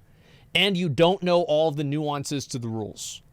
So I actually think for a new streamer, the platform is incredibly unforgiving. And bad. I think this part is true. Well, let me see what this is. Calling this guy is going to ask channel taken down. I don't know if he got his channel taken down or not. I have no idea. Let's watch this. Adhere to their own rules. They just make it up as it goes along. All the while they protect the most popular streamers who have free reign to do as they please. So long as Twitch can still... Hassan got suspended like 3 times though. Like, I feel like Hassan's kind of a bad example for that. Because remember whenever he said cracker and he got suspended for a week. And then other people said it and they got suspended too. So I don't think this is a very good example. This literally didn't happen. Take that giant cut. I mean, Twitch is absolutely shameless with their committal to these... And also Hassan got suspended a few years ago whenever he played a video that had violent... like a violent footage in it. So the idea that Hassan is not getting in trouble is just simply, it's factually untrue. That's the thing. This is a factually untrue statement. Hassan's trash? Well, I don't care. Somebody can be trash and they still don't deserve to be banned. Double standards, which ties directly into their recent move towards so-called hot tub streams. Now, as I mentioned before, Twitch has always struggled to generate revenue, but under the control of Amazon, Twitch resorted to desperate measures, with Amazon deciding that the best way for Twitch to make money was not just to allow, but to actively promote softcore porn on their platform. Despite Twitch's terms of service prohibiting... I don't really think that they actively tried to promote it, and actually I would argue the opposite. I would argue that the hot tub and ASMR sections were created so they can explicitly not promote it. Because what happens is that advertisers don't want to have their ads placed on certain types of content. So they don't want to have their ad next to Amaranth sitting on a banana. Like, you know, they feel they this is sexual content. It's obviously sexual content. And so they don't want to have their ad next to it. So Twitch creates a separate section that all people in that section don't get the opportunity to run ads. They can't run certain types of ads and their ad revenue is a lot lower. And it's the same thing as the slot section as well. And so actually in the creation of those sections, it creates the opposite argument because of the way that ads are integrated into the website. You see what I'm saying? And but it's sexual content, but Twitch is doing nothing to remove it because they don't care. It's not a problem to them. Yeah, because it's not a problem. Like, why would they care? So what if a girl wants to sit on a banana? Who gives a shit? You know, it's the advertisers that care, so they removed it from the advertising budget, and so now it doesn't matter. Why would they go out of their way to solve a problem that doesn't need to be solved? Why would they invest their time into something that they don't need to do? Because kids? You can't make an argument it's for the kids whenever you have people all the time talking about the nuances of anal sex. Like, I'm not going to fucking clutch pearls about a girl in a bikini whenever there's other people talking about anal sex and like fucking how to give a blowjob. It's not going to happen. Not to mention games that people play that are obviously not okay with kids. Putting adult content, the site became proliferate. Wait, no, people don't understand that? Aren't accounts age-gated anyway? Yeah. Considering how normal a girl can sit in a banana, but if I paint a girl on a banana, it's sexual content. Wait, so wait, there are people that disagree with what I'm saying? Like, Twitch doesn't give a fuck about kids. Yeah, it's like, yeah, you look at, like, the top 40 music videos. Like, most of the top 40 music videos, especially, I mean, like a Cardi B music video, absolutely way more explicit than anything you see on Twitch. And kids can watch that. Again, I'm not going to do this pearl clutching thing. I think it's ridiculous. And also, it's age-gated. Yeah, it is. What's this here? I hate to say it, but you're turning into an old man yelling at the kids. True. With so-called hot tub streams, to such a degree that Twitch later added a separate category just for this topic. Yeah. And while this obviously wasn't in keeping with the company's founding principles, it didn't stop Amazon from... Yes, it was. Who's to say it's not in keeping with their founding principles? I think that it is in keeping with their founding principles, because their founding principles were fundamentally no censorship and let people upload what they want to upload. So I would argue the opposite. Like, the entire thing was predicated on people being able to say and do what they wanted. Embracing the trend, milking as much cash as they possibly could from simps and neckbeards, with Amazon profiting from the growing class of desperate lonely losers whose... That's not even really true either. Because if you know, like, a lot of these streamers, female streamers, they make all their money on OnlyFans. They make all their money on donations. They don't make a lot of money on subs because people are embarrassed to be like a sub of, I don't know, like Amorath or something like that. So this is, again, like another, like, not really true statement. Now, let's see here. The only way of addressing their pain of isolation is to spunk their grubby cash onto a virtual ego. And while these streams were hugely popular and led to lots of donations and revenue for the platform, yeah, it also angered the normal...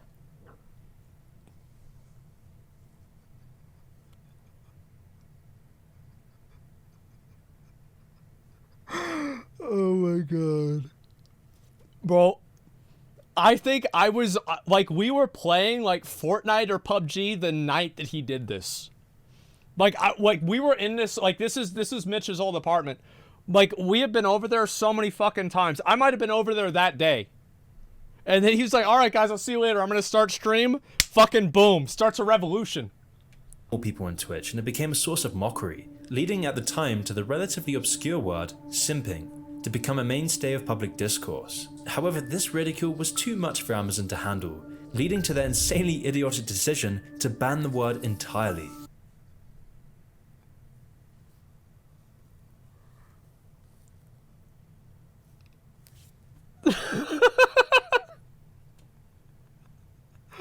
Bro,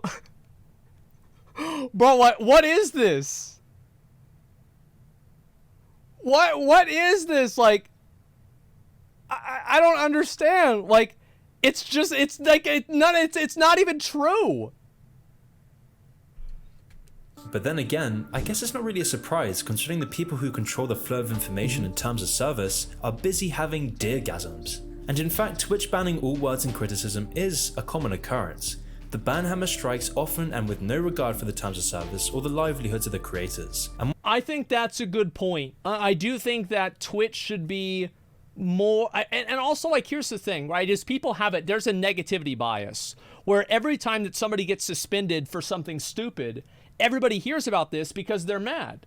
So, like, you hear about the bad ones, but you don't hear about the normal ones where it's like, oh, somebody pulled out their dick on stream and they had 7 viewers and they got banned, and that's it, right? You never hear about those because it's like, yeah, of course that's what happened.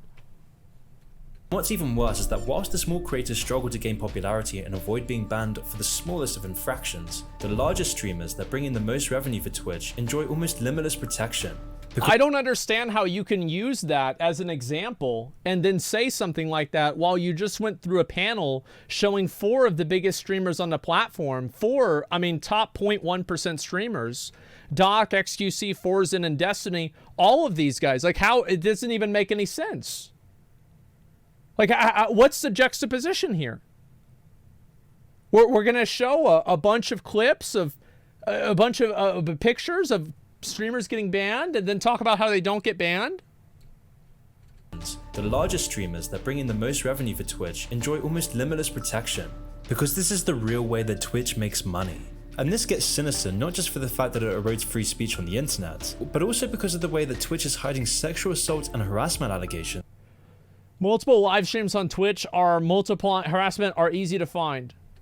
Against much of Twitch's biggest partners, all in the name of protecting profits. Erodes free speech on the internet, but also because of the way that Twitch is hiding sexual assault and harassment allegations against much of Twitch's biggest partners, all in the name of protecting profits. The worst offenders in these allegations were given 3-day bans at most, and a tiny little slap on the wrist for such egregious allegations. Of course,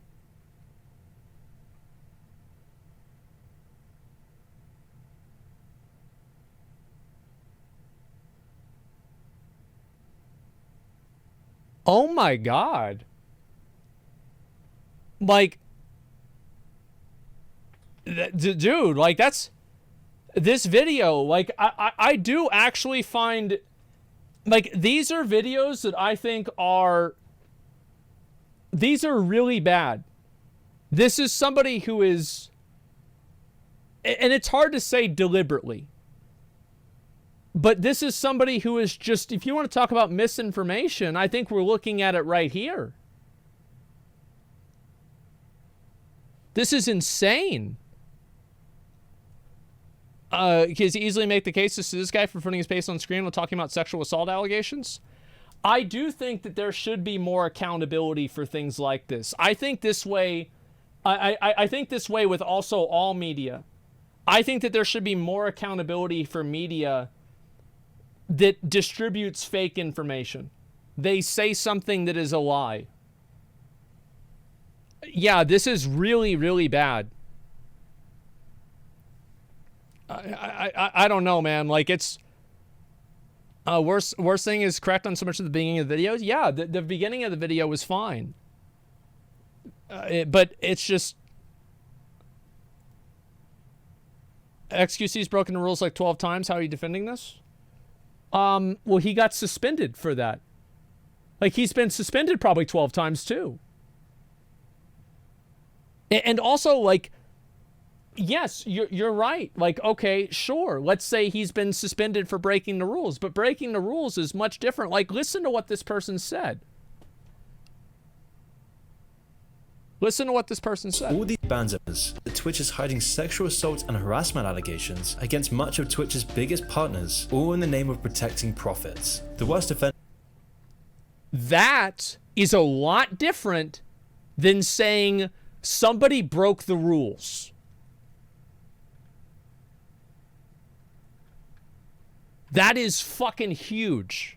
His point's a small streamer won't be able to return 12 times. It's just one and done.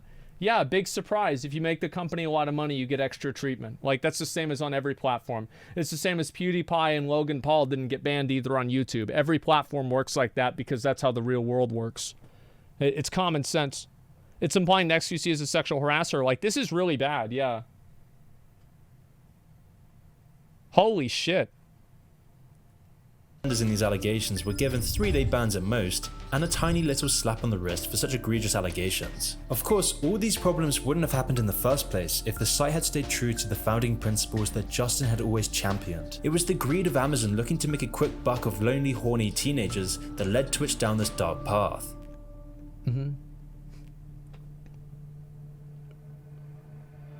But then this begs the more important question: why are so many people throwing their cash on these parasocial relationships in the first place? How is Amazon able to— Because people don't have any friends in real life, and so they think streams are their friends and people that they're in streams with are their friends, right? I think that's pretty normal. Yeah, that's normal, yeah.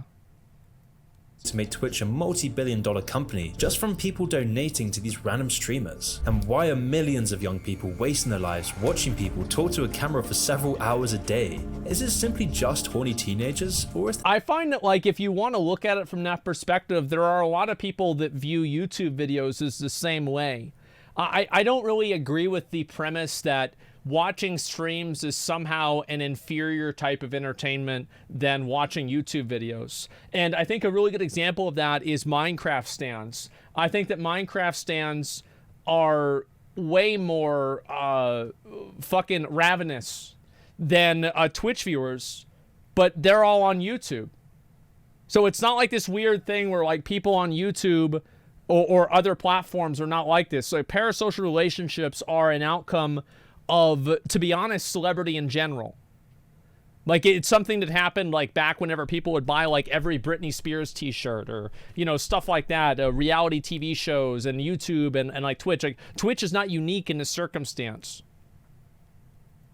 There's something else to this. Well, it's no secret that our neoliberal dystopia indoctrinates young people to shun their own authenticity, community, and family for the replacement of virtual online relationships to provide them an empty sense of community. We live in a society... Let's see about that. So, media wants you to abandon your family and be part of... I mean, you could make a capitalistic argument for that, sure. I think maybe you could do that because it would be something that is beneficial for them financially, so you could imply that they're doing it under the assumption that they are acting in their own benefit. Sure, you could make that argument. I don't really think it's that accurate, but okay. That has normalized and accelerated the evisceration of the family unit. The building blocks of society are crumbling into dust. In the words of Theodore Dalrymple, the vacuity of modern life in the West, its lack of transcendence lived as it is increasingly without religious or political belief, without a worthwhile creative culture, often without deep personal attachments, and without even a struggle for survival. Taking us into a God-shaped hole, which is rushing the search for sensual pleasure, which, however, no more than distracts. And the sensual... I think that most people don't want to go into a world of, I'm going to just change this because it's a little bit uncomfortable to look at that. Okay, the guy just staring at me. Of modern life, a sacrifice transcendent. Like, I don't know whenever this guy said this. Let me go over, I'm just going to look up and see whenever the, Theo... Dalrymple. When did this guy, was born in 1949. Okay, so he's still around. All right, so this isn't something from like the 1800s or something like that. Because, like, I mean, there were, like, I mean, there's quotes of Socrates complaining about how kids nowadays just want to drink and not study and hang out. So I didn't know if this was something from a long time ago. I don't really think this is a necessarily bad thing. I don't think that a transcendent lifestyle is really not necessarily accessible. I think it could be accessible, but it is not pursued by the average person. An average person sometimes doesn't want to have a transcendent lifestyle. You look at, like, the context of, you know, like the spectrum of, like, you know, human IQ, human behavior, human interests. Many people don't want to spend a bunch of time thinking about, you know, like, all these complicated issues. They just want to watch the big game. And that's okay. It's not a bad thing. You don't need everybody to be a Harvard graduate.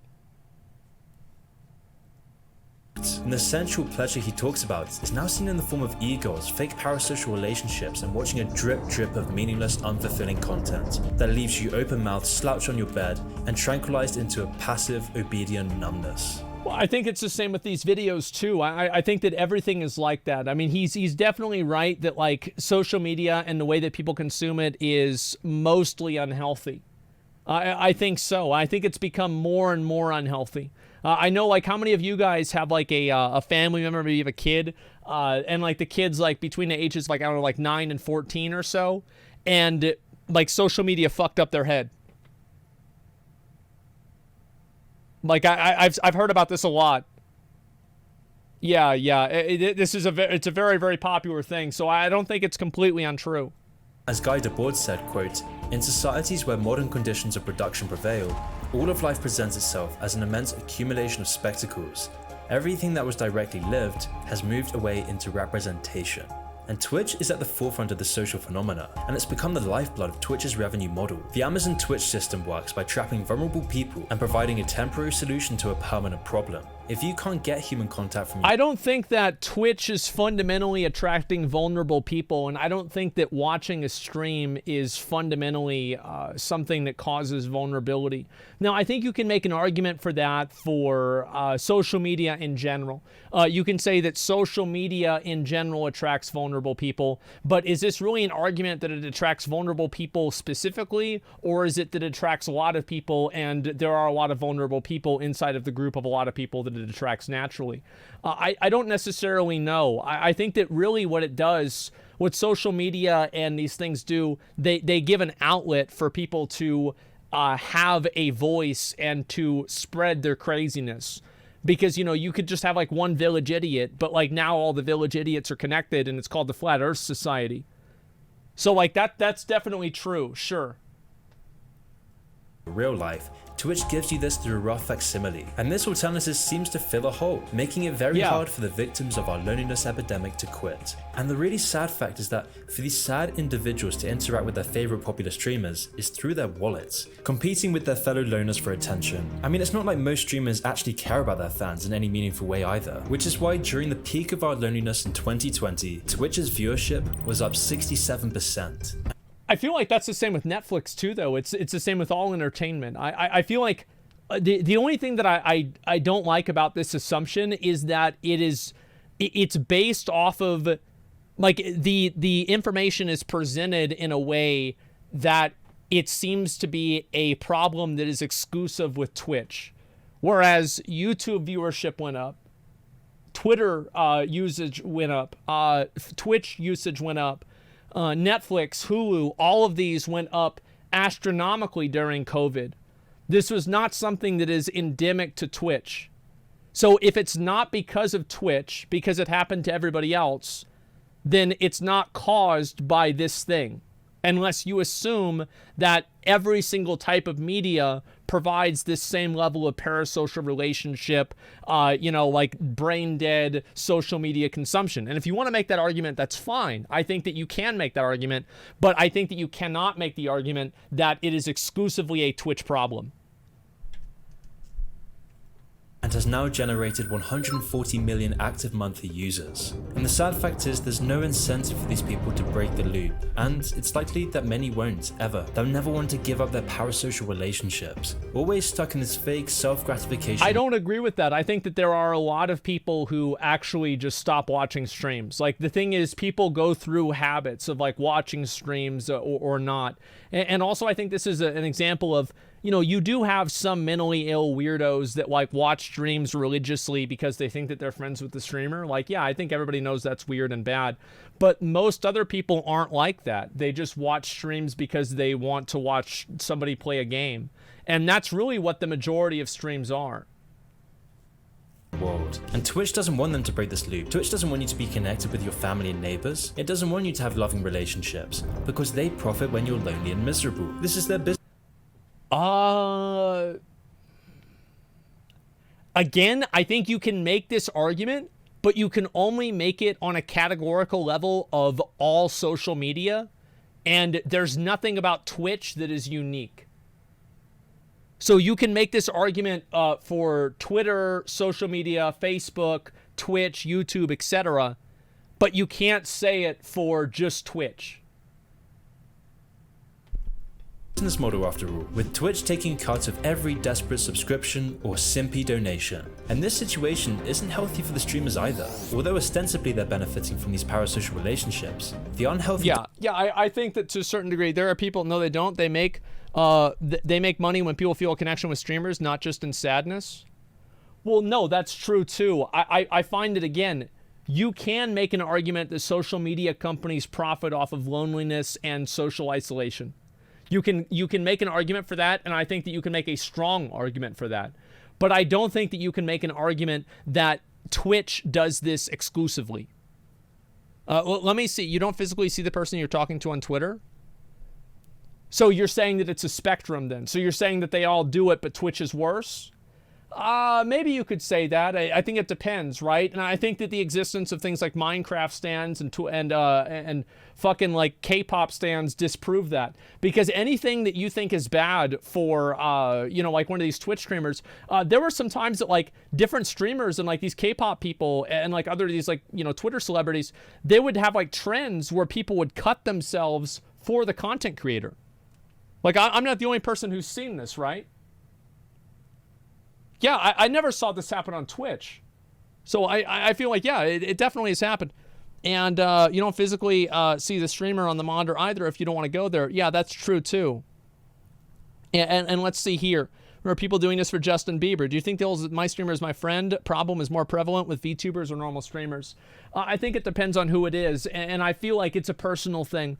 All I'm really saying is that I think that all of social media does create this, and it's not something that's unique with Twitch. I think the reason for that is that you can look at other types of media and how people consume it, and these same things manifest in all social media, not just on Twitch. So it would imply that Twitch is not a causal factor.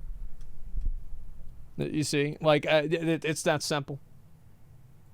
Dynamic this creates makes these popular streamers live in this sort of weird Truman Show lifestyle. The whole world knowing one's innermost life with no reciprocity whatsoever can make havoc on the mental health of streamers, by either turning them into egotists. Yeah, I think that it can be very unhealthy as well. I think this is true. People feeling like they have to share everything about their life and then the audience wanting that. Like this is definitely an issue for certain streamers. I also think that like to a certain degree, this is a problem with like a person not able to set their own boundaries and not able to make decisions and decide things for themselves.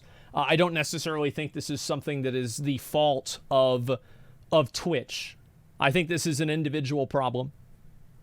It's called narcissistic maniacs, or depressed, anxious, emotional crybabies, which is why so many popular streamers seem to fall from grace in such a catastrophic fashion. And this might be one of the worst things about Twitch. I mean, I don't know. Like, I mean, Tyler 1 is extremely successful. Like, Amarath was extremely successful. Tfue is doing great. Like, I feel like all of these examples, except for Delore, who only got suspended, and now I think he's back and he's fine. So, I mean, like, the only one that you have an example of, really, of that is from 2000 and, like, what was it, 2012, with the wheelchair guy.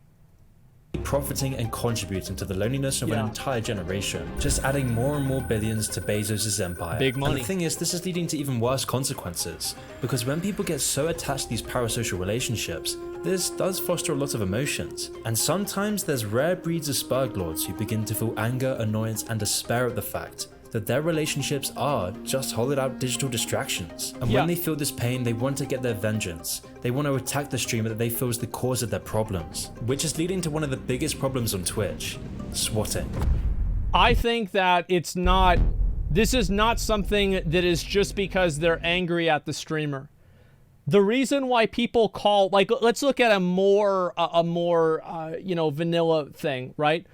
Whenever I would go somewhere, people will call the restaurant and ask if Tryhard is there. The reason why they're doing that is not because they have some parasocial relationship with me and they're mad. They're doing it because they think it's funny. That's it. Yeah, they think it's funny. They want to get an impact and they want to do something. Now, I think that this is not always the case, but it's not always, and it's not never the case. It's just the case sometimes. And I don't agree with the assertion that it's the norm. I don't think so. I think that that's not the case because a lot of other times people do it in much more, you know, less bad circumstances. Swatting is when someone finds a streamer's address and fakes a police call, telling the police that this streamer is a serious danger, also that the police broke into the streamer's house to arrest them. Probably the most famous example of this, however, is what happened to Ice Poseidon, the controversial streamer who seemed to be the swatting magnet. Now, he was already on Twitch's radar because of his unmoderated chats and the fact that his streams would often break Twitch's terms of service. They would. But because of his popularity and the revenue and publicity he created for Twitch, this negative attention was often ignored. He was never... I do think that's probably true. Twitch generally was like, yeah, Ice is a little bit controversial, but he's popular, so we're going to let it go.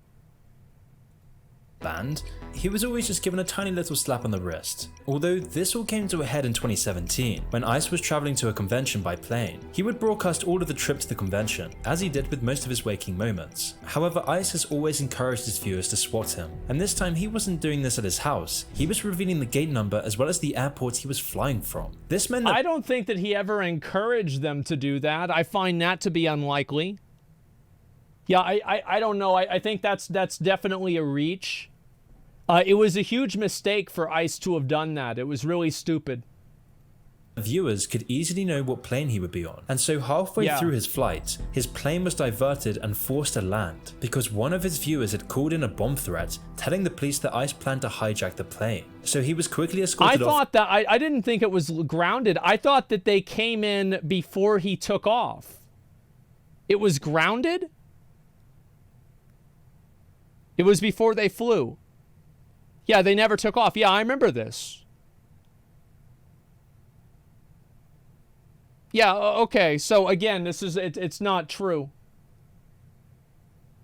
Grounded means the same thing. Well, what I'm saying is like there was never a situation where the plane was in the air and they took the plane down as a concern of a bomb threat. It's misinformation. Yeah, it's crazy.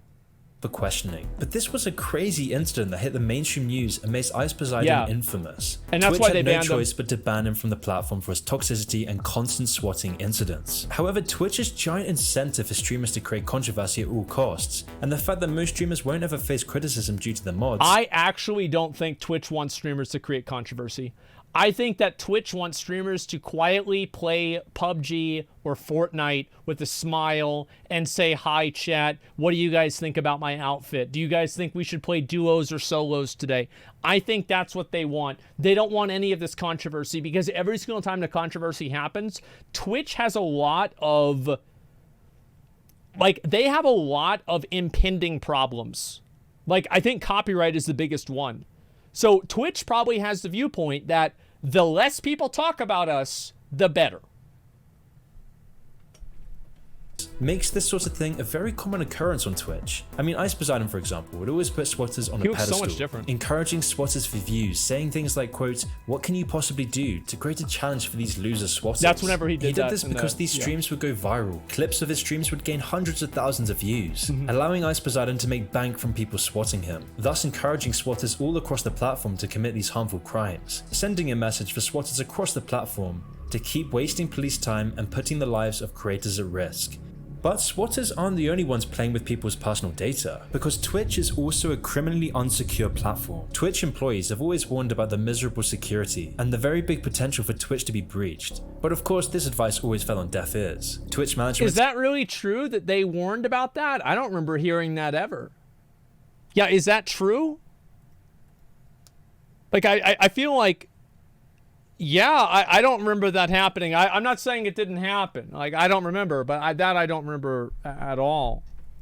It has always been horrific, even since the Justin TV days. But of course, this would inevitably lead to what happened in October 2021, when a massive 125GB data breach revealed truckloads of information about Twitch's partners and even their payouts from the platform. That was a fuck up. Let's be honest, that was definitely a fuck up. And whilst this was horrific for Twitch users, and being a needed light on how weak Twitch's management and security is, this breach did also reveal some kind of fascinating insights. It showed that some of the highest paid Twitch streamers, people like Hassan Piker, a famous internet commie, gained almost $1.5 million from Twitch every year, and this is just from Twitch revenue alone, all for him promoting socialism and wanting to eat the rich, all while making— That's his right, though, isn't it? So I don't know how, like, I find this to be so, like, I wonder how this person is able to reconcile the idea that Justin TV was meant for people to have a free space with no censorship. And now this person, Hassan, is being used as an example of Twitch being bad. And the implication is because they didn't censor him. So is Twitch either betraying these principles or are they doing them? I mean, you see what I'm saying? Like, this is a bit much. millions from these people who have no connection in their real world lives, but that's a topic for a different video. But what's more important was that this leak was done by one single hacker, a lone agent who managed to copy the entire website without raising any alarms. That was crazy. That shit happened. It was absolutely crazy. I think he means the hypocrisy. Oh, of like Hassan being a socialist and then having a lot of money. Yeah, I mean, again, I feel like those like low-level like these are, in my opinion, I think this is like low IQ. It's like low IQ bait. You know what I mean? It's like, oh, I can see that the person is saying one thing and doing another thing. Like everybody does that. Like it's not, yeah, massive hypocrite, to be honest. Yeah, I think everybody does that. You know, people believe in something, but if it's beneficial for them to do the opposite, they'll probably do it. This isn't some kind of like, you know, brilliant fucking I'm very intelligent situation. It's just common sense. People have evolved for millions of years to act in their own self-interest. Failing the very unsteady foundations the Twitch business model was built on. But even with this in mind, Twitch will still rise. In fact, Twitch is set to grow exponentially in the coming years, with the company projected to grow 25% every single year. Ooh. Because Twitch only grows when the population becomes more lonely and isolated, with shocking data revealing that about 40% of Generation Z suffers from loneliness, which coincidentally is the same demographic that uses Twitch the most. And when you stop to actually realize that the top streamers make almost— Is that true? I feel like Twitch is mostly a millennial website. Like, I really don't know if this is accurate or not. Yeah, I feel like it's primarily a millennial website. It's the same for YouTube. Yeah, I think that all of these, like, again, like all of these criticisms and things like this, these are all for any website. I'll be right back.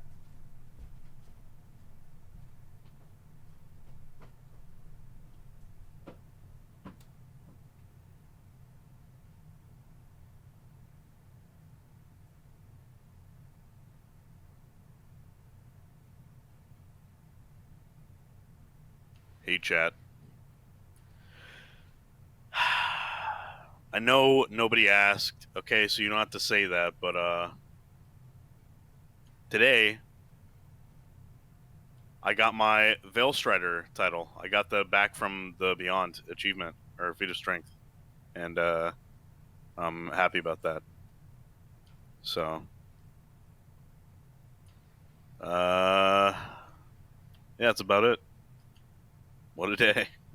What a day. Alright. See you later.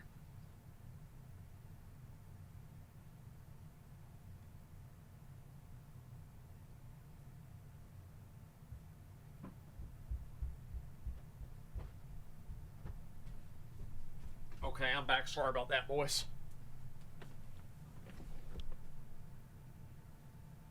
Oh my god. Bro, did he say the... Oh my god, did he say the bad word again? Oh my fucking god. He did? Oh.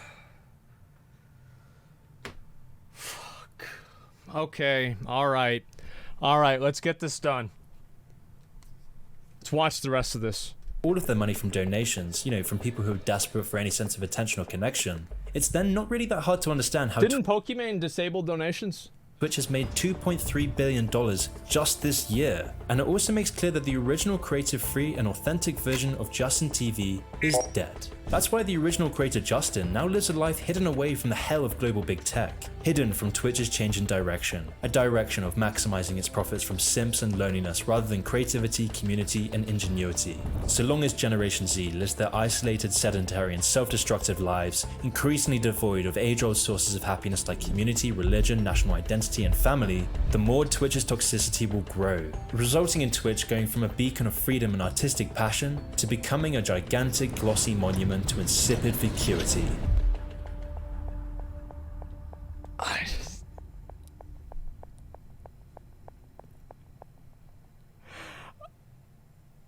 I am just... This guy, what's this here? This guy has just gone for Son discrediting people actually create great content on the platform we find more entertaining than mainstream content. I don't understand what you mean. Yeah, I don't know what that means. And so this is a I think that getting all of this stuff wrong doesn't really matter. I do think that painting this person as like a Twitch moderator and making them look bad and misrepresenting things, I do think that's bad. But I think really the only part of this that's like, I would say really, really, really problematic is this part right here. Revenue for Twitch enjoy almost limitless protection. Because this is the real way that Twitch makes money. Listen to this and this again. gets sinister, not just for the fact that it erodes free speech on the internet, but also because of the way that Twitch is hiding sexual assault and harassment allegations against much of Twitch's biggest partners, all in the name of protecting profits. The worst effect— That is crazy. Bro, that is like completely fucking out of pocket. Like, I really, really, really think that that's bad. Like, that is fucking Hassan hate. There is a huge difference between calling Hassan a hypocritical communist and implying that XQC is a sexual harasser and that Twitch is protecting him. There is a, like, fucking an ocean of difference between those two things, too. Holy shit. It's disappointing because the beginning of this video was pretty good. Explaining like the history of Twitch and everything like that. It was great. But I feel like this person clearly has an agenda to push with this video. And the facts of the stories are not important enough to take into consideration. A lot of the information about this, etc., is completely wrong. It's just, it's factually wrong. And I think this is honestly disgraceful that somebody can put up a video like this and defame XQC specifically. Like, let me ask you a question. How many people that watch this, what percentage of the people that watch this will come to the conclusion that XQC is being protected by Twitch for sexual harassment? How many people will come to that conclusion? What percentage of people will come to that conclusion? Because I think easily it's over 50%. I think almost anybody will. Yeah, absolutely. I mean, you're showing a picture of them while you're talking about it. Yeah, it's crazy. And socialism doesn't mean you should be poor. I'm not going to get into the argument with that, okay? It doesn't matter. A considerable amount. Yeah, I think so. Topic of Twitch bad, YouTube good. Over on YouTube, it's just low-hanging fruit for views. I think so, and I think that, I mean, YouTube has naked yoga, so, like, how's that bad, but, like, how's that okay, but, like, Twitch has, you know, like, a girl in a bikini, and, like, also, like, the same videos from Twitch get put on YouTube, and so, like, is YouTube bad? Like, it's just, it's a very weird analogy. I'll read a few of the comments here. Only people who ruin Twitch with moderation themselves, false suspensions, and refusing to ban female streamers violate Twitch's TOS multiple times. Video slowly becoming a parody of itself by the minute, starting out with great facts and reason, then trailing off into bumbling assertions and accusations without any room for nuance. The black and white quote screens that some obscure person should just give it a final blow. Yeah, it's nuts, man. And Twitch's stream culture prevents narcissism. Sentence is fantastic, dude. Narcissism and promotes young influencers to gain instant notoriety by generating enough controversy. I don't necessarily think this is anything unique to Twitch. I think it's much more unique, actually, to things like TikTok and Twitter. I feel like, again, this is a person who probably doesn't like Twitch, and he's using Twitch as a metaphor to talk about what they don't like about social media. If you don't like social media, and if you take the script for this video and you replace XQC, sing that side if you want to see it. Well, I saw the clip. It was on LSF, right? Yeah, I watched the clip. Yeah, he didn't like it either. And in general, there's citation for any of the claims? No, of course not. There's no citation for any of these things. It's impossible to have a citation because they're not true. But I think that if you wanted to make the argument that a lot of what he said was just general abstract of what he thinks about social media, you take the script, you replace every instance of Twitch with social media, I think this would be a relatively good video. But he didn't do that. That is, I think, the main concern. Is I don't think this is something that's exclusive to Twitch. And I don't like this idea of YouTube content creators and Twitch content creators pointing at each other and saying he's the problem. I think that both platforms have problems, and most people upload on both platforms as well. It's not a sides thing. Let's see here. Guy makes their business most evil one in the world. It's just sensationalist. I feel like this is generally sensationalist in general. Let me go over here and I'll see what some more of this stuff is. Most evil business in the world. This one could be true. But the thing is, like, this is what my issue is whenever I watch TikTok, the most evil business in the world. Spotify is changing our world. Why I hate Jeff Bezos. Deserved downfall of CNN. Discord's worse than what you thought. It's just, like, I don't really know. Like, I'm not sure, man. Upper echelon Twitter video? Wait, there's a video that he made on Twitter? No, he's banned on Twitter, so it can't be Twitter. So, yeah. Pure negativity, man. Well, I think so. Fight Club warning for men. Maybe this is a good video. I'd be curious to see what this is. I just find this to be incredibly unbecoming of a content creator, and I find it to be extremely reckless, completely wrong, and also just inaccurate in a lot of ways. Like, I'd love to talk to this guy sometime on my stream, and or not, right? And have a conversation about this, because I think that he brings up some relatively good points with social media on an abstract level, but whenever you get down to Twitch being a reason for that, I think it's not true. Yeah, your butthurt? You do the same shit only live? Why would I be butthurt? I didn't even, like, I'm more popular on YouTube than I am on Twitch. If anything, my allegiance is more to YouTube. What am I butthurt about? He never even talked about me. Yeah, I don't understand. Twitch does not need you to defend them? It's not about defending Twitch, it's about defending what's true or what's not true. Because if you can make, like, I have a huge problem with people living their own truth. I hate the idea that people live their own truth. It is so fucking annoying to me.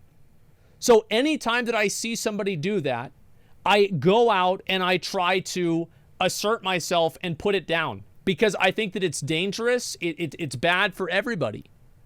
Let me go over. I'm gonna read a few comments, okay? And we'll look at what some people say about this. All right? Because I do have a lot to say. The artesian builds video. Let me go over. Not this one. Let's see if I can find this real quick.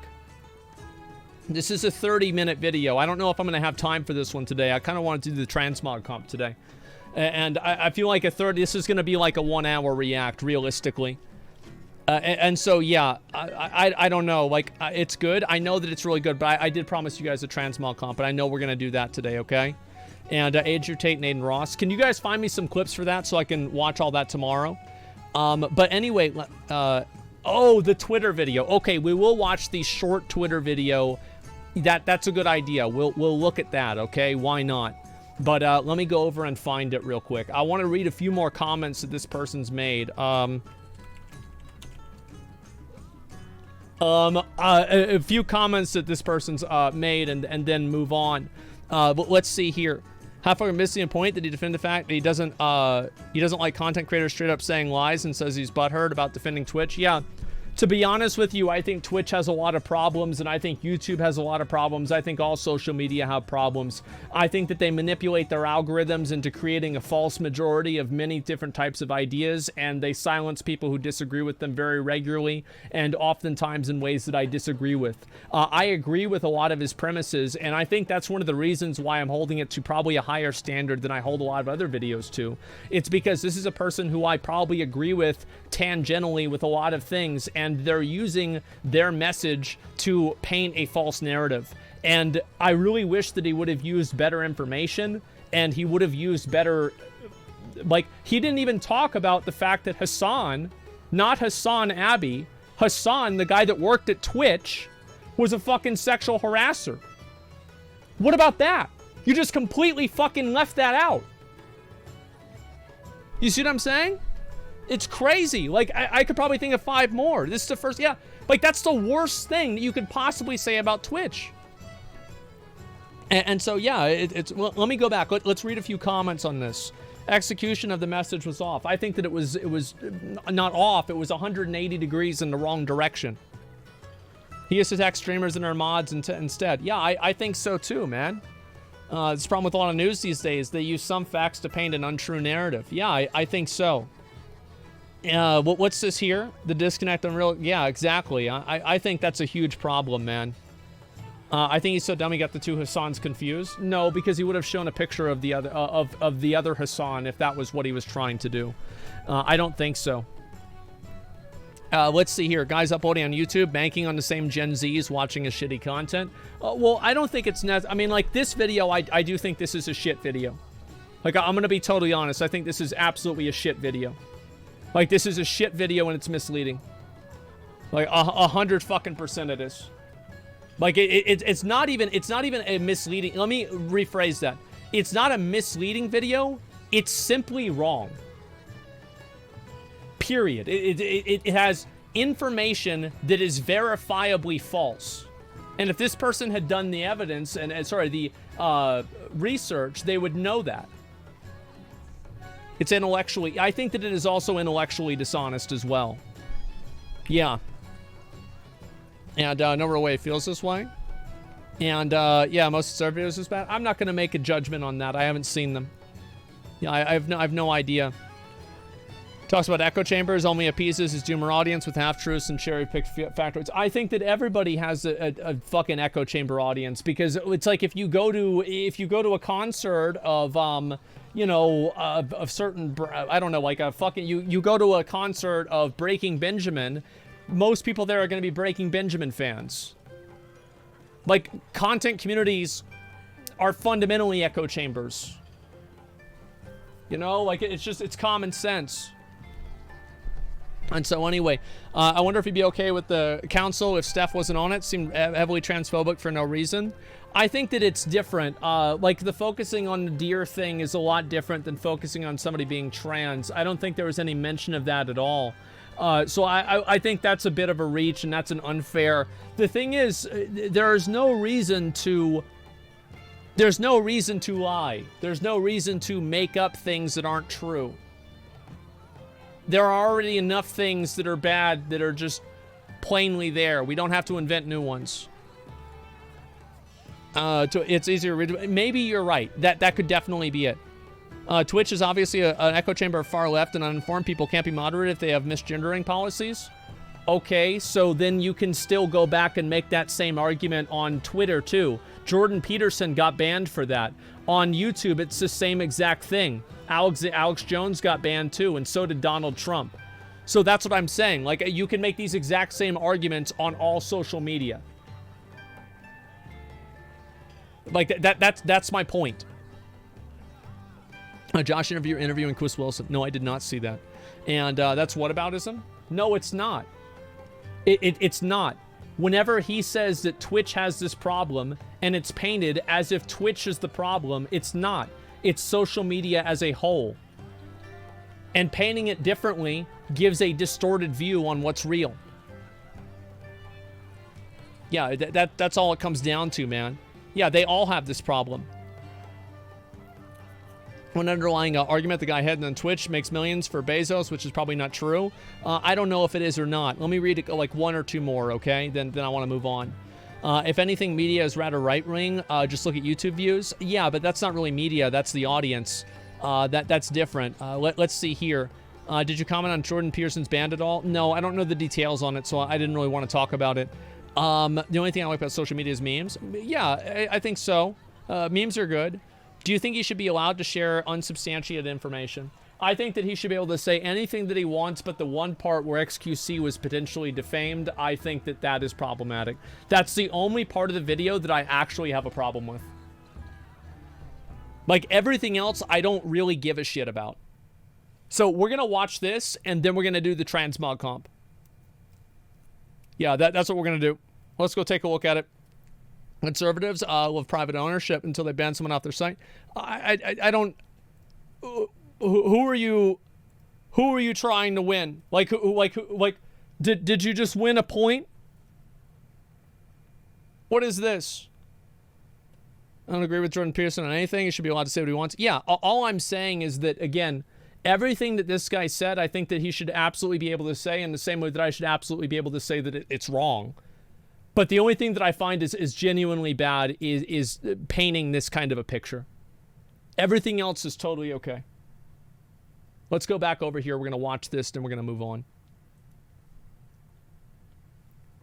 Okay, people have talked about spectrums, can't follow their nonpartisan view. I don't give a fuck about that shit, man. It's whatever. All right, here we go. Let's watch it. How could you not agree with Jordan Peterson? Are you a rock? I think Jordan Peterson says a lot of things that are true. I think that Jordan Peterson also says some things that I don't agree with. Like, I don't see how, like, yeah, it's not hard.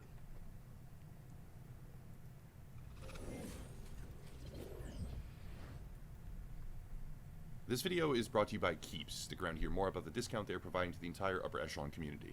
Okay, today, once again, we add to the story of Musk versus Twitter because it's a gift that keeps on giving, and we're starting to reach the end game. Short recap, even though a topic like this has dominated the news cycle for a very long time and probably doesn't even need one, Elon Musk proposed a buyout of Twitter.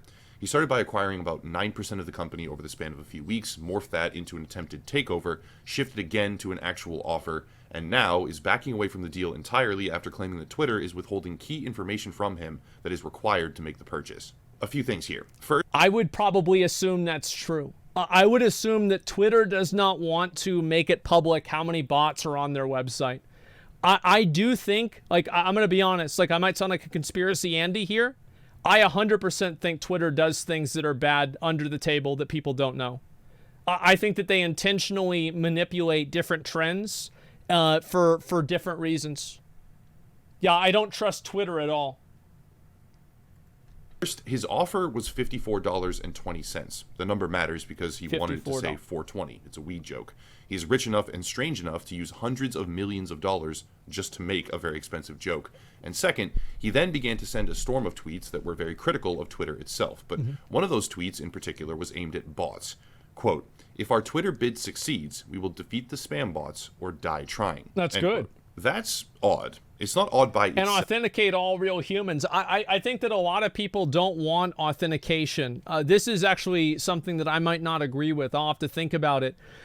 Is that one of the good things about the internet is the fact that it's like if you want to, it's like the old quote, right? If you want to if you want somebody to tell you the truth, give them a mask, and that's whenever they'll tell you what they really think.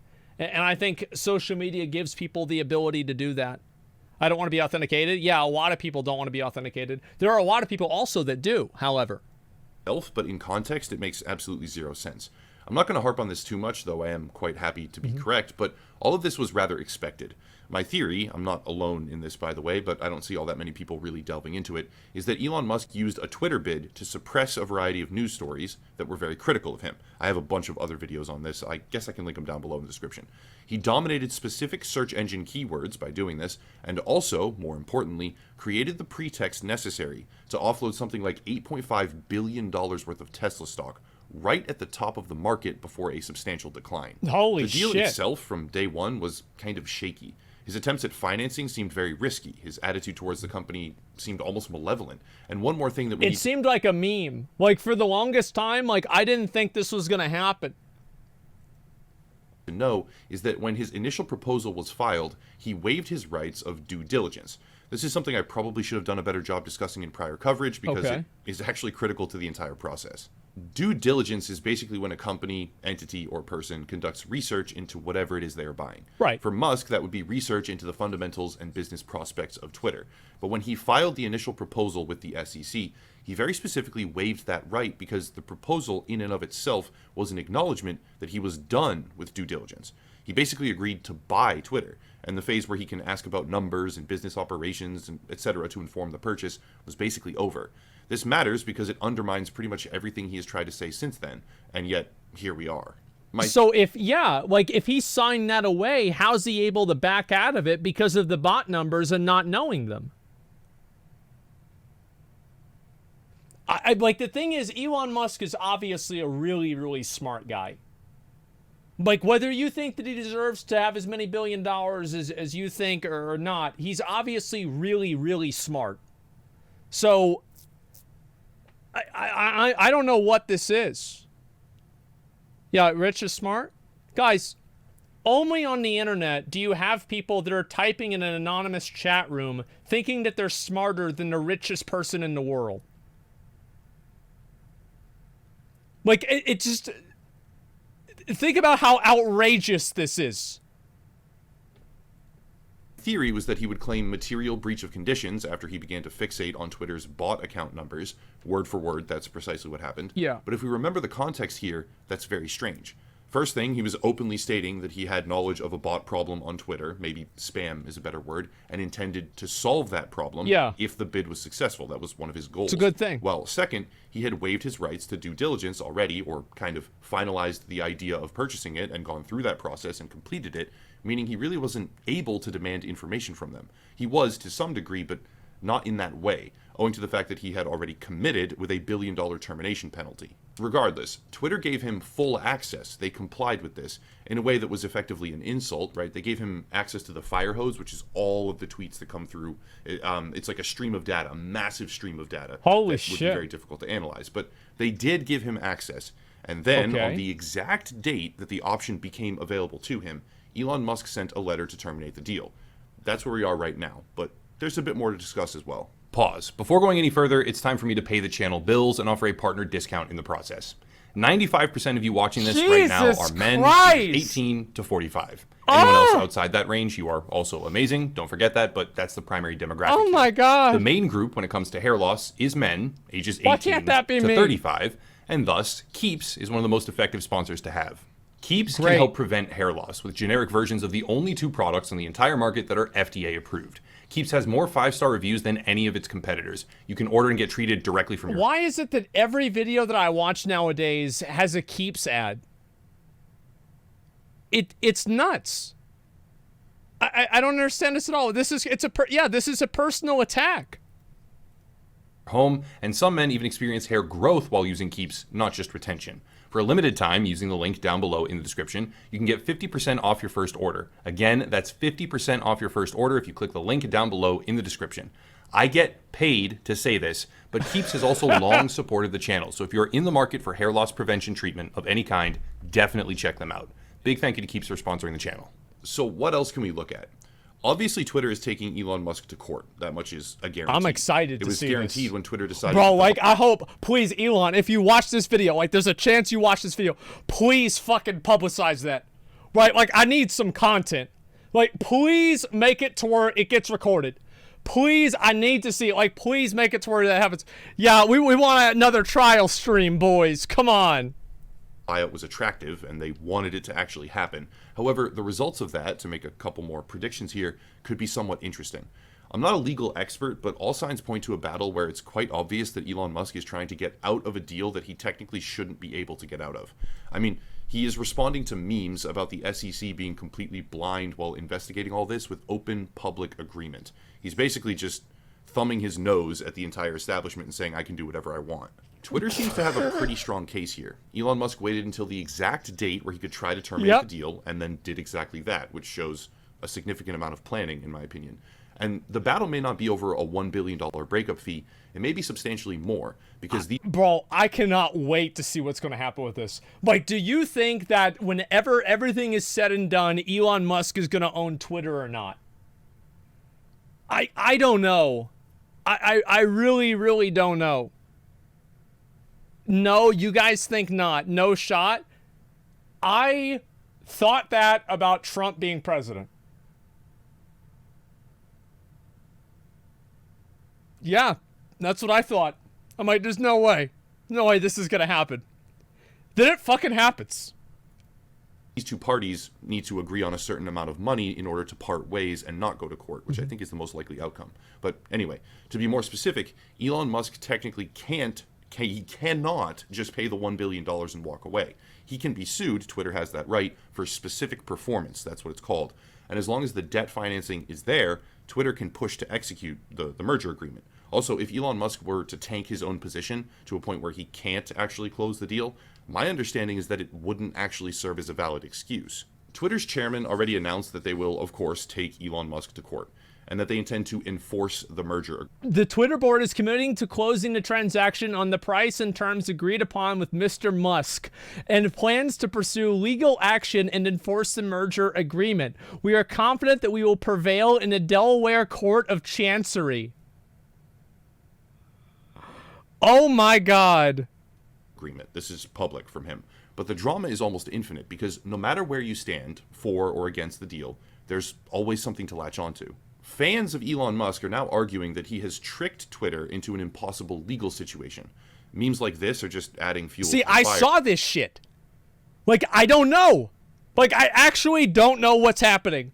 Like, I've never bought a company before, right? So not at least a big one like this. Like, So, like, I'm not sure.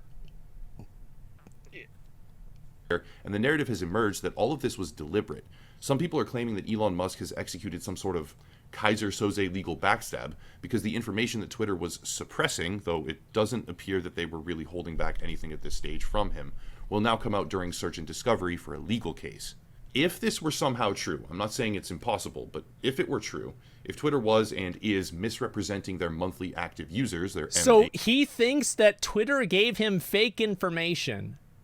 So he wants Twitter to take him to court because they'll be forced to reveal the fake information that they showed him.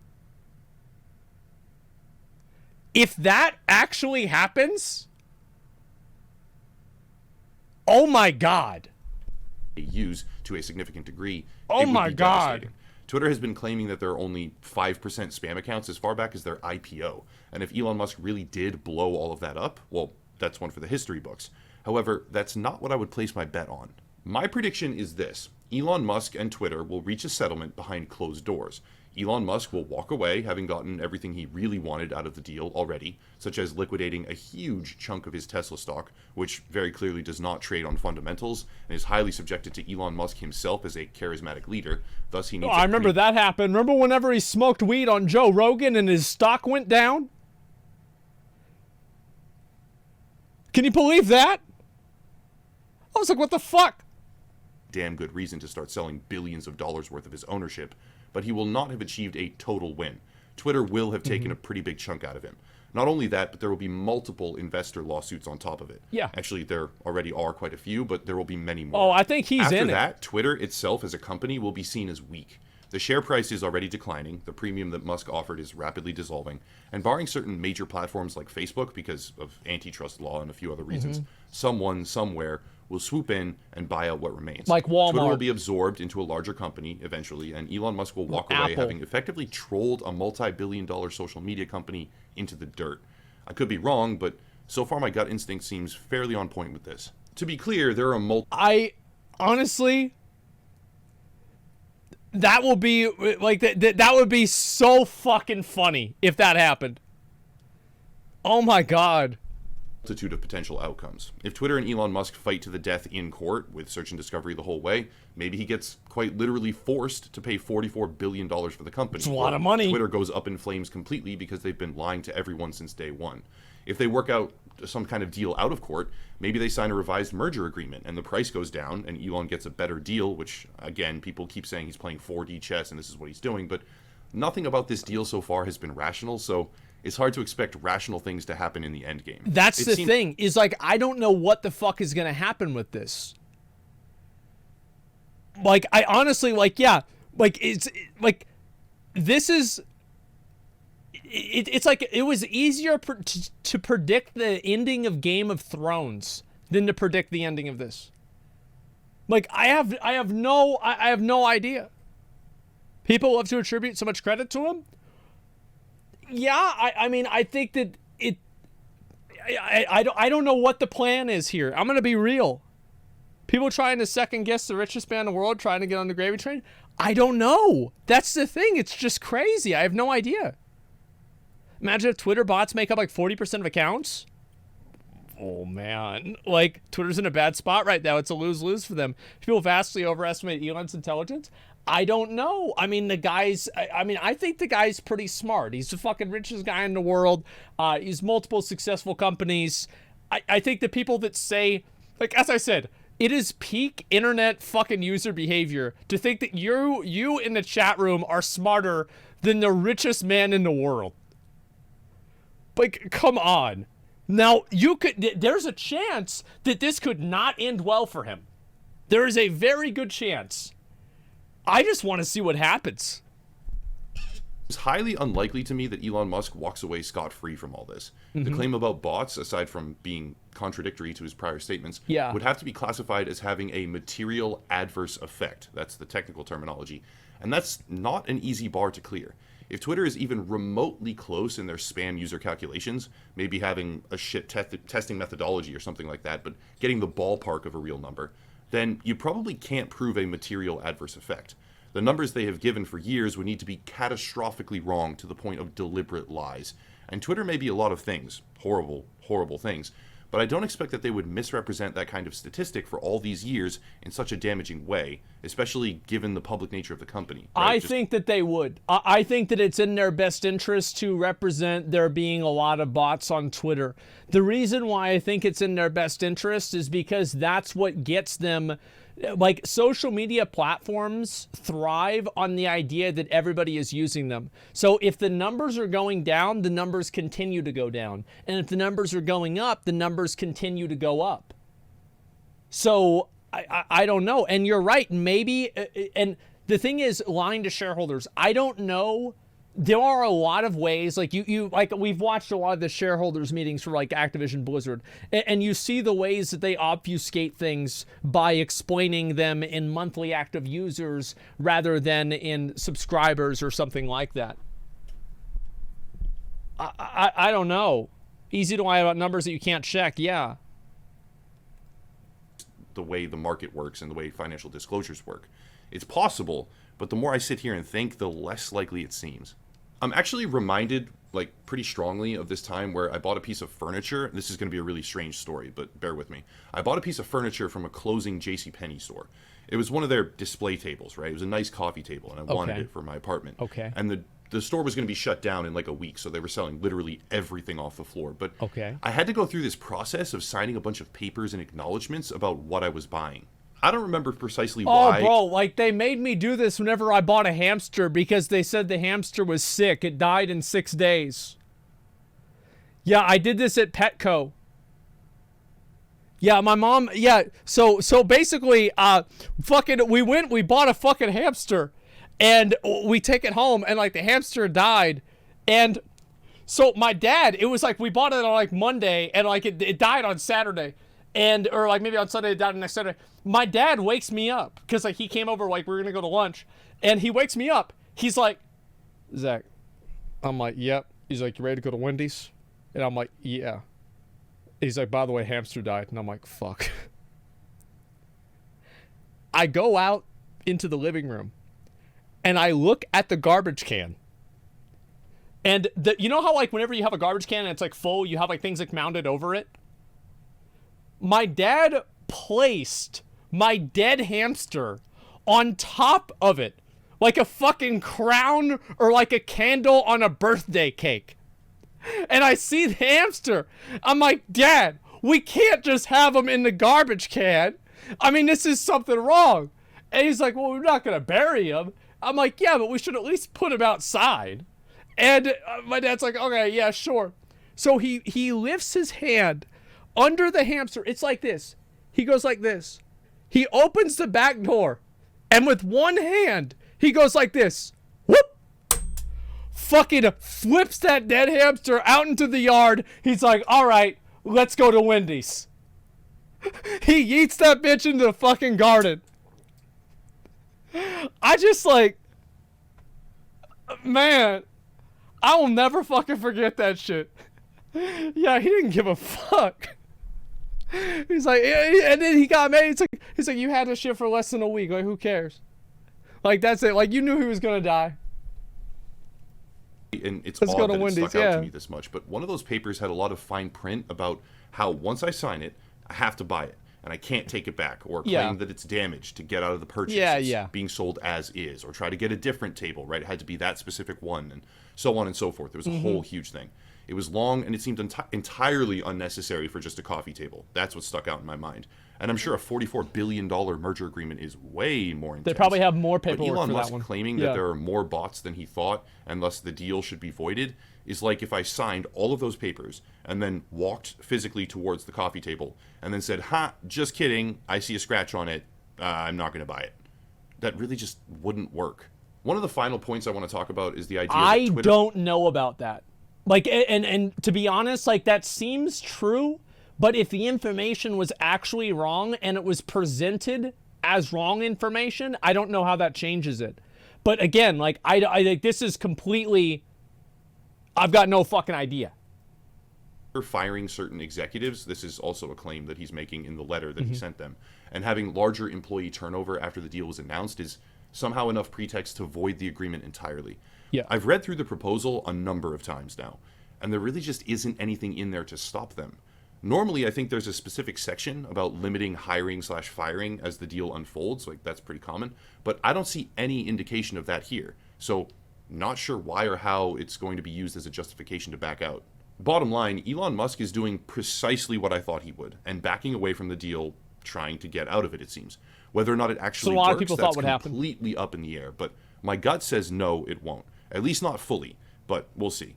And the end game of this battle will hopefully be very, very entertaining. Yes. That's it, though. If you want to support, there are links down below, locals Yes. and Patreon to support the channel, another YouTuber to check out, merchandise, social media, Let me link Keeps this the for you guys. sponsor as well, and a few more things, but I'll cut it there and stop rambling. As always, thank you all for watching, and have a nice night. All right, this is good. He brought the giraffe back for this one. Like, dude. Oh my god, I cannot wait to see what this is gonna be, man. There's a video. Give him a like. Upper Echelon Gamers. The guy, he's probably gonna come on my stream sometime and talk about some of the stuff that he found about like Cyberpunk and maybe some other stuff as well.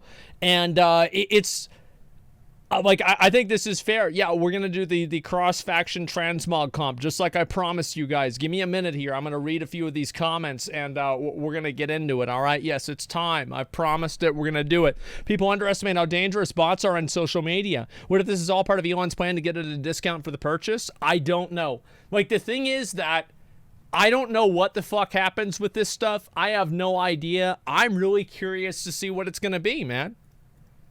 Yeah, I am really, really curious to see what it's going to be. More than anything. Am I going to look at WoW news? I already have. I've looked at a lot of WoW news. Your dick must be diamonds for Elon versus Twitter after Amber versus Amber Heard. Yeah, exactly. Like, I mean, I hope they fucking record that. That's going to be fucking great. Yeah, you'll be there to react? Oh, you guarantee I'll be there to react. This potato take is so basic it's sad. Fucking it. Twitter's going to let, Elon's going to let Twitter, let clown Twitter activists own him as hopium at its finest. The best part about this is the fact that everybody on the other side thinks that they're going to win. That's what I like the most about it. It's that everybody thinks that, like, their side, they either think that, like, Elon is, like, this fucking idiot, like, he's just got born into riches and he thinks he earned it. He's a loser. He's so stupid, and he doesn't take care of his kids.